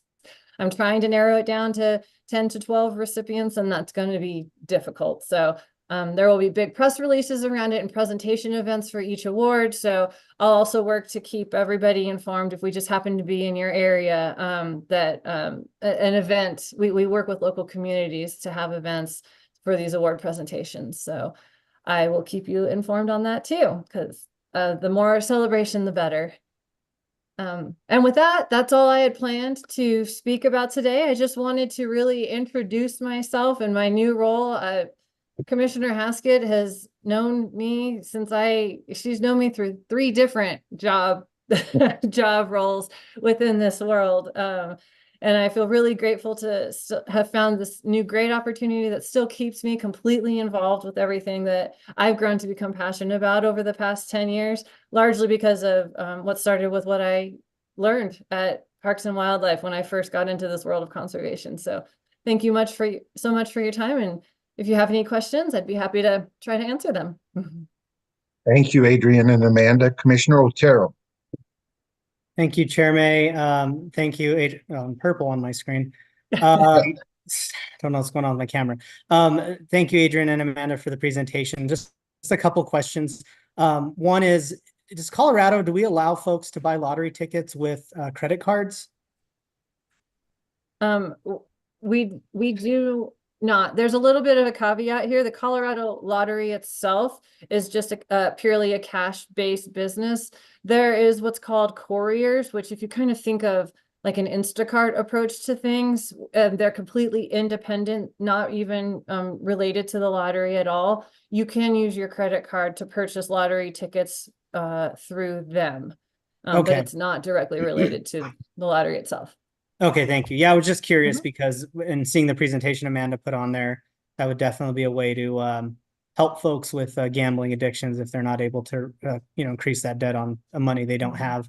And then the other question I had is, what are the projections? I mean, those revenue numbers are incredible. What are the projections for the revenue for lottery over the next, 2 to 3 years? Do you have that?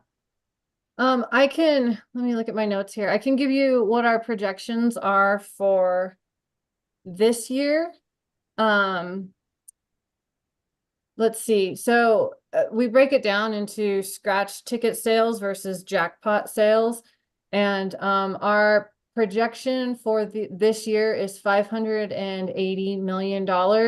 And last year's actual was almost 597. So we've seen over the past 3 years, our scratch sales tickets move down just a little bit more in favor of these jackpot games.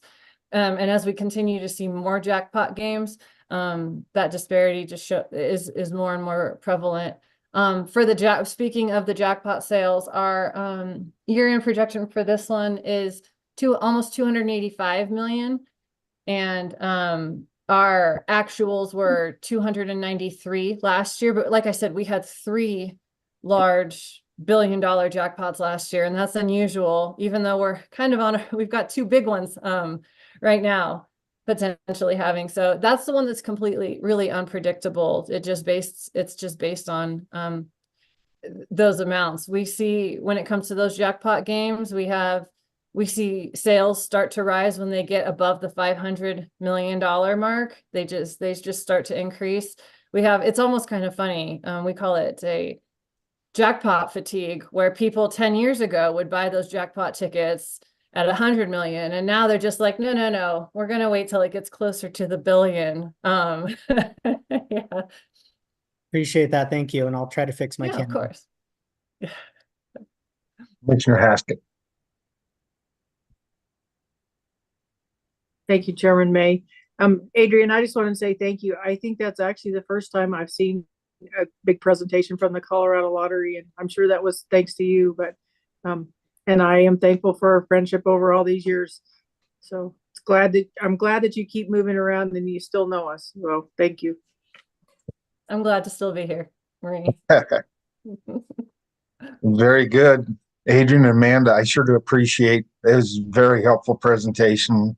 Things that I learned I didn't realize. So I'm glad to know that people are waiting for $500 million jackpot now. They've raised their standards. It's helps a bunch.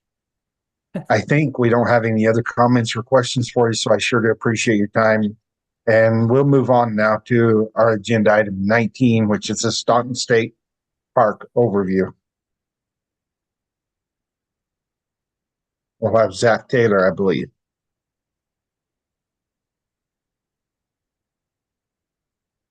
Thank you, Chair May. Can you all see me? I don't see you. There you are, Zach. There we are.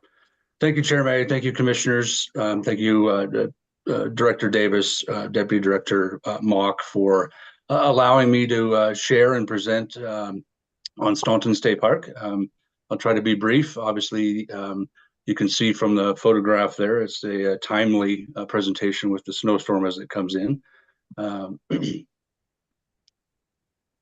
See if I can get this to move here. There we are. First, I'd like to acknowledge that the Ute and Cheyenne tribes did call this area, that is Stanton State Park, the Elk Creek Valley, home prior to homesteaders and loggers that moved into the valley. In the early 1900s, Dr. Archibald Stanton traveled west by train from West Virginia to Denver, presumably to support himself. Either he had tuberculosis and or pneumonia and was traveling to more of an arid climate. He got off the train in Denver and basically fell in love with the area and with the climate. And it sounds like it was February and he was able to sit out in a 70 degree day in a field. And so therefore he wrote back home to his family and said, this is as far west as I'm going, and I'd like for you to come and join me. So his wife, Dr. Rachel Hornbrook Stanton, obviously then got on the train with their sole daughter, Frances, and moved to Denver, where both of them as doctors started their practice, and they purchased a home in the Denver area. Shortly thereafter, they started traveling west into the mountains and found the Elk Creek Valley, where they decided to homestead. As they were still practicing medicine in Denver, Rachel was the primary caretaker for this land, and under the Homestead Act, they had to at least live on and care for the land for at least 6 months out of the year. So Rachel and Frances were the primary people who did so. Over time, either through their medical practice and or purchases, they acquired over 1,700 acres known as the Lazy V Ranch. Archibald wrote home and to his family and to others, identifying that he felt like he was a lazy West Virginian by traveling west to be in a more comfortable area, and therefore his patent for his land was the Lazy V Ranch. As I mentioned, in 1986, Frances willed that 1,700 acres to the state of Colorado, basically to be a state park.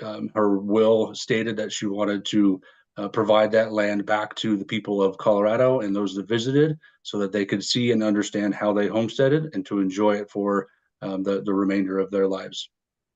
Within her will, it said, land or such portions thereof as I may own at the time of my death is given to the state of Colorado for use as a state park to be known as Stanton State Park. This property shall be preserved in perpetuity for public benefit as a natural wilderness type park. The area that is Stanton State Park is about a mile off of 285, which is about 45 minutes from Denver, just shy of about 6 miles from Conifer. So if you're traveling southwest on Highway 285, like you'd be going towards Fairplay, where it's tucked back up in the hillside there, just off of the area called Schaefer's Crossing. Just a quick timeline, kind of what we've seen over the last 10 years or so. Obviously, we acquired the land in 1986, but it did take some time for us to get it open to the public. In 2013, you'll see here in May, we officially opened as a day use state park. In this last year, we celebrated 10 years being open to the public. In 2018, we transitioned from day use to overnight, and we added 25 hike-in campsites.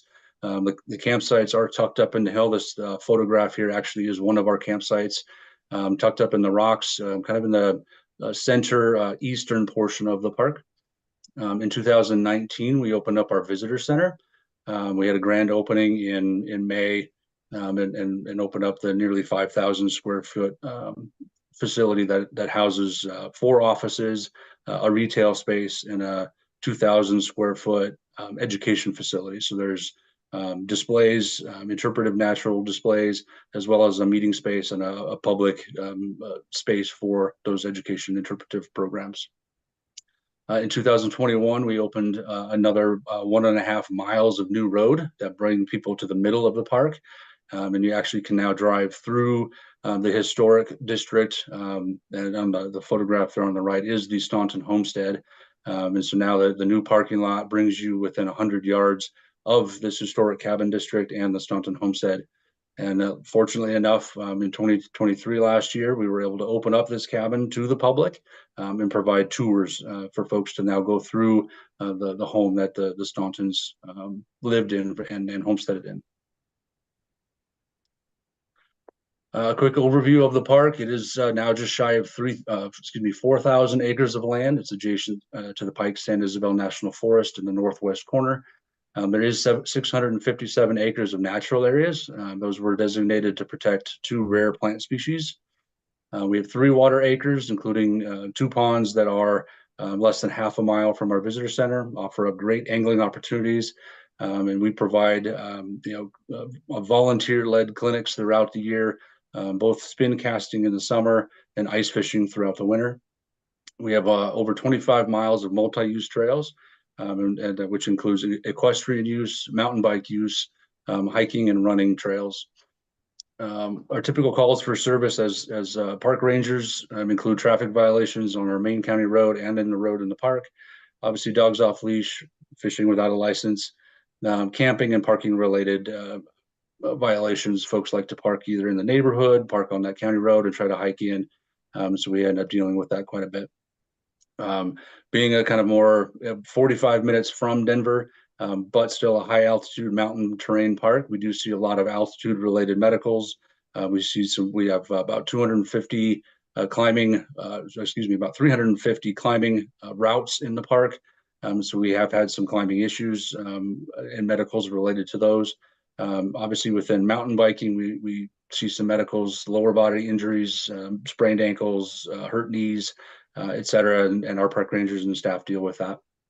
Currently, our operating budget's around $350,000. We have 4 full-time staff, 2 park rangers, a park resource technician, and myself. And typically, annually, we'll hire between 12 and 15 temporary employees to support the park. Along that lines, we also have over 150 active volunteers that support Stanton State Park. It's actually a tremendous opportunity for us. They give over 12,000 hours annually. And this last year, it accumulated to almost 6 full-time employees that these volunteers' time provides to us. I had mentioned before the National Historic Registry. We do have 8 structures on that registry within the park.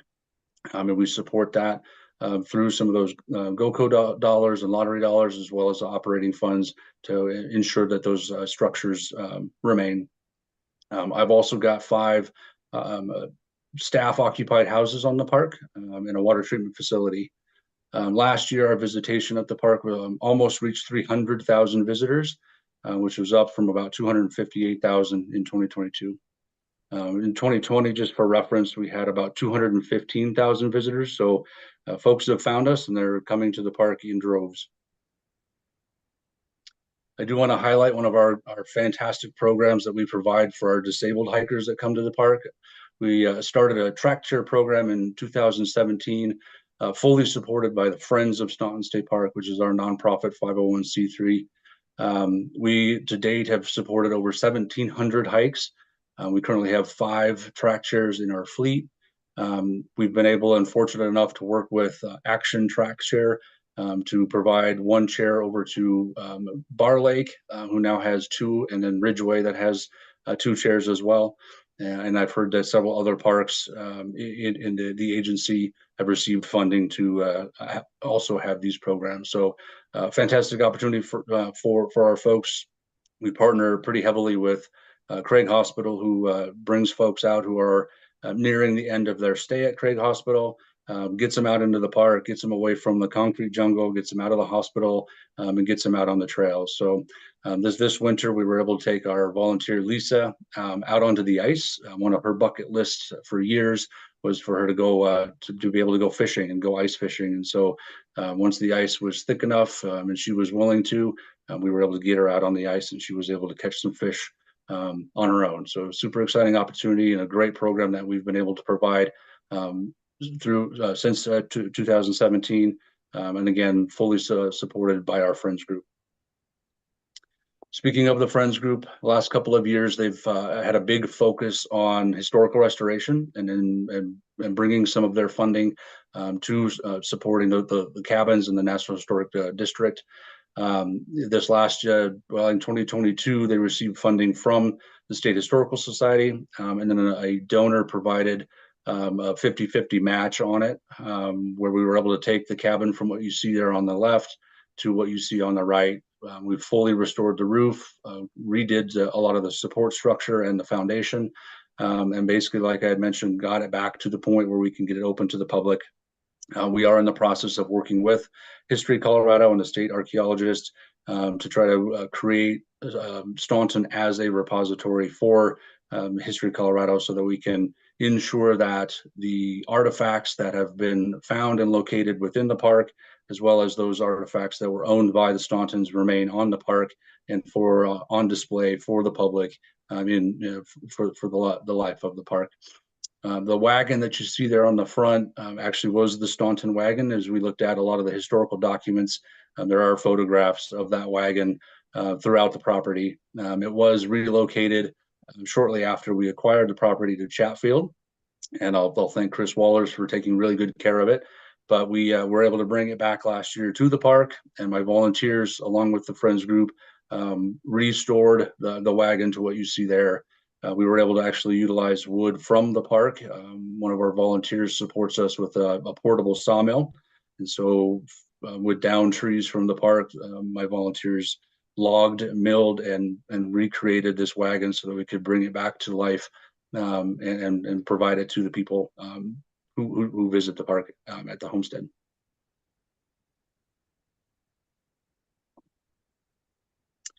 And with that, I'll share some fun photographs. Coming up next, you'll probably see me here fairly soon. We're working on the first Stanton State Park management plan. We're operating underneath our master plan, which was signed off on in 2010, which supports us in the development of the park. Much of the the structures, as you see in 2013, we're not there. New parking lots, water treatment, campgrounds, our maintenance facility, et cetera, have all come through the master plan. And so we're in the process of working on an actual park management plan so that we have some direction and guidance for the next 5, 10, 15, 20 years as we move forward.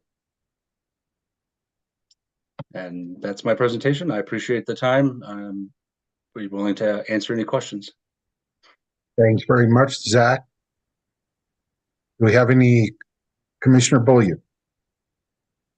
Thank you, Chair May, and thank you for the presentation, Zach. I was hoping you'd talk about the track chair program, because I think that is just like the most awesome thing you all have done to make the outdoors so accessible for individuals. And it's, I think, been so successful, and I hope that other parks do follow.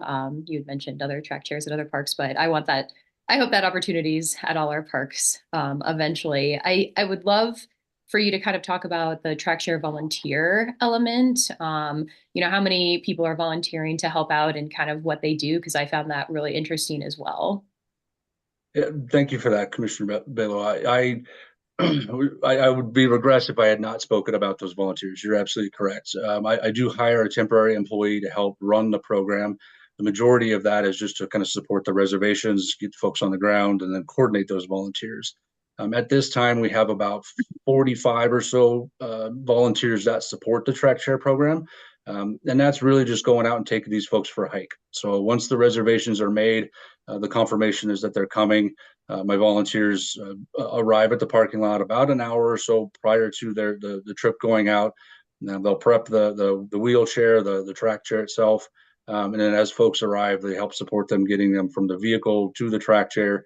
And then they basically are a guide for the folks that go out. So they know anything and everything about the park. We've got about 12 miles of trails on 3 different trails that these folks can take. And so, yeah, my volunteers basically are just there to teach them about what the park is, talk about wildflowers, talk about the birds. Obviously, you'll see the deer, the mountain lions, the bears, that kind of stuff running around the park. But they're also there to support them if the weather turns. They can get them back to the garage comfortably. We also, within the tractor program, have secondary joysticks. So what we found was some of these users were so focused on driving the chair down the trail that they weren't focusing and enjoying the moments in the wildlife. And so our volunteers are able to drive the chairs for them, and so they can enjoy that experience out in nature. So I appreciate you bringing that up, and it's an amazing opportunity that the Friends has supported for the last, I guess, about 7 years now. And again, the family of Mark Madsen was the ones that initially supported with some donations to provide the initial funding to get our first chair in 2017, and we've just taken off from there. Thank you so much. Thank you, Zach. I think this presentation really highlights the fact that especially this commission asked for more engagement on parks and recreation. And I think this is a great representation of that this brings to light, some of the things that go on. We get so caught up in all of the issues we have on other things. It's great to have presentations on parks and the good things that are benefiting a bunch of people. So, Director Davis. Yeah, thanks, Mr. Chair. Staunton, I can't wait to see a lot more of our parks. Staunton has a pretty special place in my family's hearts for sure. And I didn't even know I was actually meeting Zach. We were out there taking the dog for a walk, and he was on a piece of equipment making some trail improvements out there, and he shut the piece of equipment down, and he did so that we could go out there to enjoy nature and not hear a piece of equipment running. And Zach, I can't say enough like how much I just appreciate you, your leadership, everyone on your team that we've met in our multiple visits to the park have just been phenomenal. And I know that you're a good representation of all of our park staff across the state. You guys are just phenomenal human beings, and embrace our whole mission, right? The perpetuate the wildlife. We saw the wildlife pictures in there, the natural area set-asides, the enjoyable and sustainable outdoor recreation, and you sure as heck run a quality state park system out there at Staunton. So I can't appreciate you and your team enough, and look forward to continuing to bring the family out to spy on y'all. I appreciate you saying that, Director, and I appreciate your comments, Chair May. I would also be remiss if I let this go, but Director Davis, you actually met my Ranger Dale Specht on the machine. I would like to take the credit for that. Certainly, he's a great guy, and yeah, his attitude at the park is just that, and we want to support everybody that comes. And much like you said, you don't want to be here in the machine, but yes, it's part of the job to make that trail comfortable. And he was building essentially a picnic pad for a bench, and this bench was donated by the family of Gaspar Perricone. So he had passed away in 2020, and his wife had come out, hiked to the trail, really liked that location, and so he was building that pad for a memorial bench for Gaspar, and we'll celebrate his life on June 1st. His whole family is going to come out, and we'll get that celebration for him. So I appreciate your words, and yeah, I've been with Parks and Wildlife for 19 years. But my father also worked for the agency and was a park manager, and so I like to say I fell fell out of the tree and hit every branch on the way down. And I absolutely love it. And it's a fantastic opportunity for me as a public servant to offer these opportunities back to the people of Colorado and get to enjoy it myself. Any other comments for Zach? Mr. Chair, I forgot one thing. If you don't know this about me, I'm an archery person, and I live in a place where it's hard to sight your bow in your garage. But that's that was a new addition to Staunton, is an archery range out there. I went and scoped it out, and it's a really nice facility as well. So thanks for caring for the archery people. Hey, I think we probably are done here. And I'd like to ask Katie, we're 20 minutes ahead for a public comment. Do you think we can go into that, Katie, now? We did email the public that had signed up for item 20 that we were running ahead of schedule. So we still don't have a lot on, but I think we could proceed with the ones that we have unless you wanted to change anything on terms of order here. The only thing I would suggest is we have fairly significant presentations after this. I mean, we have a break coming up after the public comment, but I mean, we're not that far from the lunch break. So if you think we could start some of the comments, maybe the others will filter in. If they don't, we could then take a break and allow them to come in. Is that appropriate? Sure, I think that works from my perspective. Okay. I did want to say, so some of the folks that signed up for this public comment this afternoon are commenting on big game season structure, which is on the agenda for tomorrow. We had, as I mentioned earlier in the meeting, really high level of interest for that topic, and we do anticipate tomorrow that those comments will have to be limited to 2 minutes rather than 3, which we have informed the folks who signed up for that. Similarly, anyone today who would like to comment on big game season structure, we'd also like to limit to 2 minutes just to keep it equitable across both days of the meeting. That being said, we also have people signed up for this time slot right now that are commenting on other topics. I think I know who's talking about what, but if someone I have as 2 minutes in BGSS, or excuse me, if I have someone for 3 minutes and you're actually on BGSS, if you could, adjust accordingly and keep it to 2. If I get mixed up, I would appreciate that. That being said, I think for our first couple of people that we know are on, we have, these are comments, again, I believe that are not about big game season structure. So we'll start with Brenda Lee, who will be followed by Brant McDuff. So if we could go ahead and get Brenda on.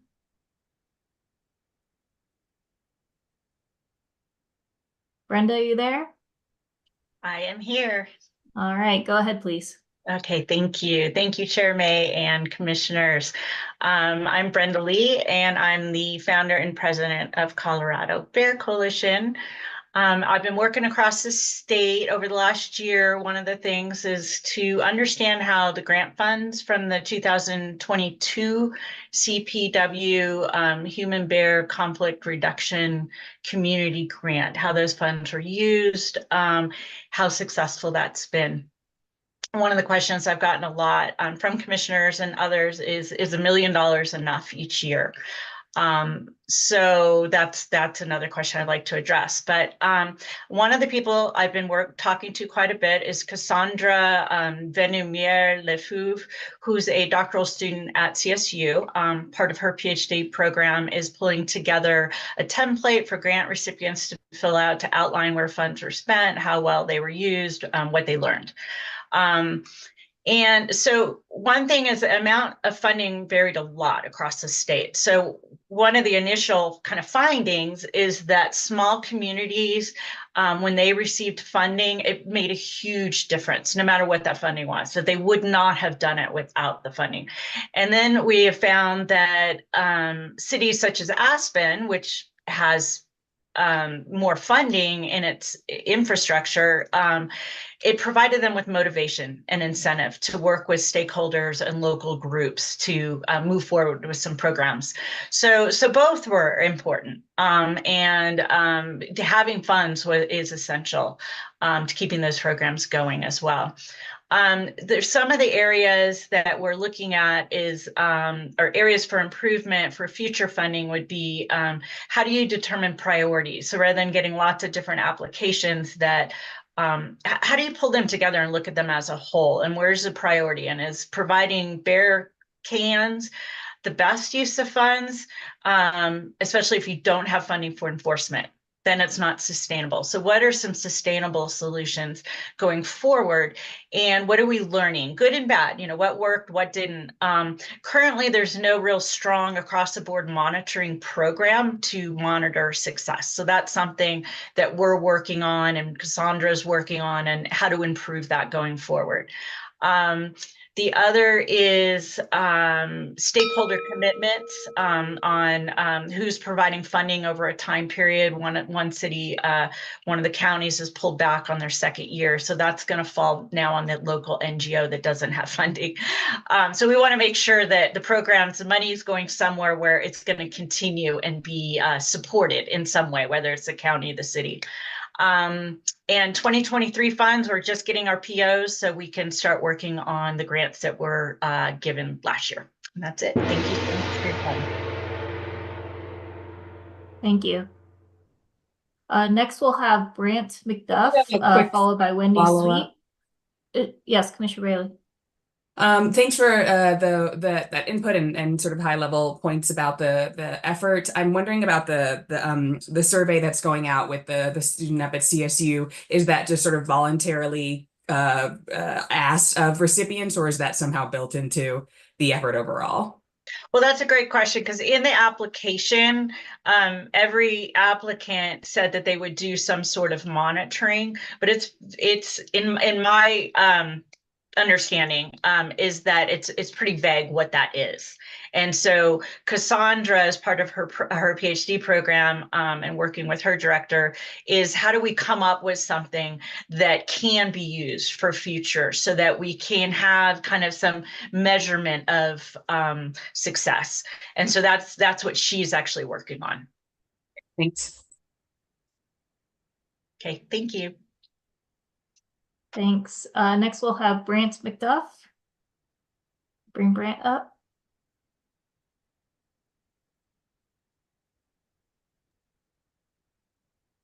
Brant, would you like your camera on? Can you hear me? We can hear you. Would you like your camera on? Oh, sure. Let me see. You might need to hit accept on your end. Okay, sorry. All right, you can go ahead. Okay, thank you. Good afternoon. My name is Brant McDuff. I'm a conservation historian and wildlife conservation economist. I live in New York City, where the sole focus of my work is to study conservation strategy worldwide to determine the most effective means of protecting wildlife and habitat into the future. I wrote a book that came out this year all about conservation economics 101 and how my 10+ years studying this stuff turned me from an anti-hunter to a hunting advocate. In addition to the practical matters of funding and boots on the ground conservation work, hunters and trappers connect to the natural world by being a part of it, which makes them the most vigilant stewards of ecological balance.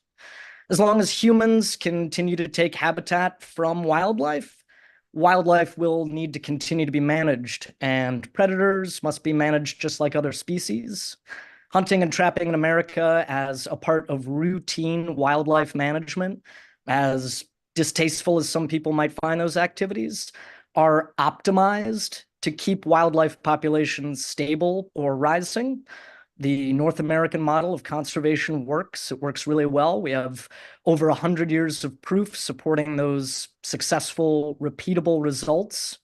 And I can't overstate how dangerous it is to let emotion win over tried and true conservation management science.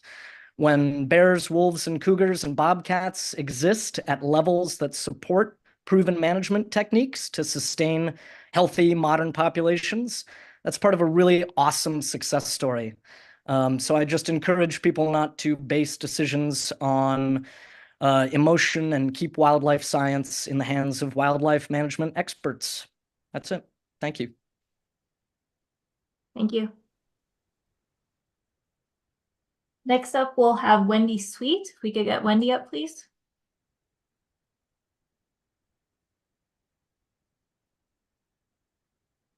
Hi, I'm Wendy, here. would you... I don't Yes, see we a can- video start. You might have to hit accept on your end. There you go. You can go ahead, Wendy. Good afternoon. I'm Wendy Sweet. I'm the Executive Director of the Boulder Mountain Bike Alliance and also the President of the Colorado Mountain Bike Coalition. I'm here to express our gratitude for the recent Trail Stewardship Grant funds allocated by Colorado Parks and Wildlife. This funding is crucial for addressing the growing need for non-motorized trail maintenance across our state. The Colorado Mountain Bike Coalition represents a diverse community of mountain biking and trail enthusiasts who value responsible trail stewardship. With the support of this grant, we can undertake vital trail maintenance and improve projects that benefit all outdoor enthusiasts. We appreciate the proactive approach of the Non-Motorized Trails Stewardship Pilot Program, which addresses the challenges posed by increased visitation and environmental factors. By working together, we can ensure the sustainability and safety of our trail systems while preserving our natural resources. We look forward to collaborating with Colorado Parks and Wildlife to maximize the impact of these grant funds and uphold our shared commitment to outdoor recreation and conservation. Thank you so much. Thank you. Chair May, that's all we have from our public commenters right now. We may have up to 10 others who join closer to maybe the scheduled time. It sounded like you were considering taking a break. Maybe we could take that break, and if we do see any of those folks join during that time, we could just take their comments when we come back from the break. Oh, you're on mute, Dallas. I think that's good advice. Let's go ahead and take our scheduled break now, which I think was a 15-minute break. I say let's do that now. Let's let our public commenters catch up to us, and then we'll go ahead and continue with that after we come back. So we'll take a 15-minute break now. What's that? 2:31 we'll return? Correct. Okay. Thank you.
We are back March 13th, Colorado Parks and Wildlife Commission meeting after our afternoon break. And we will take up where we left off with agenda item number 20 and public comment. Turn it over to Katie Lanter. Thank you, Chair May. We looked at our waiting room queue and we did not have any of the other folks who were signed up for public comment join us. So I think we can continue on to agenda item 21. Very good. We'll go to agenda item 21 with Mike Kortuch and Katie Wilson on the social science, CPW social science program. All right. Well, thanks so much. Good afternoon, Chair May, Commissioners, Deputy Director Mock, Director Davis, and members of the public. My name is Mike Kortuch, and I'm here today as one of CPW's 2 human dimensions specialists. Katie? Yeah, hello, I'm Katie Wilson. I'm here as the other member of the Human Dimensions team. So Katie and I are presenting today really to give you kind of a high-level overview of CPW's social science program. And really our overarching goal for this presentation is in hopes that you walk away with a pretty solid understanding of what we do, why we do it, and the important role that social science plays within our agency. And so kind of at its core, the most basic element, what Katie and I do is essentially provide voice for Coloradans and others so that their interests are actively reflected in the management, policy, and practice of parks and wildlife resources in the state. And in doing this, we help CPW and the agency meet its public trust responsibilities to represent and integrate perspectives and interests of all people in terms of what we do. And so because we're kind of staying at that 30,000 foot level today, I just want to remind commissioners really quick that we did include a more detailed memo that kind of highlights some of our current and ongoing projects, presentations, recent publications, that kind of thing. Next slide, please. So Katie and I figured we'd kind of start with a little bit of who we are and a little bit of our story. So prior to joining CPW about 7 years ago, I kind of bounced around North America chasing down different natural resource related degrees. But to me, my journey really started at CSU during my undergrad. And I was in a policy class and one of my policy professors said, asked the class, what are you managing when you get out of here, when you graduate? And so kind of naturally all the wildlife bio majors raised their hand and said wildlife. And the rangeland students said, rangelands and resources. And he was really quick to point out, like, none of you said people. And it's people that we're managing in the sense that people are making decisions about the resources that we all want to sustain and manage. And so for me, this was kind of my aha moment that put me on the path to really wanting to better understand what drives human behavior kind of in and with nature and why do people make the decisions they make. And I've honed my skills kind of by examining things like different attitudes and perceptions and values and beliefs of different user groups and really how these things can impact wildlife management, ranging from a variety of topics, from anything like hunter education to studying non-traditional path hunters, to more recently state park visitors' motivations and experience preferences, and even more broadly, kind of using these constructs and others, things like social conflict, to assess the efficacy of our stakeholder engagement processes. Next slide. Hello again, Chair May, commissioners, directors, and attendees. As I said before, I'm Katie Wilson. I started with CPW as a human dimensions researcher / specialist back in August. I grew up on a rural farming and ranching community in southeastern Idaho during wolf reintroduction in the 90s. And having that conflict really as the backdrop for my childhood sparked my interest in studying how parks and wildlife decision-making affects communities. And over the last decade, I've honed my conservation social science skills on a variety of projects, such as social impact assessment of oil and gas development in Alaska, documenting the human dimensions of large marine protected areas, and studying human uses of public lands with City of Boulder Open Space and as a NOAA Coastal Management Fellow. For me, the Rocky Mountains have always felt like home, and so I'm really overjoyed that my career has brought me back. Next slide, please. So in preparing for this presentation, Katie and I really spent time kind of reflecting on our view of the social science work. And this quote really represents something that we feel pretty strongly about. And it actually came from a special issue of the journal Conservation Biology almost 18 years ago now, but it captures it well. And it essentially says that conservation is primarily not about biology, but about people and the choices they make. But the rest of the quote actually kind of calls out social science specifically, stating, this in turn means that the key to increasing the future contribution of biologists to on-the-ground conservation interventions lies in accepting this reality, basically this quote, and in working much more closely with experts from different disciplines, especially the social sciences. And so I'd argue that a lot of progress has been made since 2006 when this kind of came out to integrate social science in park and fish and wildlife management. But my own research, which I hope should be published later this year, really suggests that social scientists working in conservation organizations face very real barriers still to doing this work and to integrating it. Things spanning, ideological, institutional knowledge barriers, and certainly capacity constraints. Next slide, please. And so, as we go through this presentation, we're going to highlight some of the work that we're doing, and we'd like you to kind of think about or consider 3 questions. There is no quiz at the end, just more food for thought. And the first is, what would CPW not be able to do or accomplish without social science? Next, please. What input or insights would you as a commission lack without social science? Next. And what opportunities are missed when social science isn't prioritized in parks and wildlife management? Next slide. Now, before Mike and I dig into the work that we do, we expect that you might be asking yourself kind of a fundamental question, which we get often. What is human dimensions? Human dimensions applies social science methods to better understand how environmental issues function, how they work. And as awareness of the need for social sciences to be included in such topics has increased, professionals have really further defined the field. Next slide, please.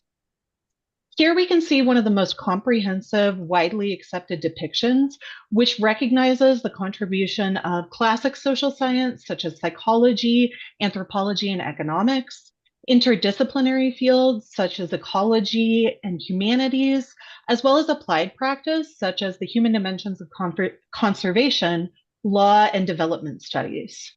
The CPW Human Dimensions team has widespread and complementary expertise, which we apply to our work within the agency.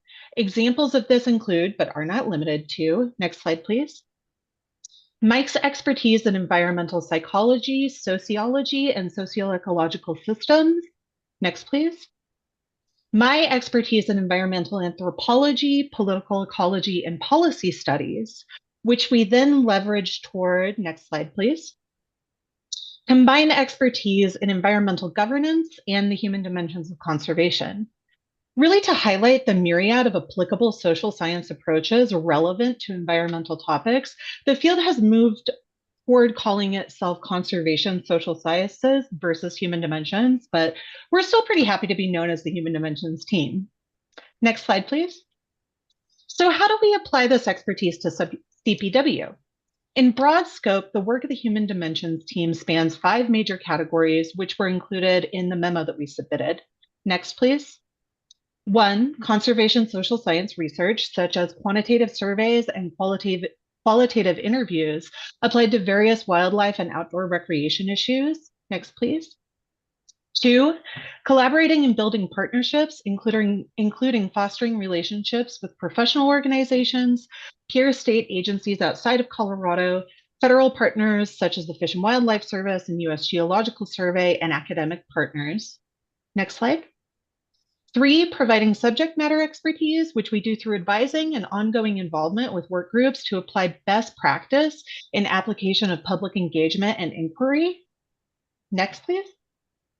4, internal capacity building, regularly working with staff in the majority of CPW sections to educate on social science methods and approaches that they can apply to achieve project goals and deliverables.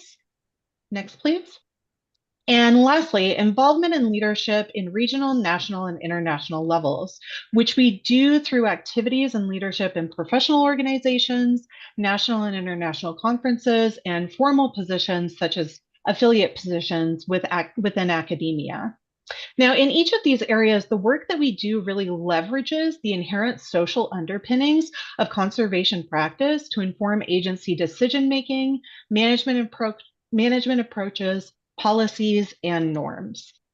Next slide, please.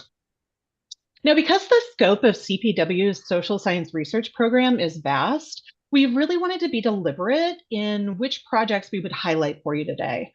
Mike and I could easily, honestly, spend an hour of your time talking at length about the work that we're proud of. And instead of doing that, we've chosen to focus on the January Commission meeting agenda. Nearly all of the items on the agenda have some kind of social component, and we're just going to focus on a few today. The social science research program's contributions in the following areas really demonstrate that our work is timely, it's relevant, and it's applicable throughout the agency. And through focusing on the January agenda, we really hope to demonstrate that it's also directly applicable to the work of the Parks and Wildlife Commission. Next slide, please. So if you recall from the January meeting, Andrea Kurth provided a great overview of the Outdoor Equity Grants Program that she manages. And similarly, and kind of in line with better understanding and providing equitable access to the outdoors, we're currently involved in a variety of studies on this and similar topics. And so one example you kind of see on the left there that I wanted to highlight was a study about Latino anglers' motivations and the constraints they face to being anglers and to getting outdoors. But really, the big piece of that study was their constraint negotiations. How do they actually overcome those? This study was actually completed last year. It was led by a master's student whose committee I was on, Ariana Basto-Ezeguiar. We learned a ton from it. We're kind of currently working with the education section to implement some of those takeaways. But really, this actually, because of her great work, it led to kind of a phase 2 of this, where we've expanded it to BIPOC anglers. That's kind of currently underway right now. And then if you look in the middle, the pictures of the 2019 SCORP, the Statewide Comprehensive Outdoor Recreation Plan. For the current SCORP, this is where we're kind of wearing our subject matter expertise hats. We've contracted with CSU faculty to conduct a study, really focusing on not just understanding barriers of minoritized communities, but specifically, again, like with solutions in mind.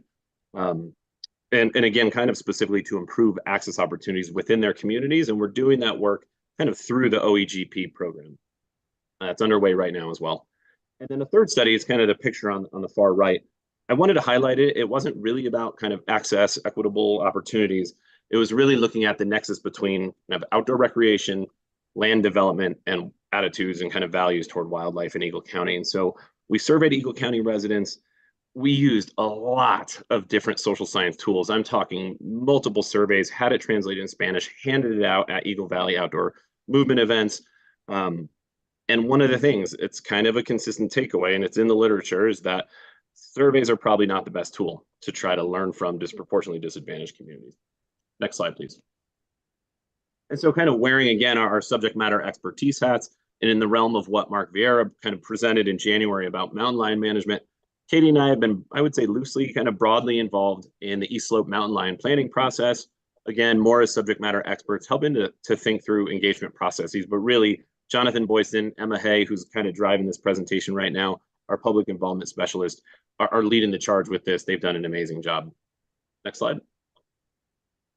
Also, if you remember during the January meeting, Eric Gray and Brent Lounsbury gave updates on Boyd Lake and Castlewood Canyon State Parks.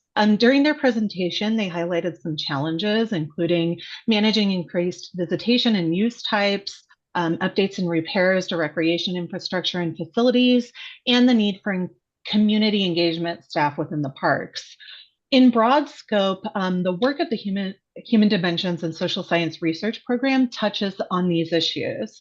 Because CPW has really doubled the size of our social science research program from just Mike to Mike and Katie, we've been able to redress reporting on a comprehensive study of state park visitor demographics, motivations, experiences, and satisfaction, which could help park managers better understand their visitors. Additionally, our work with SCORP included a study of land manager perspectives across the state, including those in municipal, state, and federal public lands. The study includes land managers' reports of recreation trends, common challenges, and issue-specific solutions. Currently, the team is working on a report of these data and will present the land manager survey data at the upcoming Partners in the Outdoors conference in April. Our session is also going to be followed by a working meeting where decision makers, including land managers, can collaborate to help solve the issues most pressing in their fields, such as those presented by our state parks colleagues. Next slide, please. And now that you've heard a little bit more about the work that we do, and as our discussion comes to a close, I'd like you to really reconsider the questions that Mike posed earlier. What would CPW not be able to accomplish without social science? Would we, as an agency, have the capacity and expertise to understand community perspectives across the scope of our work? How might it affect agency staff if they no longer had in-house experts to guide them through the more social aspects of the work that they do? Next, please. What input would you as a commission lack without social science insight?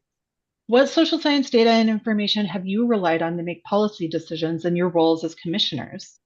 Next slide. What opportunities are missed when social science isn't integrated or prioritized in parks and wildlife management? Now, if we accept that conservation practice is, at its core, about understanding and helping to address both social and biological interests, how do we craft effective management without social science? Would we understand how the various human uses of the lands and the resources that we're charged with managing can be integrated into how we manage? And what might this mean not just for CPW, but for conservation practice as a whole? Next slide, please. So with that, we're happy to take any questions and have a discussion.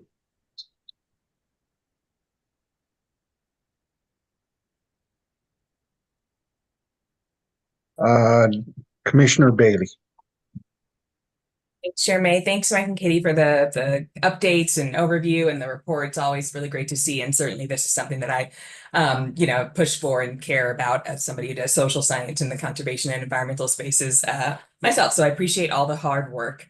I guess my main question is with Director Davis's update from the top of our meeting today, with Mike taking on the very exciting role of policy and planning lead. I guess I'm wondering, have we actually doubled our social science capacity, or sort of how will your role change with that shift? Because I'm thrilled that there are two people now, but also wondering sort of what your sort of responsibilities will look like and what your capacity to support in the way that you traditionally supported social science within CPW will look like.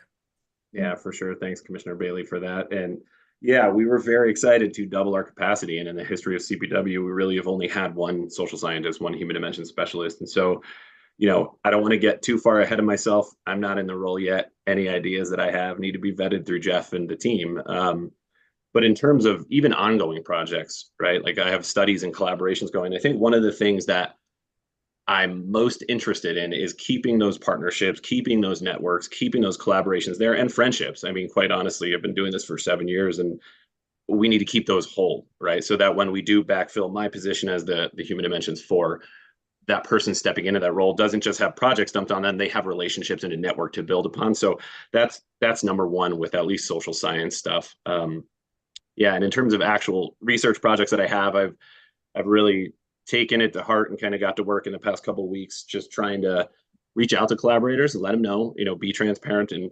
kind of identify really what we can continue to take on, what this looks like as I kind of shift into a different position with the agency. I'll kind of stop there. Any other questions or comments for Mike or Katie? Well, I guess we don't see any. Mike and Katie, thanks very much. I was going to make a comment. Oh, I'm sorry, Rich. Sometimes I apologize. The hand raises are hard for me to see in certain lights, so please speak up whenever you're there. Thanks, Commissioner May. Just a comment that I'm just very happy that you guys are with us, and what your contribution is really invaluable to the agency. So thanks a lot for your hard work. And I know it's a lot of work given all the things that the agency is involved with and the expanding role of the agency, but really well appreciated. Thank you. Great. Thanks, Commissioner Reading. Very good. I don't think there are any more comments or questions. So, Director Davis. Director Davis, I'm sorry. Yeah, thanks. Probably my backdrop doesn't help you see my hand up there. I apologize. Commissioner Bailey, to your point, the good news is whenever you take a social scientist and promote them, that leaves a vacancy that has funding attached to it. So essentially, I would argue that we get maybe 2.5 social scientists with Mike accepting that new position. I also, I don't want to share Mike and Jeff's secrets, but suffice to say, what I'm really hoping for is that we actually don't just do social science or human dimension work like other parks and wildlife or fish and wildlife agencies across the country, where they do surveys or they collect information, and it's almost like this parallel source of data. Mike and I have been talking for a while now, including with Tara and Mike Manfredo at CSU, about how can we potentially in Colorado, like, be the first agency of our kind to actually integrate that social science information at the appropriate levels, right, into our processes, so that when we come forward, you as commissioners have as much of the whole picture. Now, I still have an economist on my radar, so that you would get our wheelhouse technical, biological, outdoor recreation, technical expertise, in addition to the social human dimension components, in addition to kind of the economic, potential economic effects of the things that you all are wrestling with on our collective behalf. So that is my hope, and quite frankly, in my opinion, which is probably biased, but I feel like oftentimes, well, I don't know, I've read 4 articles, for example, this week about different states either proposing to move their commissions over to a more livestock-friendly agency or oversight, or dismantle their commissions, and I feel like those are symptoms of divisiveness that goes beyond wildlife, perpetuating wildlife and outdoor recreation. But certainly I see, instead of the bridge, our ability to connect with that missing middle.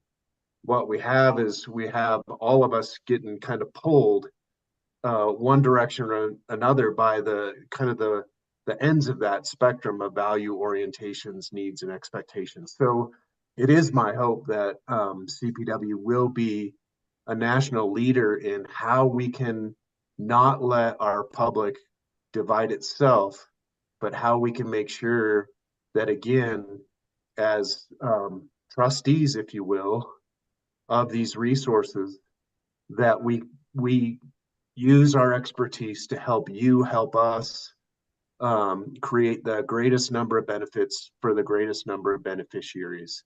And that includes, and you've heard me say this about our mission, not just the beneficiaries here today, but making decisions that make sure that future beneficiaries have that opportunity, at least equal, if not better than when we inherited its management. So hopefully, and I think, again, my opinion, it's just maybe a hypothesis, social science or human dimension capacity or information helps us see around the corner.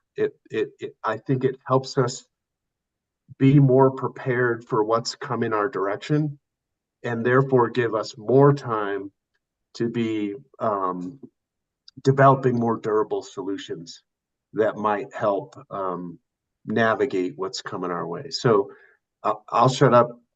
You all know I'm a social science nerd. I was born a biologist, but very early on realized it was like Mike's slide said, this is about people more than anything else. So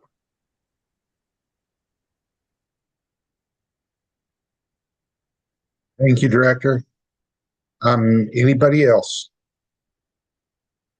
I'd say that finishes this up then. And Katie, I want to ask, do we have any of our public commenters in the waiting room that we might go to that, or are we going to move on up to agenda item 22? Yeah, no additional public commenters have joined, so I think we can just continue on. We'll go to agenda item 22, the Colorado Outdoor Regional Partnerships Initiative update with Jody Kennedy and Steve Kaufman. Good afternoon, Chair May. Can you all hear me? Yes. Excellent. Thanks. Well, again, good afternoon, commissioners, Director Davis, Deputy Director Mock. I'm Jody Kennedy. I'm the Regional Partnership Program Manager with Colorado Parks and Wildlife. This afternoon, I'm going to give an overview of the Regional Partnerships Initiative and an update on the development of our 2024 statewide comprehensive outdoor recreation plan. And then I'm excited to have Steve Coffin here, who's the Executive Director of NoCo Places, which is one of our regional partnerships here on Colorado's Front Range. So I'm going to run through a couple slides and then I'll turn it over to Steve. Next slide. So for a little background first, the Colorado Outdoor Partnership, or co-op, as we call it, is a statewide advisory body to CPW and DNR that convenes broad interests related to conservation, outdoor recreation, and land management. This group first convened leaders from statewide organizations and agencies in 2016 to discuss the pressures facing public and private lands and the need to collaborate across sectors and interest areas. While the co-op has been working on behalf of CPW's mission at the statewide level, they recognize the value of building a regional network of similar coalitions to engage district and regional land managers, local governments, and community organizations to consider the values and the priorities that are unique to Colorado's different geographic regions across the state. In 2020, Governor Polis put this idea into action with an executive order establishing Colorado's Outdoor Regional Partnerships Initiative. And at that time, CPW and Great Outdoors Colorado committed to funding this initiative into the future. Central to this initiative are three things. First, funding, coordination, and resources for these regional coalitions. Two, convening leaders from each of the coalitions through a statewide network to share lessons learned and opportunities to collaborate and to support each other's work. And three, developing regional plans under a statewide vision and planning framework for conservation and recreation. Next slide. In the fall of 2023, CPW held our 5th grant cycle to support new and existing coalitions to participate in the Regional Partnerships Initiative. Following this round, we now have 18 regional partnerships around the state, including 2 new coalitions, one in South Central Colorado's Spanish Peaks region, and the other in Colorado's Eastern Grasslands. This year, we will hold 2 grant cycles, and as you heard from Director Davis, our spring grant round is currently open with letters of interest due by April 5th and applications due by April 30th. Again, with grants this year, we really hope to continue expanding the initiative to cover all the corners of the state, including the north and the southeastern corners. Next slide. With grant funding, regional partnerships are developing conservation and recreation plans that are being linked to statewide planning efforts. As you've heard earlier today from Deputy Director Mock and Dan Zimmer, CPW is collaborating with GoCo, DNR, and the Governor's Office to develop Colorado's outdoor strategy. This effort will coordinate planning efforts and provide resources and tools to support implementation. One of the statewide plans closely linked to this effort is the Statewide Comprehensive Outdoor Recreation Plan, or SCORP. And since we are getting close to releasing a draft SCORP for public comment, I'm sharing a quick update on where we are in that planning process with you today. Next slide. The SCORP is a 5-year plan that is a federal requirement for Colorado to receive funding through Federal Land and Water Conservation Fund, or LWCF, which funds the Trails program, which you discussed earlier today with Fletcher. The last SCORP was released in 2019, and the updated plan will be final in September 2024. This plan is approved by the Parks and Wildlife Director and does not require formal consideration by this commission. However, the SCORP serves an important role in the larger planning landscape and contributes to our understanding of outdoor recreation use, management needs, and priorities in Colorado. As part of this current update, we conducted several research projects, including a survey of land managers, gathering their opinions on pressing management issues, needs, and priorities. We also, as you heard from Mike Kortuch, conducted a public survey looking at outdoor recreation use and interests. And This public survey is also going to inform an updated assessment of the economic contribution of outdoor recreation in Colorado. New for this year's planning process, CPW contracted Trust for Public Land to create a geographic mapping tool looking at access to parks, trails, and open space, and how that information aligns with demographic and socioeconomic data to help us better understand equity in relationship to recreation access in Colorado. We also hosted a public comment period on our Engage CPW page and received almost 900 comments. Building on the research findings and the public comments, we are now holding workshops with the Colorado Outdoor Partnership and other stakeholders to help us draft 5-year objectives and strategies that will be captured in the draft plan, which will be released for public comment this July. If you're interested in learning more about the SCORP, including the research findings or the draft objectives, there will be sessions covering these topics at the Partners in the Outdoors conference in April. You're also welcome to reach out to me for more information. Next slide. Central to the SCORP and to planning for conservation and recreation is advancing engagement of coalitions across Colorado through the Regional Partnerships Initiative. With 18 partnerships around the state, there's a lot of great work happening. You had a chance to hear a little bit about the Metro Denver Nature Alliance earlier today from Matt Brady with GoCo. And now I'm excited again to introduce Steve Coffin, who is going to share with you the accomplishments of another one of our regional partnerships located here on the Front Range. With that, I'll pass it to you, Steve. Terrific. Thank you, Jody. I hope everybody can hear me okay. Good afternoon, Mr. Chairman, commissioners, Director Davis, Deputy Director Mock. It's good to see you all, and thank you all for giving me this opportunity to talk about what we're doing at NOCO, one of the regional partners. If you could advance to the next slide after this. We've actually been meeting since 2018. We're in our 7th year of operation. We came together 7 years ago because of a concern about the impact of increased visitation to Colorado's public lands, the lands in our region in particular, and the impact it was having on wildlife, the environment, and the threat that the Colorado outdoor experience was facing. We were united, and we came together united by a desire to protect and preserve what makes this region so special, but also out of a recognition that the only way to effectively address this would be through a landscape scale approach involving all agencies at the federal, state, and county level. We formally signed our first MOU in 2019, and just updated it and strengthened that and finished getting the signatures in January of this year.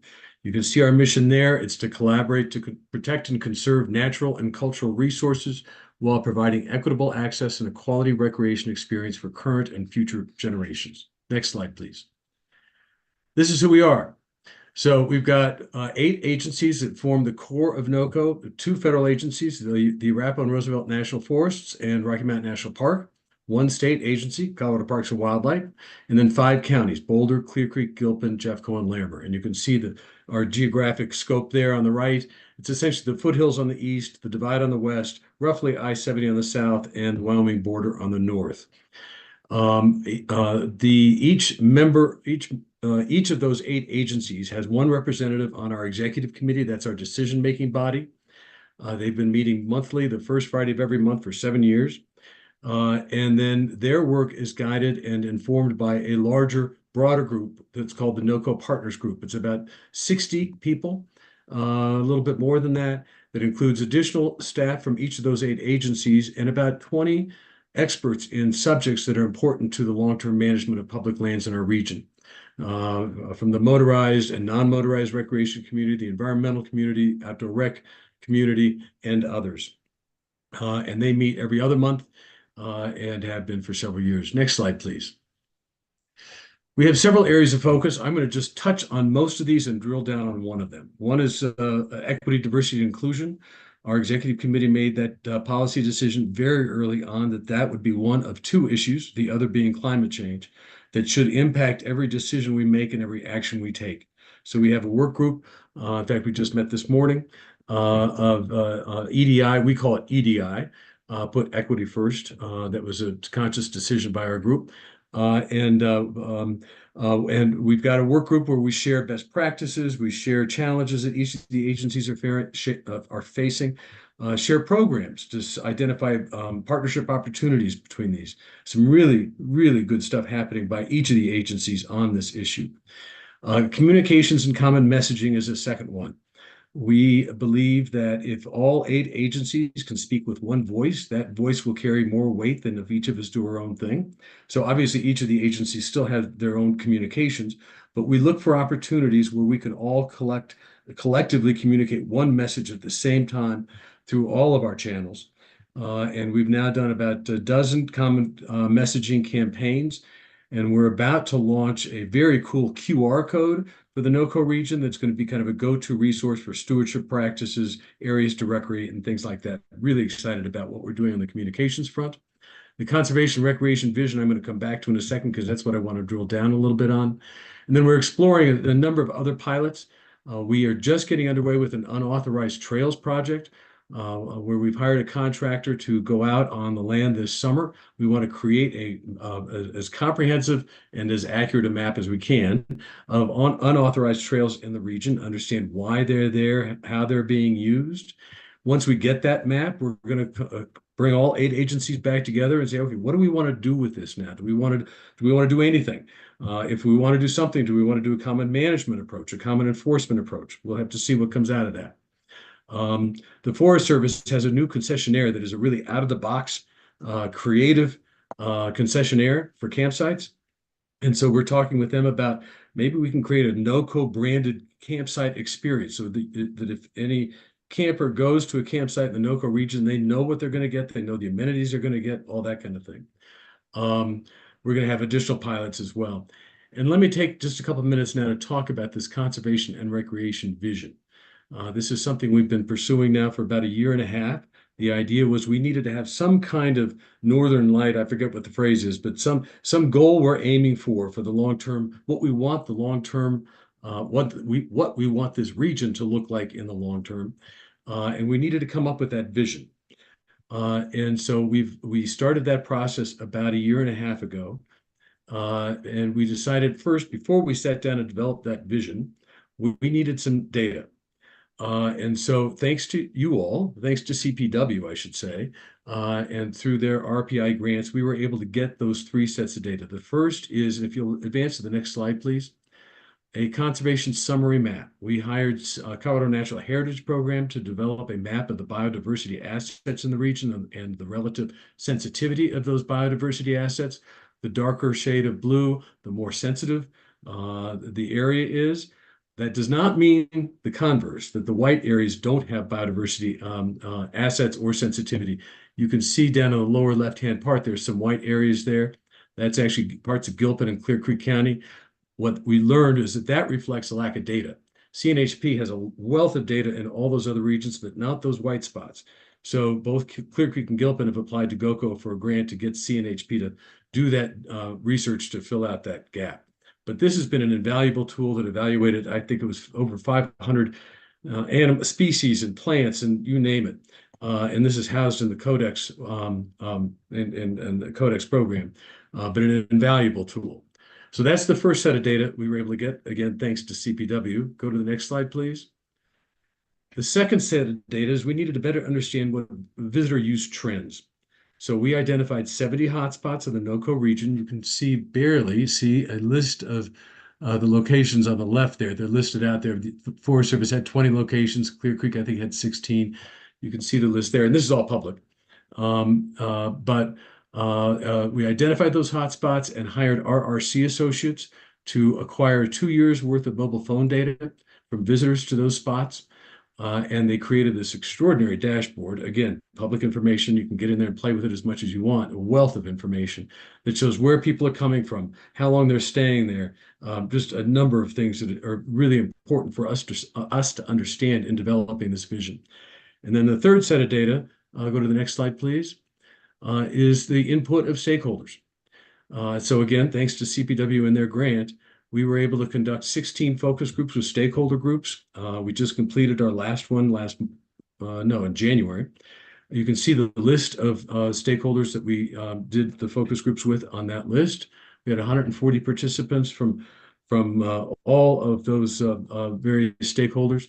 And we've got a phenomenal report that shows what the indigenous community would like to see in this region, what they'd like the future to look like, what the challenges are they're facing. Same thing with the all abilities community and historically underserved communities and the mountain biking community and others. That too has been an invaluable exercise to go through. So those are the 3 sets of data we needed to have. We also did a year's worth of deep dive research into core topics back in when COVID first started. Things like climate change and the impact on forest health, visitor use trends, a number of other topics. So we've got that as well. So all of that information together is what we're using to form our conservation and recreation vision. Next slide, please. And before I leave the conservation recreation vision, let me just tell you where we are in the process. Like I said, we just finished the focus groups. We had our executive committee meeting last week where we started the visioning process. I'm hoping and expecting that we will have this vision completed by the time the executive committee has its retreat in June. And this vision is going to be essentially a shared management philosophy that all 8 of those agencies are going to implement in their own jurisdictions. And it will also identify a number of actions that NOCO can take collectively. So it's both a vision and an action plan. I would be remiss without thanking our many funders over the years. Like I said, we've been at this for 7 years. So we had to kind of cobble funding together over the years. But thanks again to Colorado Parks and Wildlife. Each of the 8 agencies kicks in an annual amount of, we can't call them dues, but an annual amount to keep the lights on, keep us going, dole up. You can see the list there, but we've received financial support over the years from just a wide variety of partners and are deeply appreciative of that. Next slide, please. There we go. Let me just close with talking a little bit about our future. We started this, and frankly, I was with Deputy Director Mock when we first started this years ago. He was a key partner in helping create this thing. And it was just an idea. We didn't know if it was really going to take root. But 7 years into this, I can very confidently say it has, the roots are actually very deep, growing stronger every day. The commitment of each of the agencies is stronger today than it's ever been. The excitement about the potential, long-term potential for this collaborative effort is palpable. So we've got lots of exciting ideas we're starting to play with, but we see a very bright future for this effort. We're hiring part-time programmatic support for the first time ever, which is exciting. Again, thanks to a CPW grant. I'm planning, hopefully, to retire by the end of the year. And we're going to be posting soon a position for a full-time executive director for this. I've been part-time over the years. And we've been talking about forming a 501c3 in addition to a whole bunch of other programmatic and pilot projects we've been talking about. So I'm really excited about our future. I'm really excited what we've accomplished so far.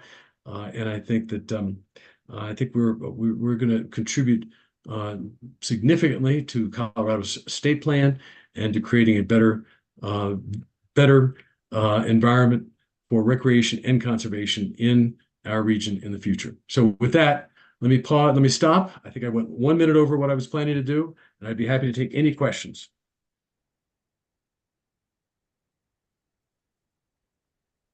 Thanks, Steve. Really glad you could be here. So that concludes our presentation. And yeah, turn it back to the commissioners to see if anyone has any comments or questions. Commissioner Bailey. Thanks, Chairman. Also, I'm beating Jay to the draw. I think it's because we're virtual today. Yeah, thanks so much for that update. It's really great to hear the high-level overview of the regional partnership program in general, and then sort of specifically to hear from you, Steve, about what's happening with NOCO places. And so I think my question is, having gotten a lot more insight from your presentation in terms of the great work that's being done, the data that's being gathered, and the capacity to sort of strategically plan and envision kind of collaboratively the future you want to get to. My question is sort of, are the other regional partnerships, and so this is probably for Jody, other regional partnerships able sort of to operate and have this capacity and do these things? And I guess, if not, what's needed? And then sort of secondary to that is kind of maybe give me a little bit more of a sense of kind of what is the reciprocal relationship between Jody and your role and the sort of operations of the regional part. How involved are you? How much sort of guidance and feedback are you providing? Again, trying to get a sense of how is everybody doing? Yeah. Thanks, Commissioner Bailey. That's a great question. And the short answer is that not all the regional partnerships are in the same place as NOCO places. NOCO is definitely has a lot of strengths and has done a lot of great work already, and particularly in terms of collecting data. And I think too, in terms of the engagement from land managers and community members, is really impressive with NOCO places. So the regional partnerships, depending on where you are in the state, there are some locations where we're giving them kind of seed money to create a coalition, and they're really still in the early phases of having meetings and identifying stakeholders and building a coalition. So maybe back where NOCO places was in 2017. So I think one of the advantages of the Regional Partnership Initiative is that we have NOCO places and other examples of regional partnerships who have this experience, have resources, and can show where it can go and what can be accomplished. And one of our commitments through the initiative is to support consistent meetings that bring together representatives from every single regional partnership. They meet almost monthly, and they also meet in person at least once a year. We're hoping to meet in person twice this year to really share those lessons learned, look for opportunities to build off each other's work. If one partnership is already using tools and collecting data and has resources that can be shared or copied to support another regional partnership to help them kind of leapfrog forward. We're definitely trying to facilitate that and help make that possible where we can. And then in terms of how involved, I would say CPW's involvement is growing. Thankfully, we are slowly kind of bringing on some more staff support and really trying to think about providing staff support in the regions on the ground, particularly to support areas like I would say our southwest corner, and I think too on the Eastern Plains where there aren't regional partnerships, so that we can have a greater presence to really raise awareness about what this initiative is about, what resources are available, what it could look like on the ground, and to be there to kind of pull people together and support those efforts. Hopefully that answers your question. And can I piggyback on that real quickly with one PS to all that? And that is CPW is heavily involved in ours, not only through the RPI, but our co-chair is Shannon Schaller. And so from the Northeast region. So CPW is heavily involved in ours, and Shannon is awesome. Very good. Commissioner Touchton. Thank you, Chair May. And thanks, Steve and Jody, for the presentation. Steve, what you guys are doing in Northern Colorado is truly impressive. And my questions along the line of Commissioner Bailey's, but slightly different, is when you went through all the funding you have, all the people you've gotten involved, all the CNHP biological data, it struck me that the area of the state that I live is probably 15 years behind. The idea that we could have something like that in a relatively near-term future is wildly unrealistic. And what worries me is, we've even tried to get it. We've gotten zero traction trying to get a regional partnership going. What worries me is those processes feed up to things like the SCORP and other strategies. They'll start to drive funding, and we'll see a situation where certainly the rich get richer and the poor get poorer. And that won't be driven by biodiversity concerns, or, in other words, like no one's even looked to see what we have in terms of biodiversity. So I feel like the places that are not getting regional partnerships and they're blocked for one reason or another will just get further left behind. And so I'd like some feedback on that. I'm not sure I'm the right person to answer that.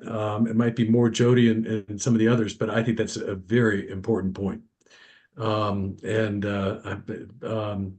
Hopefully what we are doing will hopefully serve as a model for others. But that's a really important point. I think Jody, probably you need to take a stab at answering that more than me. Sure, I'm happy to. I mean, one thing I would highlight for the NOCO region is it is an example where counties who have maybe more people, more population, more land management engagement, I think are supporting neighboring counties and sharing resources across different counties. And so I think you do provide an example of how we can kind of all lift each other up. I will say from a statewide perspective, that is certainly a commitment of ours and an intent of this initiative is that we care very much about hearing from all corners of the state and recognize that the benefits of this program look different depending on where you are in the state. I think the needs related to conservation and outdoor recreation look considerably different than they do in, say, Summit County. And I think those differences really need to be informed by the local governments and the community members and the private landowners and producers who live in those communities. And so we're very committed to doing that. And I do think that it's not going to happen overnight. You look at Colorado's water plan, and it took decades to bring that together and to get that to a place where it is. And I think we're really building a new planning framework for Colorado in terms of recreation and conservation. And it's going to take time, but certainly it is a commitment of ours. And I talked earlier a little bit about how we're bolstering our staff support. We have two-year term limited positions that we're getting ready to bring on board. And one of those positions is focused on the Eastern Plains, and one of those positions is focused on the Western Slope, really with the intent of reaching out to those corners where we don't have partnerships and making sure that we're hearing from those community members and having a conversation about how this program could potentially benefit those areas and also how to kind of incorporate the tools and the resources that we have to support efforts in those areas. And so I think it's a really valid point Commissioner touched on, and it's something that we are working very hard on. Thank you. Deputy Director Monk. Thanks, Mr. Chair. Steve, good to see you.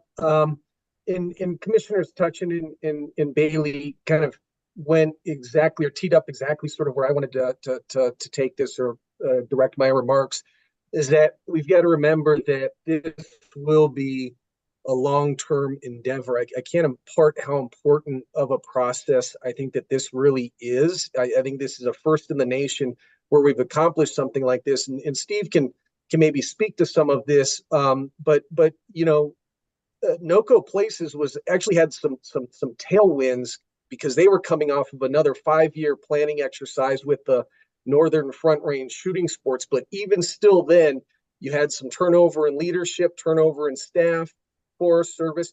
And then frankly, all it takes was we got delayed with the floods in 13, and then the fires that, where then the counties can't participate in the same way, or the Forest Service. I think what's cool though is NOCO Places has sort of will have some demonstrable tools. I think the cell phone data, for example, is really interesting and something that maybe the state can sort of invest in or replicate in further, or those type of things that we can learn from those. But it is going to take time. I'm really excited that we've got some RPIs, finally an RPI on the Eastern Plains. You think about that and how different that's going to look than your mountain, let's just say mountain foothill areas where you have so much public lands. And so we're really going to have to think and give those communities a significant level of support and attention as well. But this is going to take some time. The water plan, that took some time itself, and not all of the water basins, I would say, are equally in the same place necessarily, but we're slowly, getting there as we continue to advance this. And so whenever I do talk about this, I always talk from my experience that patience is the key here, and to the degree that we continue to look for ways. I was with Steve, years ago, and we were trying to scrounge together a couple of dollars here to launch that effort. And as generous as Parks and Wildlife has been, there's a lot that can that in terms of research and data needs and logistical support that carries on, that these communities are going to continue to have. But I think once we get that and we develop that muscle memory, updating this plan into the future and continuing to refine it is really going to pay dividends for the state of Colorado. And so I really appreciate Jody and the Parks and Wildlife team for their investments and for their attention, and then all the local communities, because there is a lot of time and hard work that go on with this that do require a significant amount of investment. If I could add to Deputy Director Mock's comments, a couple really good points you just made there. One is not only did we have the benefit of having this group already formed, focused on a different topic, recreational sports shooting, but they'd known each other. They'd been working together for several years. So that helped a lot. And then perhaps the biggest element was the crisis. And when I say the crisis, I mean, there was a common recognition that if we didn't do something differently in our region, we would lose what makes us a special place. And so everybody came with that recognition, and you never waste a crisis, right? And then COVID hit, and then it was, the visitation trends were like that. It was, so we had to operate, we had to act fast, we had to do something. So in each RPI has a little different DNA. That's core to our DNA, having had the recreational sports shooting and then the crisis, if you will. But others have different DNAs. And so, and you need to respect that and work off of their own individual DNAs to help them grow. So that's because one size does not fit all. And then the other thing I would say, and I've now forgotten what I was going to say. There was a second point I was going to make.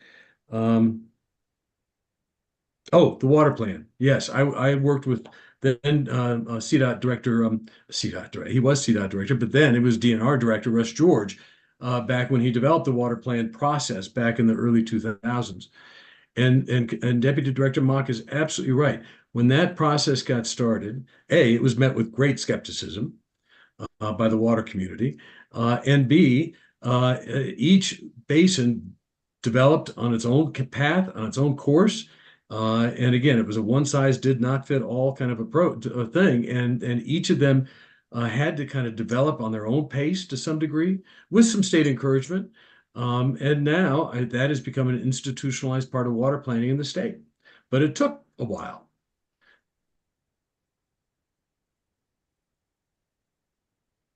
Very good. Anything else? Anybody have any comments or questions? I guess not. Jody and Steve, thank you very much for the report. Very insightful. Thank you all very much. Appreciate it. And thanks for all your support. Katie, is it possible we have some of our public commenters from agenda item 20 now? No, we thought we might have one join, but no one else has shown up. Okay, we'll move on then to agenda item 23. The update on implementation of 23-1036, a non-toxic bullet replacement hunting program with Amanda Biederman and Kristen Cannon. Yes, thank you, Chair May. Good afternoon, Chair, Commissioners, and Director Davis. My name is Amanda Biederman, and I am the Policy and Planning Section Project Manager for Colorado Parks and Wildlife. I'm here today along with Kristen Cannon, one of our Deputy Regional Managers in the Northeast region, to provide you all with an update on the implementation of House Bill 231036, which is also known as the Non-Toxic Bullet Replacement Hunting Program update, and give you kind of an update on where we are on that bill's implementation to date. So we can go to the next slide. So first of all, I wanted to provide you all with a quick overview on what HB 231036 is and what it requires of CPW. So this bill was passed in May of 2023 and requires CPW to work with non-governmental organizations, also called NGOs throughout this presentation, to establish a pilot program that encourages or incentivizes the use of non-lead ammunition while hunting and report on the results of this program. Other tasks include promoting the use of non-lead ammunition through informational materials, as well as holding range demonstrations to promote the efficacy of non-lead ammunition. I want to be clear that this bill does not require or mandate the use of non-lead ammunition and is instead focused on educating the public about non-lead ammunition and promoting the use of it. So CPW staff are currently coordinating with several NGOs to update our hunting brochure language and share informational materials on the benefits of non-lead ammunition, host range demonstrations starting this spring and into the summer, as well as establish a pilot program in 2024. And the NGOs that we've been coordinating with so far include the National Wildlife Federation, the North American Non-Lead Partnership, Sporting Lead Free, and the American Bird Conservancy. Next slide. So we've broken the implementation of this project or bill into 3 separate tasks. So the first task is information sharing, the second task is the range demonstrations, and then the final task is the pilot program, which each of these tasks kind of building on and borrowing off of each other. So our first task that we have been working on over about the past 6 months or so is information sharing. So as a part of this task, we have updated CPW's Get the Lead Out language in our sheep, goat, moose, and big game brochures, and plan to do the same for the rest of our hunting brochures coming out in 2024. We coordinated with those NGOs that I just mentioned, as well as the Colorado Department of Public Health and the Environment, to review the information provided on their websites regarding the human and wildlife health-related impacts of using lead ammunition while hunting, and updated our brochure language accordingly. The major changes from our existing brochure language that we had in our brochures included adding detail on the wildlife health impacts from lead ammunition, specifically for non-target wildlife, as well as several new suggestions for how to reduce human and wildlife health-related impacts from lead while hunting. Lastly, we also included a new link to Sporting Lead Free's website for additional information. They have some great information and resources on their website, so we wanted to make sure to include a link to their website as well as the existing link that we already had. Lastly, we also met with our internal web team to discuss the design and implementation of a non-lead ammunition-focused webpage on our CPW main website to be launched tentatively in the summer of 2024. This website will have additional content and information on the benefits of using non-lead ammunition, photo and video footage from our range demonstrations that we'll be holding again this spring and summer, and details about our pilot program. So I'll now turn it over to Kristen Cannon to talk more about those range demonstrations as well as the pilot program. And we can go to the next slide. Thanks, Amanda. And I just want to take a moment to thank Amanda for all her work on this. It's just been really great to work with her on this project. I want to speak briefly about our second task, which is to facilitate range demonstrations as required in the bill. So the purpose of these demonstrations is to provide professionals and those NGOs Amanda mentioned the opportunity to educate CPW staff, partners, and the public about the efficacy and benefits of using non-lead ammunition while hunting, and how to prevent wildlife lead exposure through classroom learning and a range demonstration. So we have 2 sets of range demonstrations scheduled, and they are scheduled for Friday, May 10th and Saturday, May 11th at Colorado Clays in Brighton, and Friday, June 7th and Saturday, June 8th at Cameo near Grand Junction. Each day will consist of a classroom learning portion followed by an actual range demonstration out on the range. The Fridays will mainly be for staff, and that second day on the Saturdays will be open to the public. We've been coordinating with all those NGOs that Amanda mentioned and the Peregrine Fund, and experts from these organizations will provide the instruction and information and run the range demo. And I just want to take a moment too to say we're incredibly appreciative of all their time and knowledge on this subject and all the effort that they are putting into this. We can go to the next slide. And then last, I want to discuss this task 3 of House Bill 23-1036, and that's the pilot program. So we have fairly limited funding available for a pilot program, and as such, we're proposing an approach that will consist of encouraging the use of non-lead ammunition by hunters through a voluntary pilot program, and then preparing a report documenting the outcomes of this pilot program. This approach, which was approved by CPW leadership, includes the following steps. First, CPW will target a subset of hunters who successfully draw deer and elk rifle licenses with education materials to inform them of the benefits of using non-lead ammunition while hunting and provide information and resources on where to purchase non-lead ammunition. In consultation with cooperating NGO partners, information will also be provided on how hunters who choose to hunt with lead ammunition might still reduce the risk to non-target wildlife, such as removing gut piles and other methods. After the hunting season concludes, we will survey hunters to determine whether they used non-lead ammunition in the field or took those other measures, and the rationales for their choices and their experiences. Lastly, we will use this information to prepare a report for you, the commission, and for the public. And as with all of our other tasks, we will be consulting our NGO partners to help inform and guide us all along the way. So next slide. This concludes our update on the implementation of House Bill 23-1036, and we are available for any questions or comments.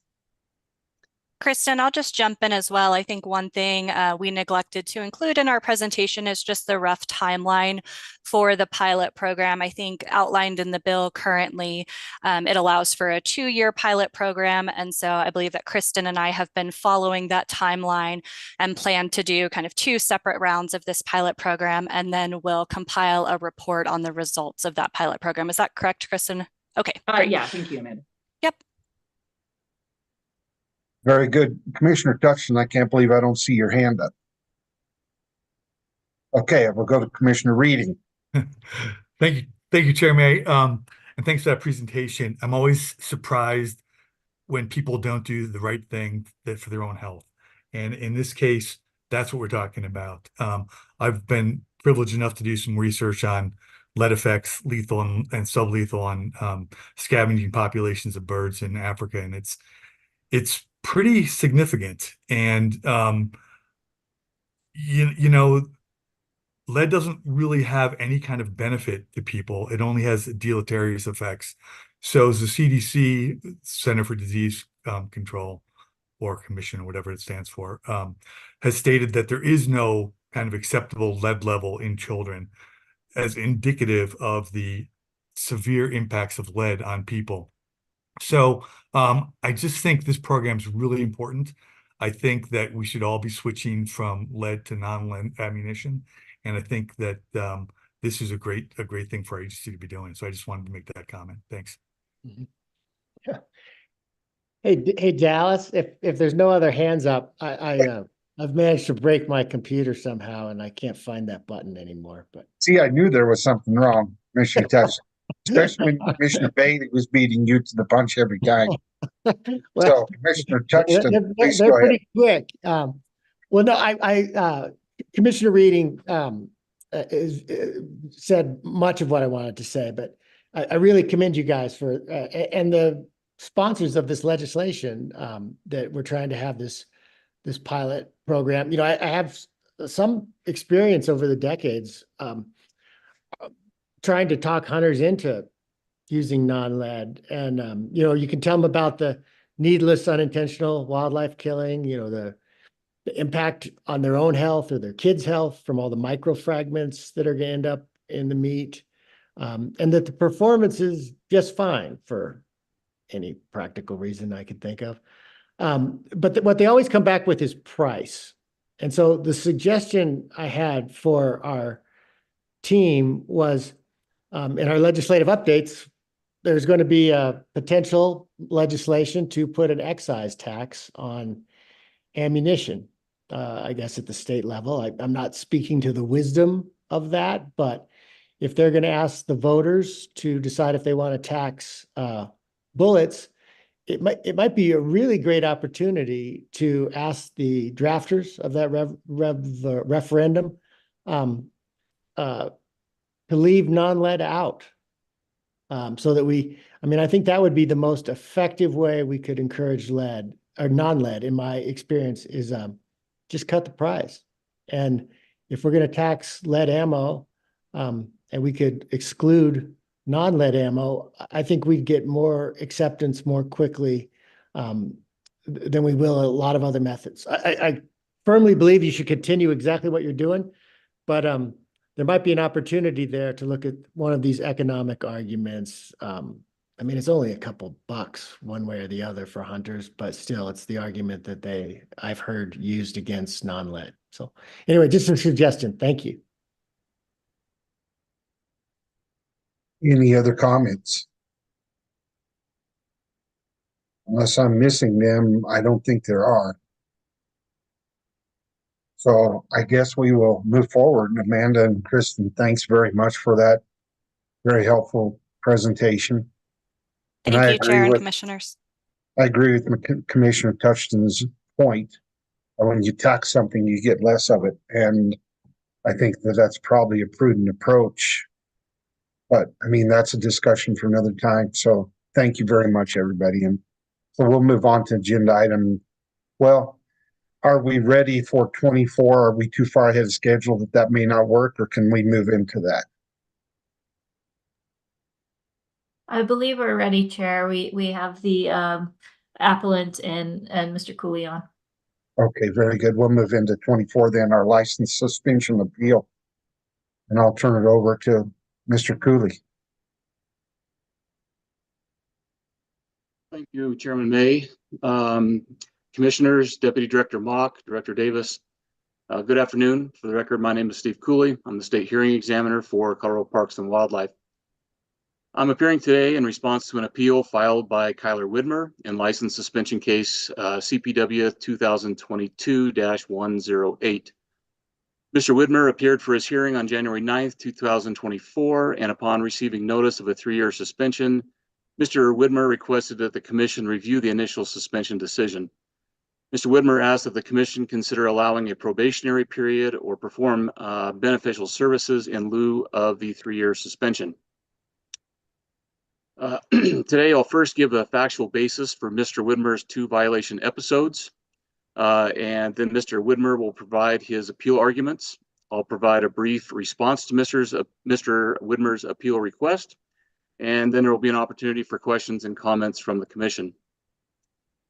In episode 1, on October 22nd of 2018, Colorado Wildlife Officer Brent Woodward was patrolling in Game Management Unit 76 in Mineral County.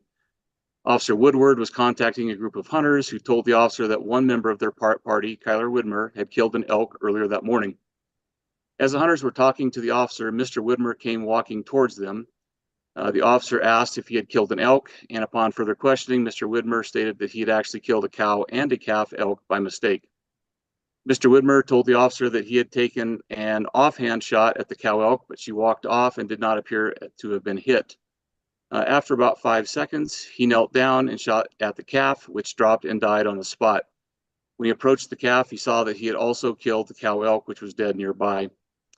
Although one member of Mr. Widmer's party had expressed interest in tagging the calf elk prior to the officer arriving, Mr. Widmer chose to report the incident to the wildlife officer. Mr. Widmer was issued a court summons for hunting wildlife in a careless manner. He later pled guilty in Mineral County Court to that charge and was assessed 20 license suspension points. He was subsequently noticed to a license suspension hearing in August of 2019 and given the benefit of a no suspension decision based on the facts and circumstances of the case. Then in episode 2, on September 3rd of 2023, Kyler Widmer was hunting black bear with a friend near Paonia in Delta County. Mr. Widmer saw a dark shape moving through thick brush and shot 1 time. After the animal raised its head, Mr. Widmer saw that he'd shot a cow moose instead of a black bear. Mr. Widmer left the moose without field dressing it and went to Paonia to report the incident to Colorado Wildlife Officer Andrew Taylor. Wildlife officers met Mr. Widmer at the kill site and noted that Mr. Widmer had shot the moose in a dark creek bottom about 70 yards from a Forest Service road. Officer Taylor reportedly discussed the need to be sure of his target and hunting in a safe manner. Mr. Widmer was issued a penalty assessment in this case for hunting wildlife in a careless manner, to a 15-point violation, and paid the ticket acknowledging guilt to that charge. He was noticed to his second license suspension hearing in January of 2024. And upon hearing the facts and circumstances in combination with episode 1, he was issued an initial suspension decision of 3 years. Mr. Widmer has now asked that the commission review his suspension case. So that's the facts of episodes 1 and 2. And with that, I'll turn this over to Mr. Widmer to present his arguments. Mr. Widmer, please proceed. Thank you, Mr. Cooley. Good afternoon, Board of Commissioners. I appreciate your time today. I will do my very best not to take more of it than I can here. Before I was able to show up here today, I was encouraged by Mr. Cooley to watch one of your board commission meetings of the past, just so I had an idea of what that meant and what went on. And in doing so, I was able to watch actually a license suspension hearing, which I didn't know was in the meeting at the time. And in this particular instance, there was a gentleman that had in about a 20-year history, 7 different wildlife violations. A total of about 12 years, I think, is what it was, of wildlife suspension timeframes in 2 different segments. And then within 2 years of getting those privileges back, he had 2 additional wildlife violations and was again up for suspension. And I don't want to focus on him. That's not why I was bringing him up, other than just to draw a distinction between what happened for me and this gentleman. These wildlife suspension or these wildlife citations rather were, all of them in his case, willful, pretty negligent, egregious, illegal take of waterfowl, failed to wear orange, hunted 2 different species without a license, harvested a kitten mountain lion, no report, trespassed. And then at the end of all of that, he accused others of being the reason for that to happen, and even the officers for coercing him into paying a ticket. These were all willful, and he was, in this instance, suspended for 3 years. Again, I don't want it to sound like I'm taking anything away from what happened in my instances. I beat myself up a lot for any mistakes that I make, and I have a huge admiration and appreciation for wildlife and the people that protect our wildlife. With regard to that, my 2 instances, the one in 2018, why I self-reported, I sought out the officer, self-reported. It was the animal that I had to bring him to was a canyon over that I brought him to and showed him, took him through everything. And in that instance, he actually gave me 2 choices. He said I could sign and pay a ticket that day for a 15-point infraction, or I could go through that court system, and it resulted in a 20-point, which was the reason for the first suspension hearing. If my understanding of that's accurate, I would have tried to pay the ticket just so that my suspension points wouldn't have resulted in a hearing. Now, fast forwarding to the September situation, I was about 6 weeks shy of those first points falling off. And again, not taking anything away from the accident. I can't emphasize enough, and I have such little time to do so. I have beat myself up for that from the very second it happened. And even if no one ever knew about it, I would have beat myself up for that. So, I know that suspensions are meant to be remedial. They're not meant to be punitive. My conscience plagues me a lot. It's done so since then. That's why I immediately self-reported. I'm also a hunter that hauls garbage out of the woods with me in a bag to try to preserve what we have and what we're able to use. I've instilled those same values in my kids. I did make mistakes. I know that they were honest mistakes. I just couldn't even believe that something like that I could have done something like that, because I'm the rule reader. I try to make sure I'm up on laws and regs often before and during the hunt. And I believe that if it's possible for you to review some of the details that I left in my statement that Mr. Cooley has, as well as a statement from Andrew Taylor, the officer that helped me. I believe he had a very good feel for who I was as well. And at the end of the day, I want the board to know, I want all those listening to know that I couldn't have felt worse about what happened. I do think there's a couple of things that that didn't help me a whole lot with the timing of those things, but I don't use that to justify making a mistake every 4 years and 10 and a half months. That's not my way of doing things either. So, I think if you can recognize that in the 30 plus years of hunting and fishing in Colorado and in other states where I've lived, I don't have any other violations. I certainly don't have any willful violations of things that would have been wrong choices to make, as far as deliberate choices to make. So if the board and Mr. Cooley could please consider that, as well as the timing of my two instances, that they were nearly 5 years apart, it would mean a great deal to me for the consideration, as well as the supportive statement from Officer Andrew Taylor. So I'm sure I've almost maxed out, if not already maxed out, my 5 minutes, and I really appreciate you taking time to consider a reduction or something of the nature of what Mr. Cooley had mentioned in my previous writing.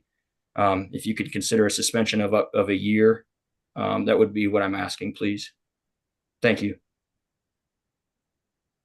Thank you, Mr. Widmer. Mr. Cooley, anything to add before we go to commissioner comments? I would just say, in speaking with Mr. Widmer at his hearing and having reviewed all the documents in the case, I recognize that Mr. Widmer is remorseful for his actions, and he does have a genuine passion for hunting. My concern in this case is that Mr. Widmer has already been given the opportunity to demonstrate that he has learned from his first violation in 2018 through the benefit of a no suspension decision, and at the order of the court, having to retake a hunter safety course. Mr. Widmer requests some form of probation, but the no suspension decision can be viewed as a probationary period because had Mr. Widmer not committed any further violations within that 5-year window of his first conviction, his suspension points would have fallen off and no further action taken. However, Mr. Widmer did commit another violation in 2023, which was within that 5-year window, and was assessed another 15 points. The 2023 violation I view as much more serious because Mr. Widmer failed to identify his target before shooting. Although Mr. Widmer believed he was shooting at a bear, he acknowledges that he didn't see the head or lower portion of the animal before shooting. I'm not going to go into a bunch of what ifs, but suffice to say that shooting at a target that has not fully been fully identified violates the basic tenets of firearm safety and hunting ethics. I recognize that Mr. Widmer did self-report the mistaken kill of the moose in 2023 and did admit to the officer that he had mistakenly shot 2 elk in the 2018 episode. Mr. Widmer's honesty has been viewed as a mitigating factor in both episodes. However, honesty and self-reporting do not completely absolve a person from the consequences of their actions, especially when those actions were negligent and avoidable by another person exercising a reasonable level of caution. I don't take lightly the issuance of a suspension when an individual self-reports a violation. I don't want to do anything that dissuades someone from self-reporting a mistake. But I also recognize that the remedial purpose of a wildlife license suspension is to protect Colorado's wildlife and public from the threats that a person may pose. I do not view Mr. Widmer as a criminal per se, but he's made decisions when shooting at wildlife that are irresponsible, unethical, and ultimately illegal. Both of Mr. Widmer's violation episodes were wholly avoidable and do demonstrate a negligent disregard for wildlife. I would like to, let Mr. Widmer know that the statements he was referring to, both his written statement and the statement of Officer Taylor, who has since resigned, were included in the case file. So the commission has had an opportunity to review those, Mr. Widmer. I would ask that the commission uphold the initial suspension decision of 3 years. Thank you. Mr. Cooley. Commissioner Touchton. Thank you, Chairman. I don't know if I'm allowed to ask Mr. Widmer a question, but I'll just phrase it as a comment, and then if it's appropriate as a question, maybe he could respond. But the way I look at this fact pattern, and we only have the documents that are in front of us, and you seem like a sincere fellow. But my concern is you might be a bit too quick on the trigger. When you accidentally shot the 2 elk, just reading it and having been in those kind of situations, it seemed like you shot once, didn't verify what the result was, and shot again too quick.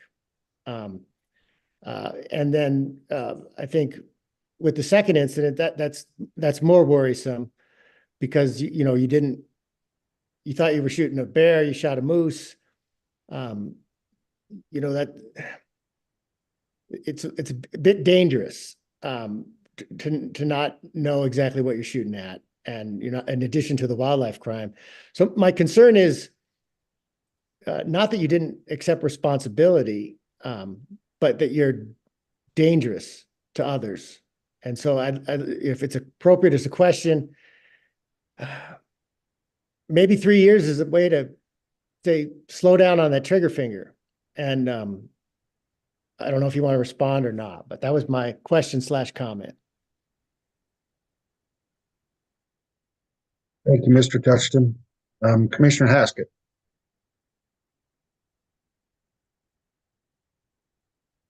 Thank you, Chairman May. I kind of agree with what hearing examiner Cooley said and Commissioner Touchton.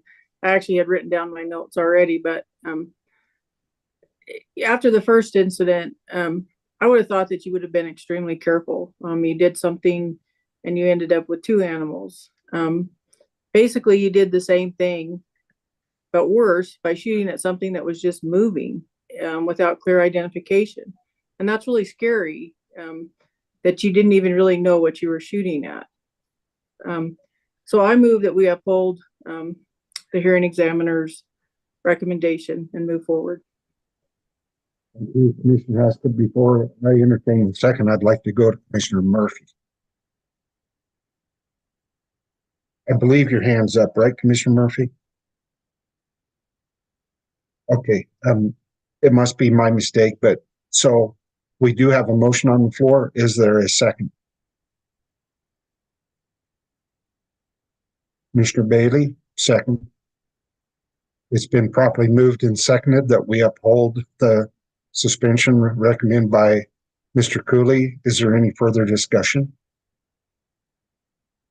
Seeing none, I would ask for a roll call vote on this issue, please. Bailey, Yes. Beaulieu, Yes. Haskett, Yes. Murphy, Yes. Otero, Yes. Phillips, Yes. Reading, Yes. Touchton, Yes. Vardy, Yes. Chair May. Yes. Motion carries Motion passes. unanimously. Thank you, Diane. Motion passes unanimously. Thank you, Mr. Cooley and Mr. Widmer. Thank you. We will now move to agenda item 25, our consent agenda. And as noted before, we had no items removed from the consent agenda. I would like to make note of the fact that we did receive an email this morning from a Mr. Ray Hawkins, I believe, on part of this. So I just wanted to duly note that that was received, but no commissioner has chosen to take that off the consent agenda. So anything we should be noticed of, counselor matter, we're good to go on.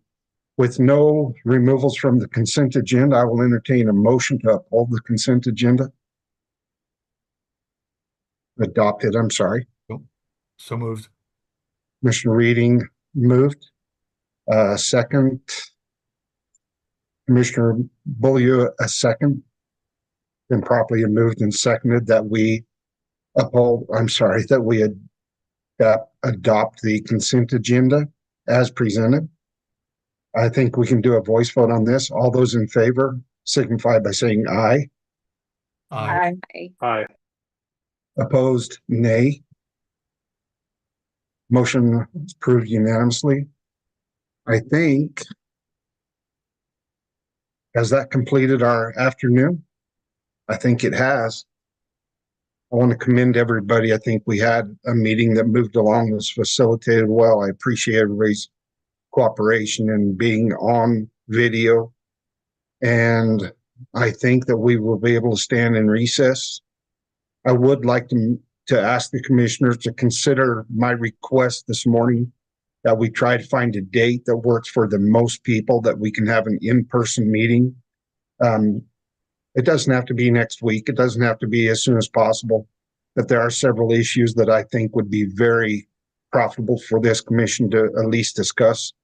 As I said, we cannot discuss these except in an open meeting, and I would like to get some of this done.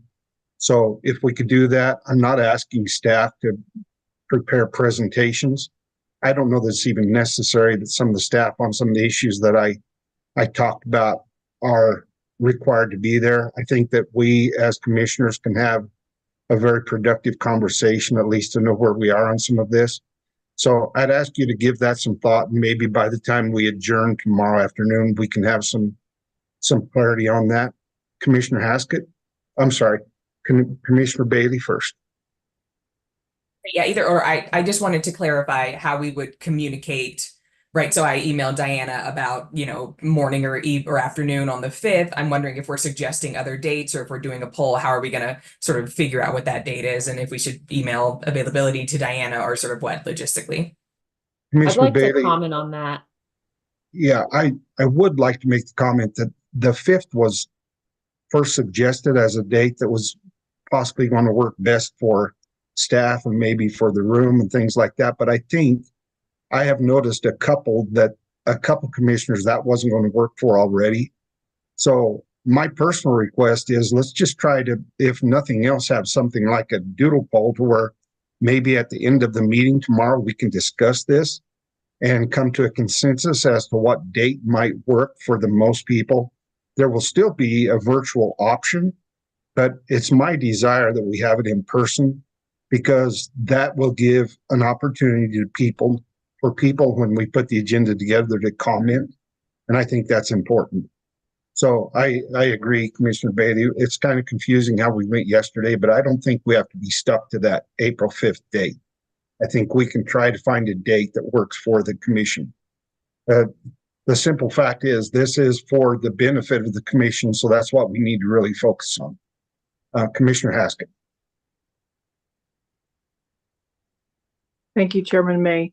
I actually threw out some other dates there too, and April 5th was I could make that work, but April 19th or April 22nd would also work for me. But I guess I would like to ask that if you look at the schedule, I really don't want to drive to Denver 5 times in April, and I have other things. But the draw working group is on the 4th, and then the Sportsman's Day at the Capitol is on the 18th. So Partners in the Outdoors, the 15th through the 17th. But I don't know what the 19th looks like, or the 22nd, but I'd really not like to drive 5 times, but that's my personal thing. Our original thought was that we were going to try to extend the comment period for the big game season structure to give commenters an opportunity that weren't able to be virtual in this meeting. So based on that, we were trying to bring it as close to possible as this, because as we all know, staff needs some clarity on that. We need to finish where we are. There's a really good chance tomorrow that we are able to achieve that goal. And if that's the case, the expedience of the meeting isn't as important, but I still want to have the in-person meeting so we can talk about those issues that so many of us have raised over the last few months. And I think that we're building a group of things that just needs to be discussed. So that's why I asked for that. If we don't have to have the big game season structure discussion, we still will have the ability to allow the public to comment on that in person, where they couldn't do it at this meeting. So I just want the commission to be aware of those complications and see if we can work around that. Commissioner Vardy. Thank you, Chair May. I believe that the director had his hand up before me, but I'll just go really quickly.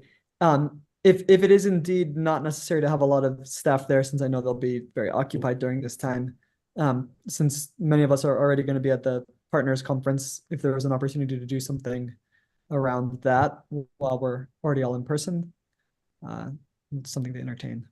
And that is the 15th, the 17th, is that right? 15th through the 18th. The 18th. Director Davis, please. Thanks, Mr. Chair. Let me start by saying I really appreciate this, and I think it's really important that we do in person for this special meeting.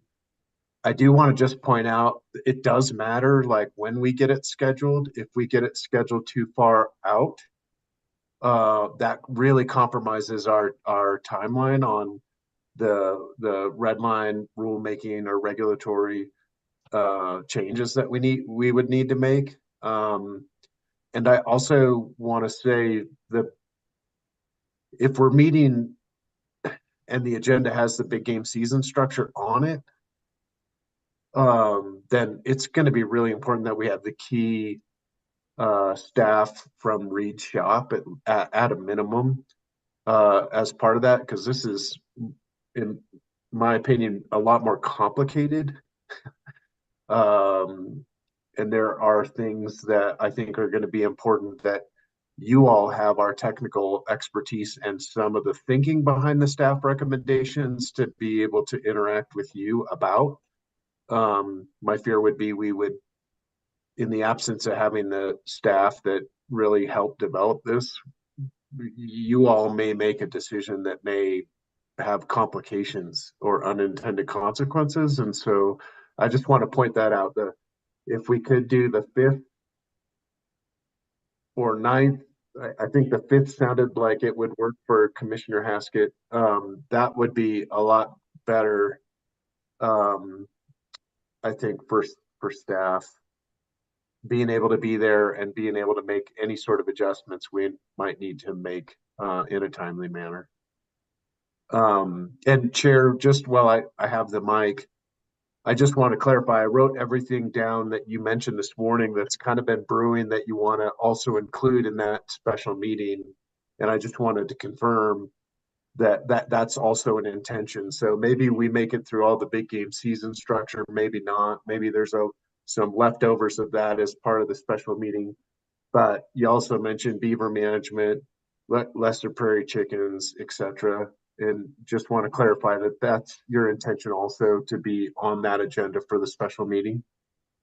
It is my intention for those issues that I described to be made available for the commissioners to discuss.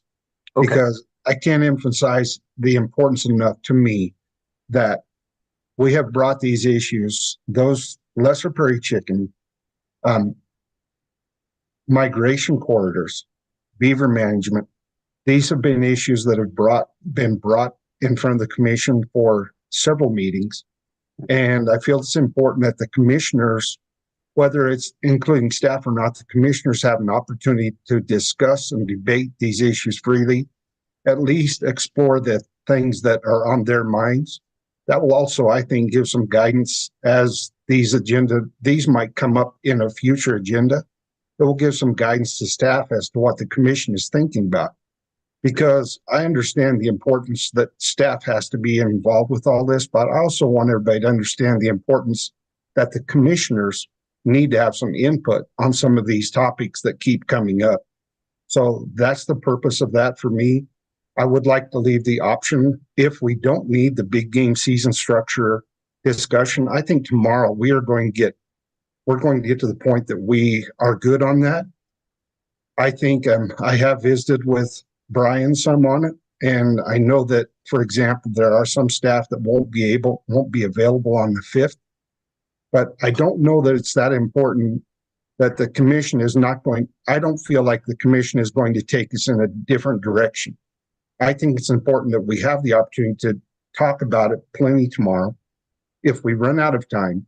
But I still feel like, because we changed this meeting to virtual at the last minute, I believe there are people that might have wanted to comment in person, that can't do it virtually. And I don't think we're doing the public a service by eliminating that. If there was one person that wanted to comment, I think it's up to us to provide that venue that they can do so. So I still feel like we need to talk about that, and we can do this tomorrow afternoon at the end of the meeting. But I think I've expressed my concerns enough that hopefully if there's disagreement, we can discuss that. But I would like to go to Katie now, because I know Katie has some very important points on this. Thank you, Chair May. I would just echo what the director said about, if this meeting would focus in part on big game season structure, the earlier we could do that. We've identified probably 4 dates in April that basically we would have our facilities and staff and whatnot. The earlier dates are possible. Later than that, our process starts to break down in the sense that we would not be able to get the red lines out for the public to look at. That was part of doing the 3-step process, was that so the public could really see, view those changes.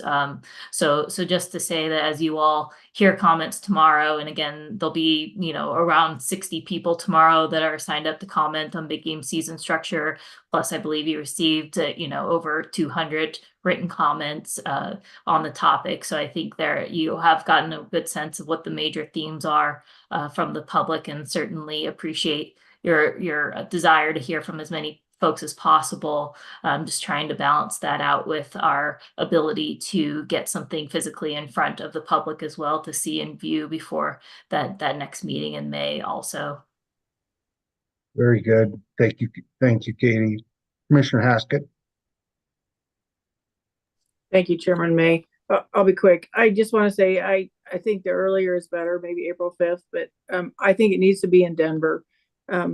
That's where we said we were going to have a meeting, and a lot of people were counting on coming there. So I think that would be a great day, and let's leave it in Denver. And there are people who did not know that we canceled this meeting right away and didn't get signed up. Virtual is a whole different world. So anyway, we can talk about more later, but my thoughts. Very good. I think we've had a good discussion on this, and I just wanted to bring up the point that I would like to try to finalize that by tomorrow evening when we finish. If we can get a consensus on a date, we can notice the meeting, we can notify the public that we're doing it, and then we can also get the agenda put together quickly. I guess, Katie, we can do an agenda rather quickly, can't we, prior to the meeting? Yes, I believe we just schedule a time with you to talk about that, put together. Yes. Very good. Well, all that being said, does anybody have any other business that should come before this meeting? If so, I would ask that we stand in recess till tomorrow morning, where we take up again. So thanks everybody for all your hard work. I'll consider